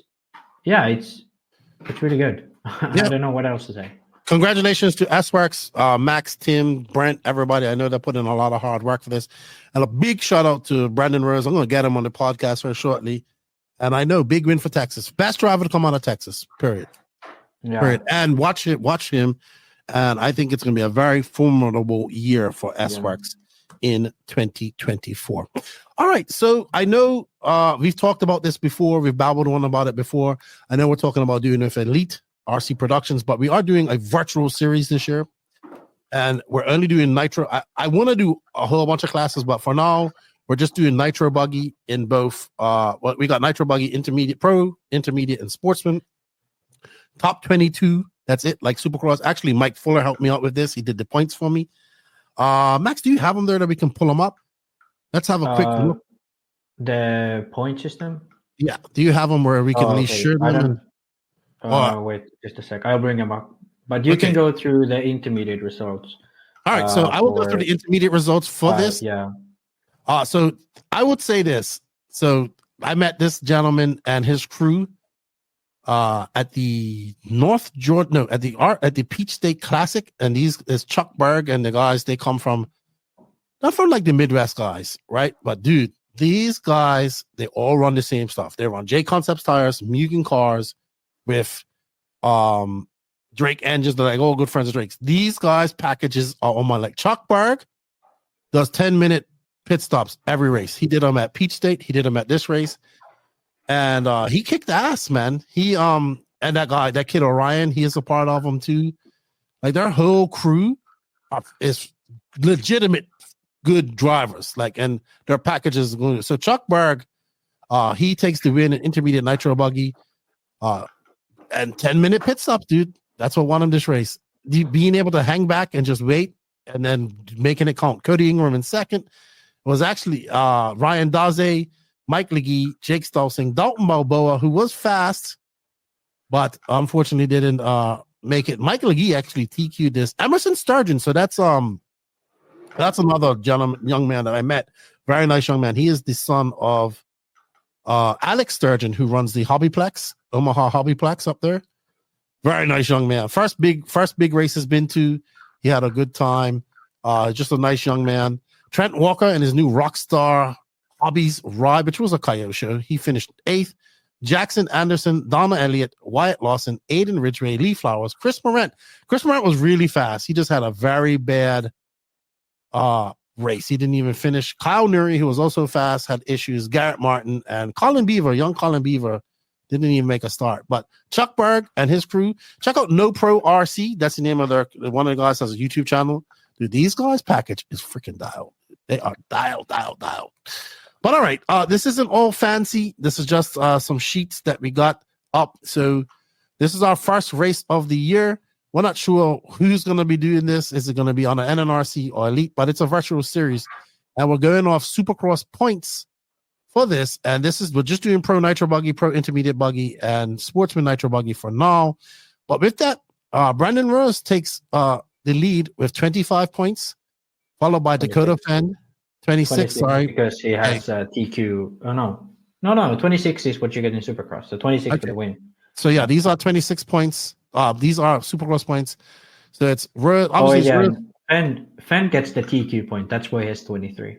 Okay. So it's Rose, Fenn, Fuller, Mayfield, Jones, Lutz, your top 5. And that's our first start to our virtual series this year. So only 22 people will join. And obviously, if you want to see the points for intermediate buggy, it's the finishing order of the top 22 of intermediate buggy and the finishing order of sportsman buggy. If you want to see those as well, Max has them up here. So it's obviously going to be Ronald Kimball, Christopher Craig, Jake Lasco, Justin Andres. I know I messed his name up. Jesse Davis, Weston Wilson, father of Jonah Wilson. So I'm hoping that these same people, I know that. So for the intermediate side of things, we're not going to include DNC because it's going to be a different group of people that go out there. But it's going to be for the intermediate and sports side, it's going to be SIC, PMB. We're thinking of possibly doing like North Georgia Shootout because a lot of those same people will go there. Wicked Weekend, AMS, right? Maybe Peach State too. Maybe Fall Brawl if the same people go. But for the pro class, it's going to be SIC, DNC, PMB, Silver State, Nationals, Wicked Weekend, and then probably AMS because we know that they're all probably going to go to those races. So we're following that. Obviously, we're a little bit more geeking out on the pro class of things. And but we want to show some love to the intermediate and sportsman guys as well. You know what, Max? We are done talking about SIC. It was a great event. It was awesome. I had fun. Oh, so I might as well talk about the ICEP thing right now. This is fun. Yeah, I think, but maybe we talk about it in our new segment, right? Yeah, we can talk about that too. In our new segment that I have no idea what we're talking about. All right, but we'll talk about it. But how IC and EP triggered the RC Nation is coming up shortly. With that said, we're going to take a quick commercial break. because you know what? I'm headed off to this race, and I hope you guys join me. I am going to the International Buggy Challenge race coming up in Easter of March, and then following that will be the World Cup, the IFMAR World Cup for Ebuggy, which will make it a World Championship in 2025. I hope you guys join me. I'd love to see you there. I am looking forward to going back to Barcelona.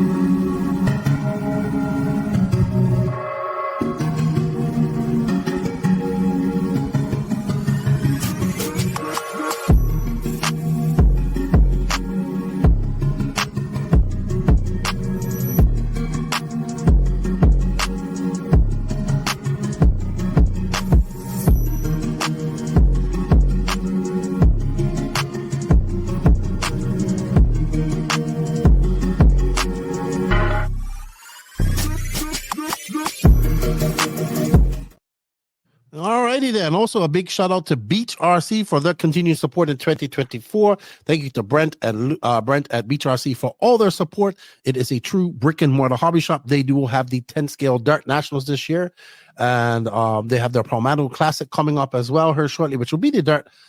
There will be the Nationals warm up race. Was watching Wheel and Trigger last night. It was funny. Go check out Wheel and Trigger as well. Give them a like, sub. It's another RC podcast. We promote all podcasts. Also, we have an affiliate link for Beach RC in the written description of this podcast. If you guys can use that, it helps us out a lot. Also, big shout out to my good friend Tony Newland at Clinic RC for all your titanium needs for your RC cars. I see he just released a B7 kit as well, so you can get fully pimped out, anodized, whatever color you want. Also has RaceTech engines and many other products at clinicrc.com. If you do order anything from there, just let them know that Lefty sent you. It will we greatly appreciate that. As well, big shout out to Donovan RC Racing Products for all your charge leads as well. Charge leads, powering leads, all that type of stuff that you need. Check them out at the link is in the written description of this podcast. If you use the promo code Nitros of Glory, you will save 10% off your order. So greatly appreciate all those people coming on board and supporting the podcast. We can't do without you. Excuse me. Can't do without you. And we greatly appreciate it. So up next, upcoming races in the next couple of weeks. Obviously, this weekend we have EOS Round 1, Round 2 at dawn. Big names going to this. Like we said, Joe Bornhorst going to this. Love to see that happening. He's in Austria testing out with the Antonia, her family, Antonia's family. We got Ronnefalk's going. You know, obviously, I was talking to Mika Widmar. His going. All the big guns in 10 scale racing are going. Yeah. Angaro is going to be there. I wonder if JC3 is going to be there as well. He did go to. I don't know. I don't really know if Canas is going, but yeah, for S-Works, they always have a big team with Widmeyer, Neumann, now Bornhorst even going over. And Associated is, B7, first big race in carpet in Europe. And it's going to be the whole team. At least the top guys of the team have gotten the new B7, and it's gonna be interesting to see what Karup, reigning European champion, Joona Haatanen, previous EOS winner, European podium finisher, European champion TQ in tool drive, what he can do, and then obviously the Hall brothers, they are. Pecco's going too. Pecco is going for Schumacher. He's a top 5 driver, I'd say, at some of the EOS races. Then obviously Orlowski, competition. Lee Martin. I think to make the A main at this event, that's already an achievement in itself. Yeah. There's going to be like high end 10 scale drivers in the B main for sure. Is Coelho going? From what I know, Coelho is not going because he'll be at the Snowbirds. Oh, that's correct. That's correct. Speaking of that, Snowbirds this weekend, biggest race in ONROAD coming up in Kissimmee, Florida. I was just listening to, if you want to know more about 10 scale and all that type of stuff, you can go listen to, I think it's episode 268 with Track Rats with Hefty and the Mangler. They were geeking out on the 12 scale worlds. They'll be there. I was listening to their podcast. They had Mike Boylan on, who's the founder of this. Did you know that Mike Boylan is actually makes his living? He's a big weatherman, Facebook weatherman. He has millions of subscribers on Facebook and YouTube. And every morning he does hurricane chasing, all this type of stuff. That's crazy. Yeah, they call him the drunk donkey. That's what he pissed off. He pissed off like an actual weather, like a TV weather service so bad they called him a drunk donkey. The guy ended up getting fired for that, and he used that as he marketed that. But yeah, he was on there talking about the snowbirds. That's a race I was so tempted to stay in Florida to go to. I would have stayed for the race for Justin race, which happened this past weekend, which was a good race as well. They raised over $9,000 for Justin, who was in a bad accident. So congratulations on that. Lance and those guys were involved in that. I wish I would have stayed at that. That was at Newberry in Florida. Always good to see our RC community coming together to help people out. But I would have loved to have stayed for snowbirds. Huge race. Oval and on-road and carpet on-road. And I said, all right, Coelho's going to be there. HagBerg's going to be there. This is like the race to be. So all these guys went from ETS right over to there. I would have seen. It's the same place. Same venue. No, for snowbirds. Oh, for snowbird, yeah. Yes, I think Reinhardt is going. Yeah, to snowbird. Orlowski ain't going. He's going to stay and do. Orlowski's going to stay. Yeah. Coelho missed the ETS actually, so I think he was already last weekend there. Okay. Yeah, I think HagBerg was there. Was he? Yeah, the whole. I think most of the X-ray team was already in America. Okay, you know what? When we get to the podcast, remind me, I have a petition that we have to start for HagBerg. Just remind me about that. All right. Up next, 8 scale wise is the first round of the Asian Buggy Championships, February 8th to 11th, which is going to be held at the Counties RC Club in.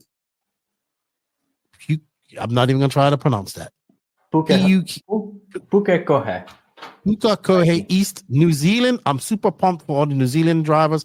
Ryan Lutz is going there. Scotty Yards, the Hill broadcast team will be there. Kyle McBride's going to be there. So it's going to be it's the first race of the Asian Buggy Championships. It's 4 rounds of it. That's coming up. They're going to, at least last year, they had really good coverage too. So it'll be interesting to follow the race. They will have a good coverage. I think that same weekend, we have the Montpellier GP, which is one of my favorite races to watch. This is a race I want to go. Like, I want to go call this race because this is one of the biggest races in Europe, and it's always in French, and nobody can understand it, and it needs to be in English. Yeah. I want to be at this race to do commentary next year. It's always a race I wanted to go. First big race. Yeah, okay, Padova's a big race, but this is the first big race. This is like the start of 8 scale season. I'm looking forward to that. It's always provided some great racing. Pretty much all the top names are going there. That's being held at the Mini Bolide Montpellier, France. We have the FTC race coming up February 23rd to 24th. That's Tony Schumacher's race at the Nitro Compound in Maricopa, Arizona. Humongous track. I already see a lot of the guys from TNR going there, like Rivkin, Mayfield, all those guys are going there to race that. That's coming up February 23rd to 25th, so good luck to them. Then we have the big kahuna, the Dark Nitro Challenge, coming up March 13th to 17th at the Dark in Paris, California. Obviously, that's another huge race. Lots of Europeans go there and be a part of that. Psycho Nitro Blast, April 5th to 7th. Before Psycho Nitro Blast, we have the IBC that's coming up the weekend before that. I will not be at Psycho Nitro Blast. I will be at the 8 scale EP Buggy World Cup, which is happening in Guarda, Portugal. Now, for people that don't know, in order for them to have a world championship, they have to have a World Cup per IFMAR rules. So they're having this. The actual race will be held at the B Buggy Arena in Barcelona next year for the E-Buggy Worlds. So looking forward to that. 2 weeks in Portugal, 2 different destinations. Actually looking for that. It's funny though. My buddy from Sweden, Timo, who I did work underground with in Ecuador, just messaged me. He's like, I have people looking for operators in Portugal. Can you? I said, well, I'm going to be in Portugal for 2 weeks. Well, can you go by the job site? I'm like, nope, can't. That life is done for me. No more Shark Creek work for me. And then obviously we have the Asian Buggy Championships Round 2 coming up in Philippines, April 18th to 21st. We have Silver State coming up in May. We have 10 scale nationals coming up in April. We have Florida RC Championships coming up in April. Right now, my tentative schedule is looking like March and April is going to be busy. Let's just say that. Yeah. Busy. It's going to be possibly going to Palmetto Classic, Banquet, FRCC Callahan, flying from there to Portugal, 2 weeks in Portugal, coming home for a week, going back to USA a week after. It's going to be busy, but I'm not complaining. I am not complaining. So lots of racing coming up, lots of racing to follow over the next few months. We haven't even included any 10 scale racing in that. So yeah, it should be good. Should be good. All righty, Maxie. Let's get up to our new HotRace Hot Topics Hot Potato. HotRace is one of the biggest tire manufacturers in the world. I just saw that Nicola moved into his new warehouse in Italy, whole new warehouse in Italy. I need to get him on to talk about that as well. Making some big pushes as well. They signed a whole bunch of European guys. Thibaut is now their new team manager, which I bet to say Thibaut did pretty good. I think he enjoyed being a team manager at SIC. It sounds like he really enjoyed it. I didn't get to talk to him too much. So he's like the new HotRace team manager over in America, which is absolutely good as well. And this topic is something we're going to talk. We're going to say something that we might have found throughout the week. We're going to say a few words about it. And one of the things that I want to talk about, before I get into that, I want to say thank you to Nicola and HotRace for all their support. And we greatly appreciate it as well.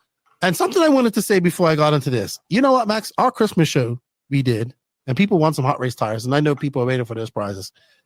You know what? If you want a prize, you have a few more days to the end of this week to go listen to the live Christmas show and send me a message with your email, with your address, where you want what you won. You know, Max, I've only had about 5 people respond to that.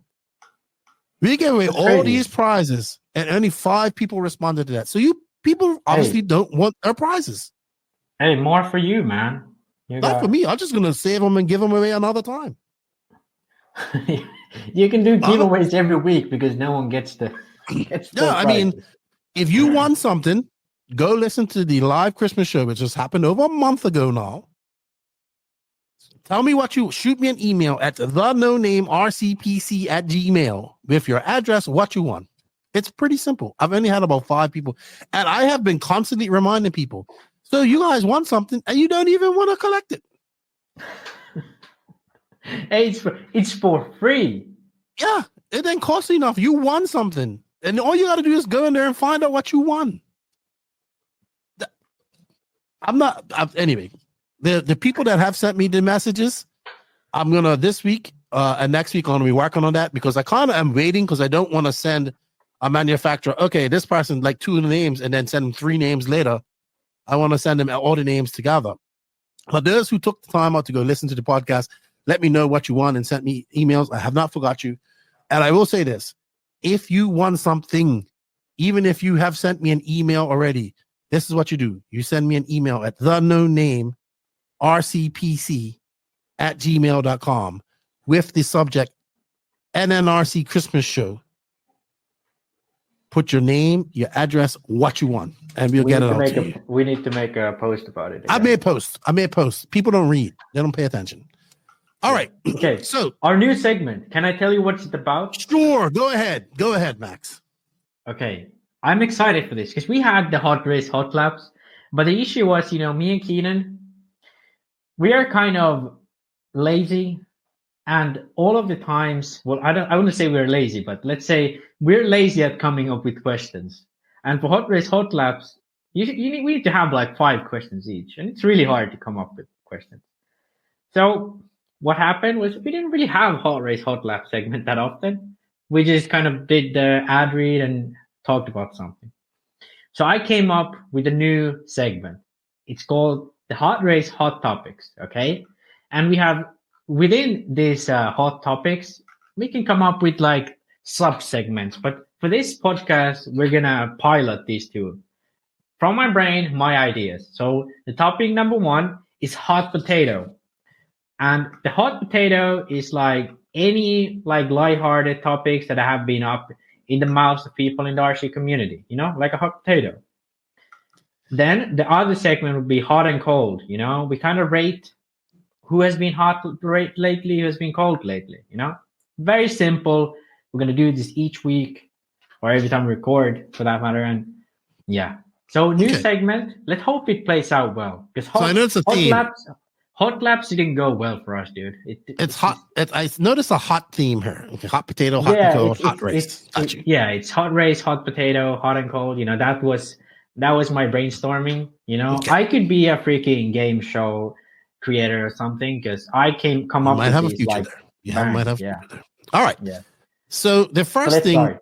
You triggered many people with this, and I am absolutely loving it. So we're all sitting at dinner after SIC, and Lance goes over to me, he goes, Eden, what is Max Mort talking about IC and EP? And I just burst out laughing. And then Bobby's there, yeah, what is he talking about? And I'm like, don't worry. When I first heard IC and EP, I didn't know what it meant either. And I said, internal combustion, electric buggy. Electric power, sorry. Yeah. Oh, it's nitro and Ebuggy over here in America. I said, I get that. I understand that. But I said, the way IFMAR says it and the way EFRA says it is IC, internal combustion, off-road, internal combustion track, EP, off-road, EP track. Man, the look of confusion and disgust on these guys' faces, I just laughed. And then I was like, and I swear for the rest of that trip, I just teased Lance. I was like, ICEP. Well, fucking ICEP you. I'll wait till I see that Max Mort. And then it just went, I was like, all right.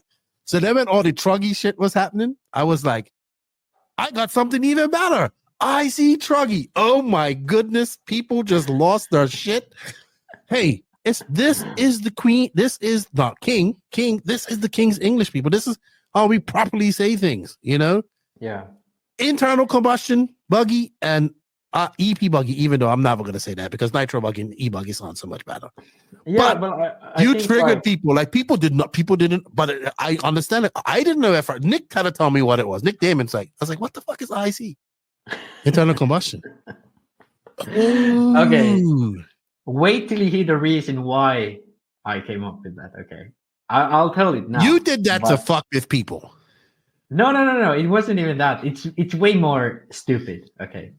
So, you know, I think the end of last year, I started to be more active. Obviously, I've been making some small posts here and there on the NNRC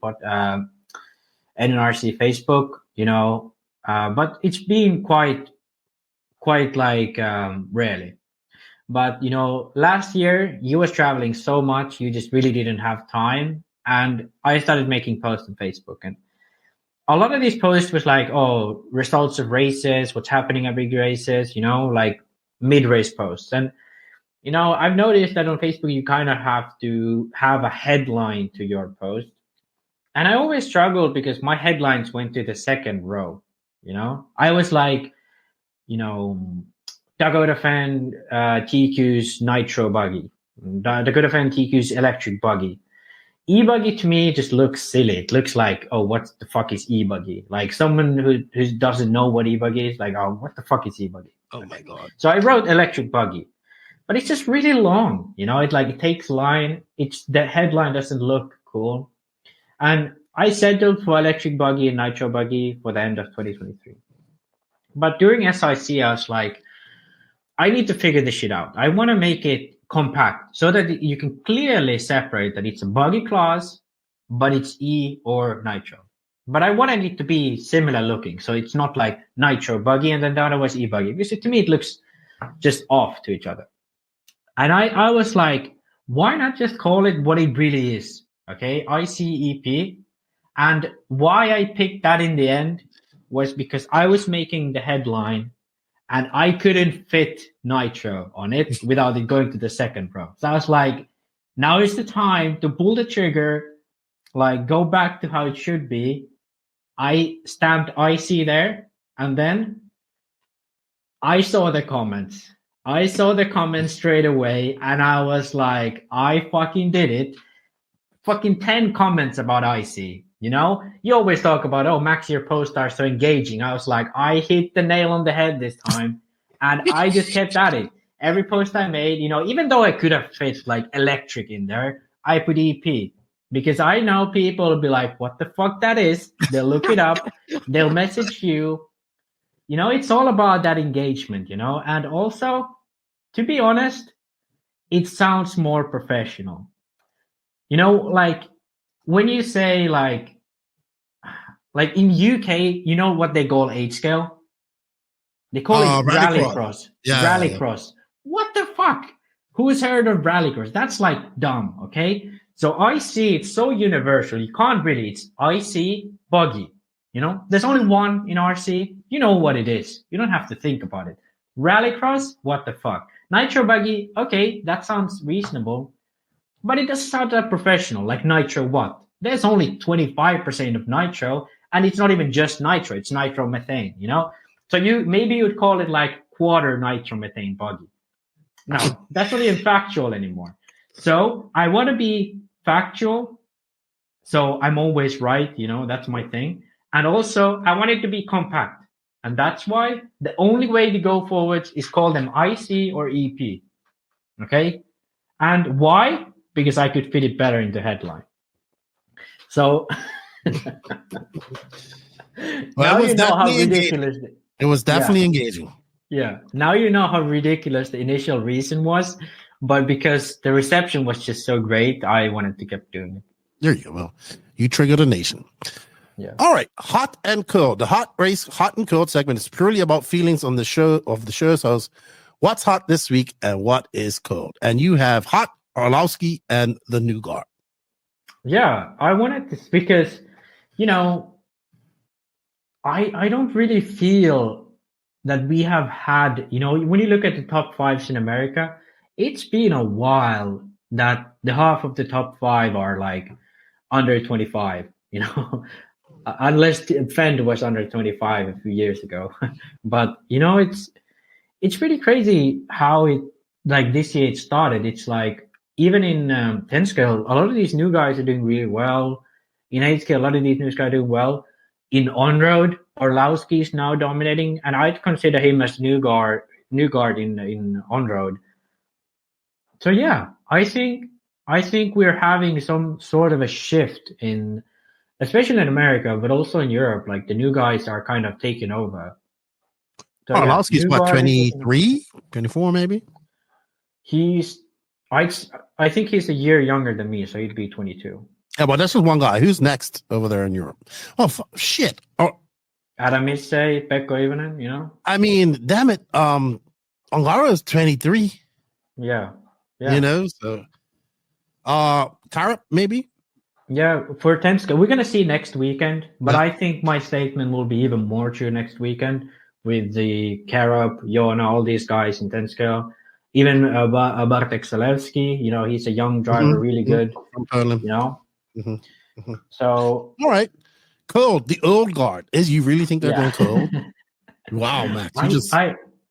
I think so. Like, I made this post that the Mayfield's dominating, and then someone roasted Patrick because Patrick said at one he said at AMS he has not been able to live it alone. Yeah, Mayfield said, Patrick said that Mayfield is getting older and he's not, and these young guys are coming, and man, the chat roasted him. He got in trouble for that. He's still getting roasted for it. So I made that point about Mayfield's dominating, and yeah, but I think for sure, like someone like Mark Reinhardt, I can't remember the last time he got a big win in touring. You know, like big win talking about against both Coelho and Orlowski and these guys, even Ronald Welker. So I think, and also in 8 scale, you see like in Europe, like Robert for sure, he has in the recent, like let's say 3 years, like he's dropped. Savoia, he's kind of out of it. Like if you think about, even like Ronnefalk had a rough year last year. So like all of the new guys are the ones who are at the top. Okay, Boots is the only one who's kind of resurrected himself in the past year or so. But I feel like Mayfield is kind of the only one who's really hanging in there. Dude, he drove that freaking Ebuggy at SIC. He drove. You can see he was just like, all right, you guys thought, all right, I'm going to show you. I'm still the Mayfield. He was kicking ass. All right. The old guard. You say that, but then guys like Lutz out there are still having great years. They had a great 2023. Okay, I forgot about Lutz, but yeah, Lutz and Mayfield probably there. You know, Tessman's retired. Cavallari's hanging on by a string. I want to get Tessman on the podcast. You know what you got? We need you guys to message Tessman and say you need to go on the No Name RC podcast. I'm going to message him today. All right. Do you have other hot circles? Oh, hot. Schumacher Touring. They are looking hot. 3 cars in the main, winning races all the time. Current world champion in 12 scale. Let's see how the EOS goes, but yeah, Schumacher is looking hot right now.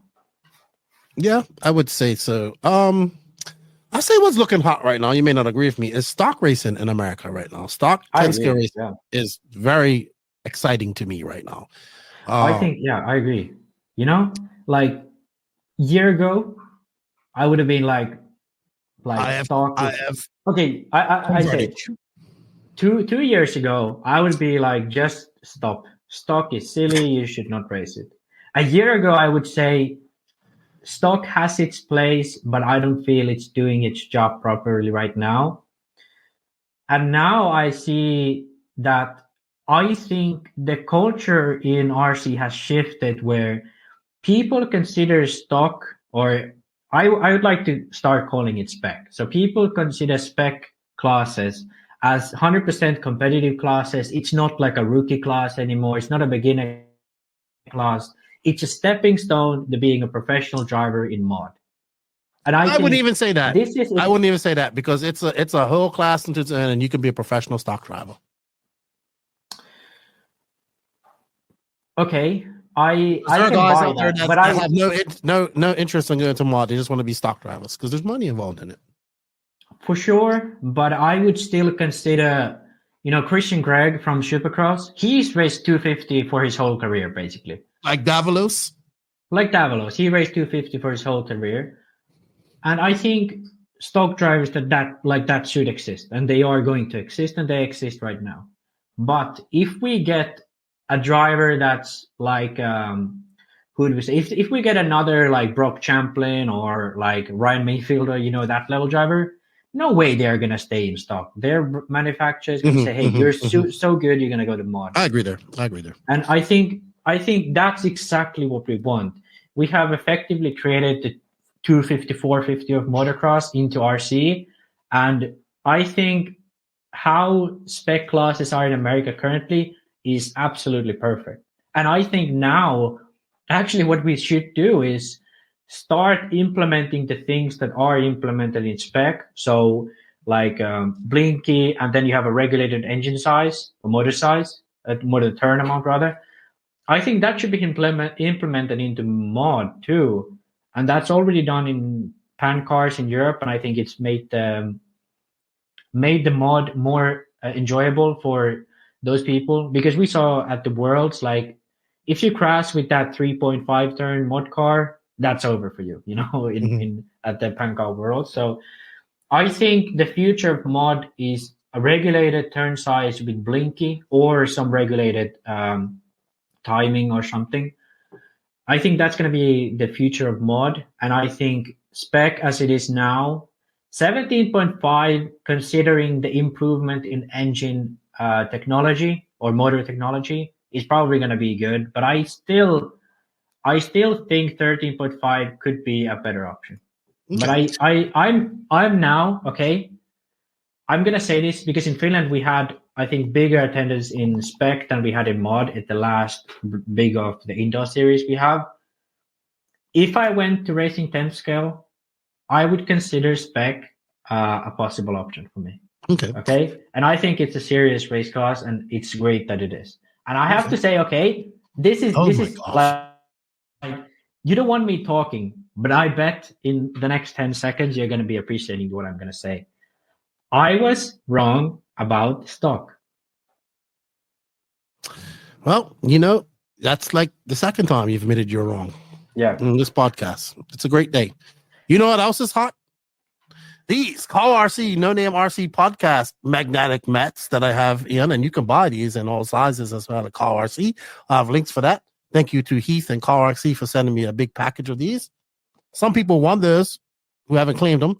You know what else is hot? These new NNRC shirts that we got made. They have the NNRC logo here. Dirt Slingers made them. You can pick them up. We will be shipping them out, but if when we're at races come up, and we have black and white, and we will be getting some more, and we are working on the Ebuggy Pays the Bills logo. And I have a cold subject that we're going to touch on real quick, and then we're going to move on to our rant. I'll tell you what's cold right now. RC drag racing. Oh yeah. It has That's a now. good one. It's still going on, but I think all those big money races and all that stuff is dying down. They just had a big race in Florida, but all the hype around. If you talk to the guys that were hardcore into drag racing, the hype is dying on. It's dying. Yeah, RC drag racing is dying. Yeah, all that, like I saw still like a year ago, people like, oh, like 1,500 for a car that can do 3,000 for a car that can do 3,000? sub 2 second cars. So there was all these builders who like sent cars to people, and then the people hoped that they could like win one of these big money races. But luckily, that whole pyramid scheme has gone away. So he calls it a pyramid scheme. Well, it is at the end of the day. I think they just went away from the whole core of it, looking realistic. Yeah. Everybody running the same bodies, too expensive. Now, from what I'm told, is that like a lot of the spec racing is pretty good. It's still going on, but you're not seeing these big super money races and everybody trying to do it now. And I think it always was a bubble. But I think now we're getting to the level where it should be. It's still like, it's not like drag racing's dead. It's still alive and well, but I think the bubble has finally, and luckily for the long-term continuity of the class, it has bursted. So, and I have drag racing cars, and I'm building actually one to race with my dad, drink some beers, and race down the street with them. And your imaginary brother Rex. Yeah, he's real, and he's actually going to school. He's trying to get a job, and he's doing well. In the imaginary world, he's into coding. He's probably better at coding than me. You admitted someone's better at something than you. Wow, it is a great day. All right, let's get on to our JQ Racing Rant and our conclusion. We are now at that point of the show where you should fasten those seatbelts and put your big boy pants on. Whoa. Things are about to get serious. It's time for the JQ Racing Rant.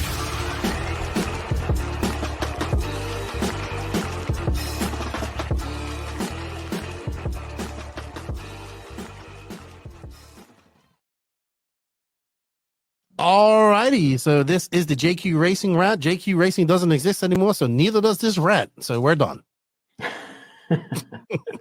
We're not rant. Yeah, I do have a rant because this was a subject when I was putting up my post, triggering people, or just not triggering, getting people to think. And one of the posts was about Truggy breeds bad habits. Thank you, the Prince of Mullets, LW4, for these quotes.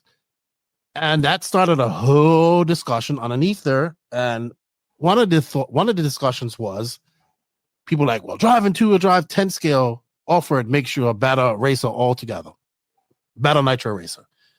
I think at one point that was true.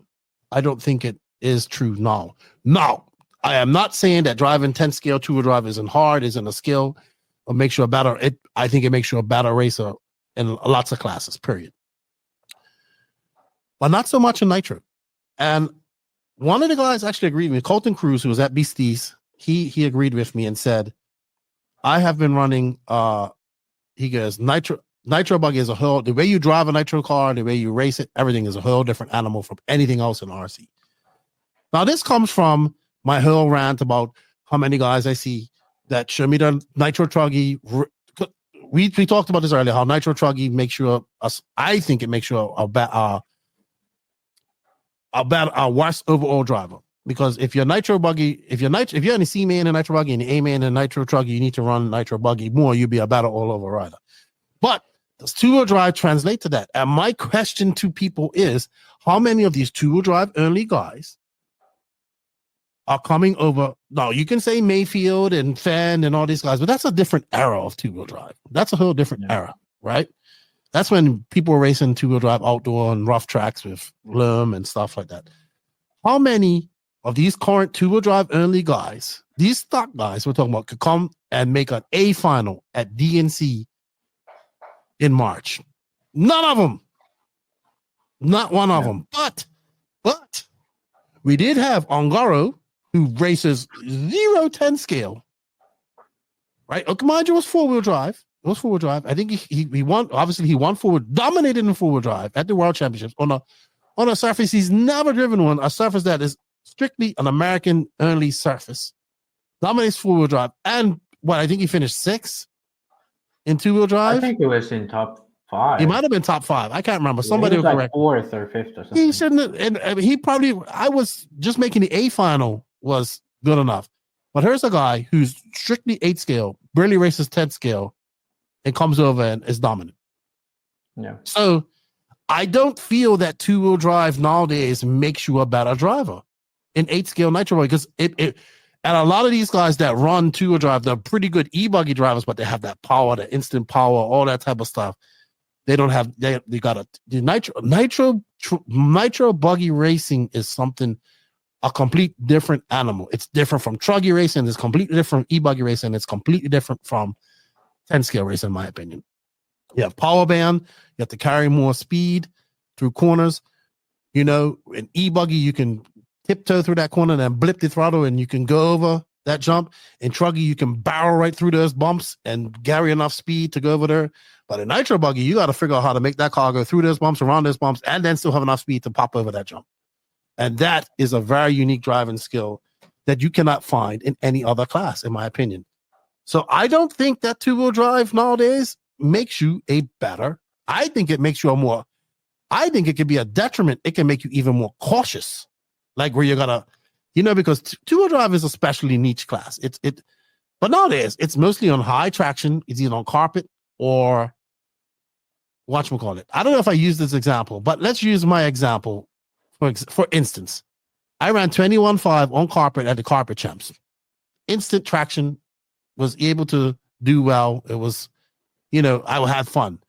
Fast forward, go to full roll like a week later, I couldn't even do a freaking lap on that ice skatey track with stupid big jumps way over there in the corner that I could barely see.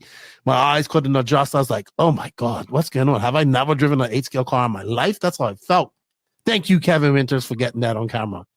So I just don't think that two-wheel drive makes a big difference anymore. And I beg anybody out there to argue with me on that point, because I will stand on that rock and die on that hill that it doesn't. What do you think, Max?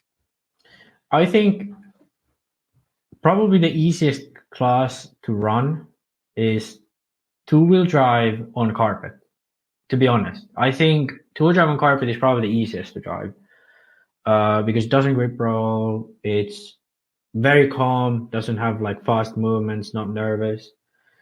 Oh, it is nervous, but you have traction. You Yeah, have traction for this. Not like compared to like full drive on carpet, which is really difficult, to be honest.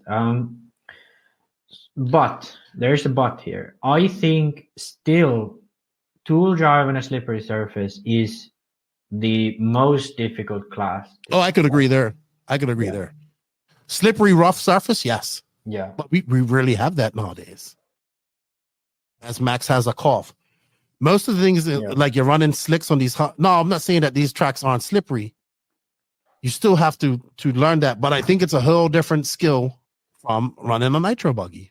And I think nitro buggy guys are able, good nitro buggy guys are able to transition over to 10 scale and on-road very easy. Yeah. Because of all the stuff they have to go through. That's just my thoughts. It was an argument. It was a debate on Facebook. Let us know what you guys think out there. Do you think that, I'll use it for example, what current two-wheel drive early 10 scale early guys could come over and be dominant in 10 scale, in 8 scale right away. And then we have guys like Ongaro who barely raced 10 scale, who's a world champion now. Yeah, I think, but the thing is, before it wasn't like that. Before it was exact opposite. A lot of guys gave from 10 scale and was really good in 8 scale. But I think the carpet and, the Astro, it's such a different world. It doesn't really, it makes you really good to like repeat, but it's not really, as a driving technique, it doesn't really breed good driving techniques, I think. So I think you're partly right, but I would still call two-wheel drive the best class for beginners to learn how to drive. Yes, I would agree there too. It's definitely something. If you can do two-wheel drive, you're going to be a good all-around driver.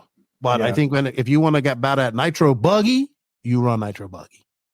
I think nitro buggy will make you a better all-around 8-scale driver, period. So that's my argument. Let me know what you guys think in the chat. That's our rant. It's nothing too big about that this week. This is a topic that we saw. We've been rambling on about RC and racing and Truggies and sponsorship and all that. Razzmatazz for the last 3 hours.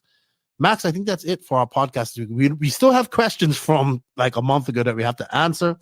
We are getting back to our regularly scheduled, like having a guest and all that type of stuff and answering your questions. You know what I want to do, Max? I want us to do a live show. We need to do like a Lefty Max off the record. The only issue is it's your freaking 7 hours in front of me. Yeah, it's difficult. Yeah, but I think people would like, maybe we do a live show. The thing is, we'd have to do a live show in the afternoon. We wouldn't get a lot of, we would get a few American guys, but we have to do it late at night, and it's too late for you. Yeah. Well, maybe someday I can plan, like I stay up late and we do it. Well, I know there's a big push to get you to come over to America for a race. Yeah. So if we do that, but I think maybe we'll just do an afternoon live session one day. Maybe we'll just do it next week. I think we should just shut up and do it. We're gonna, you know what? Next week, Max and I are gonna do a live session. We're gonna ask questions, prove the professor of everything wrong, and let's have a chat about RC. I know I'm gonna be doing a Lefty off the record, maybe this week or maybe early next week. We'll see. But we're gonna thank everybody. Congratulations once again to Brandon Rose on his big win at SIC. Good luck to everybody at EOS and Snowbirds this weekend. And also at the Florida RC Championships round 1 of their 10 scale program. And I just want to say a big shout out again to everybody that came out to the Race for Justin event this past weekend at Newberry there in Florida. Over $9,000 raised for his medical bills and all that stuff. So it's always good to see our RC community come out. Thank you everybody for the support and love that I got over the last 3 weeks and these trips and period. I can't do any of this without you. I greatly appreciate all of that. Your support means a lot. Thank you to the patrons and YouTube members of the podcast. If you guys wish to become a YouTube member or patron and help support this podcast financially extra a little bit, links for that in the written description of this podcast. We greatly appreciate it. Thank you to all the sponsors and companies that advertise on this podcast. We have a few more spots left. Remember, everybody, you can support the podcast by go into some of these companies. We have affiliate links. We have coupon codes that can save you some money. We have some links that have nothing. Just let them know that you heard about it on the No Name RC podcast. They are Invisible Speed. Don't forget books of shipping. High Tech RC, Corsatec USA, Sidewinder Fuel, Mayako, Beach RC, Techno RC, Clinic RC, Stacked RC, RaceCraft USA, Call RC, Elite RC Productions, Florida RC Championships. Shout out to House of RC, RCGP, and shout out to our drivers. They are David Ronnefalk, Robert Battier, Alexander Hagberg, Maddie G, Pecco Ivanen, and yeah, man, everybody. Oh, don't forget RC Box Club as well. We are affiliated with them. Check them out. Go check them out if you want to. Let them know you heard about it on the No Name RC podcast, as well as Donovan RC. You can save some money on any products you buy from there, and of course RC Body Armor as well. Let them know you heard about them all on the No Name RC podcast. Max, it was good catching up with you. I guess we'll see each other early next week to record some more. We have a lot of questions to answer. I'm hoping that we're going to have an RC legend on next week. Let's just say his initials are J and J. And, you know, I'll be recording with him this week. It's been a blast reconnecting with you, Max. It was a blast hanging out with everybody at these races. I look forward to seeing you all in March. Remember, Nitro's the glory. Ebuggy pays the bill. Max is here to say goodbye in person because he has a power cord now. I got the power cord. Had to order it from China, but finally got it. He got it. So now we get to see Max the entire time. Thank you, everybody, for the support. Don't forget to hit that like, sub, notification button, share button. Help us get to 5,000 subs. Help us get to 10,000 followers on Instagram. And help us get to 20,000 followers on TikTok. We greatly appreciate all you guys' support. Lefty and Max, we're out. We'll see you next week. Hope you enjoyed this. We are done as soon as I find this damn outro. There it is.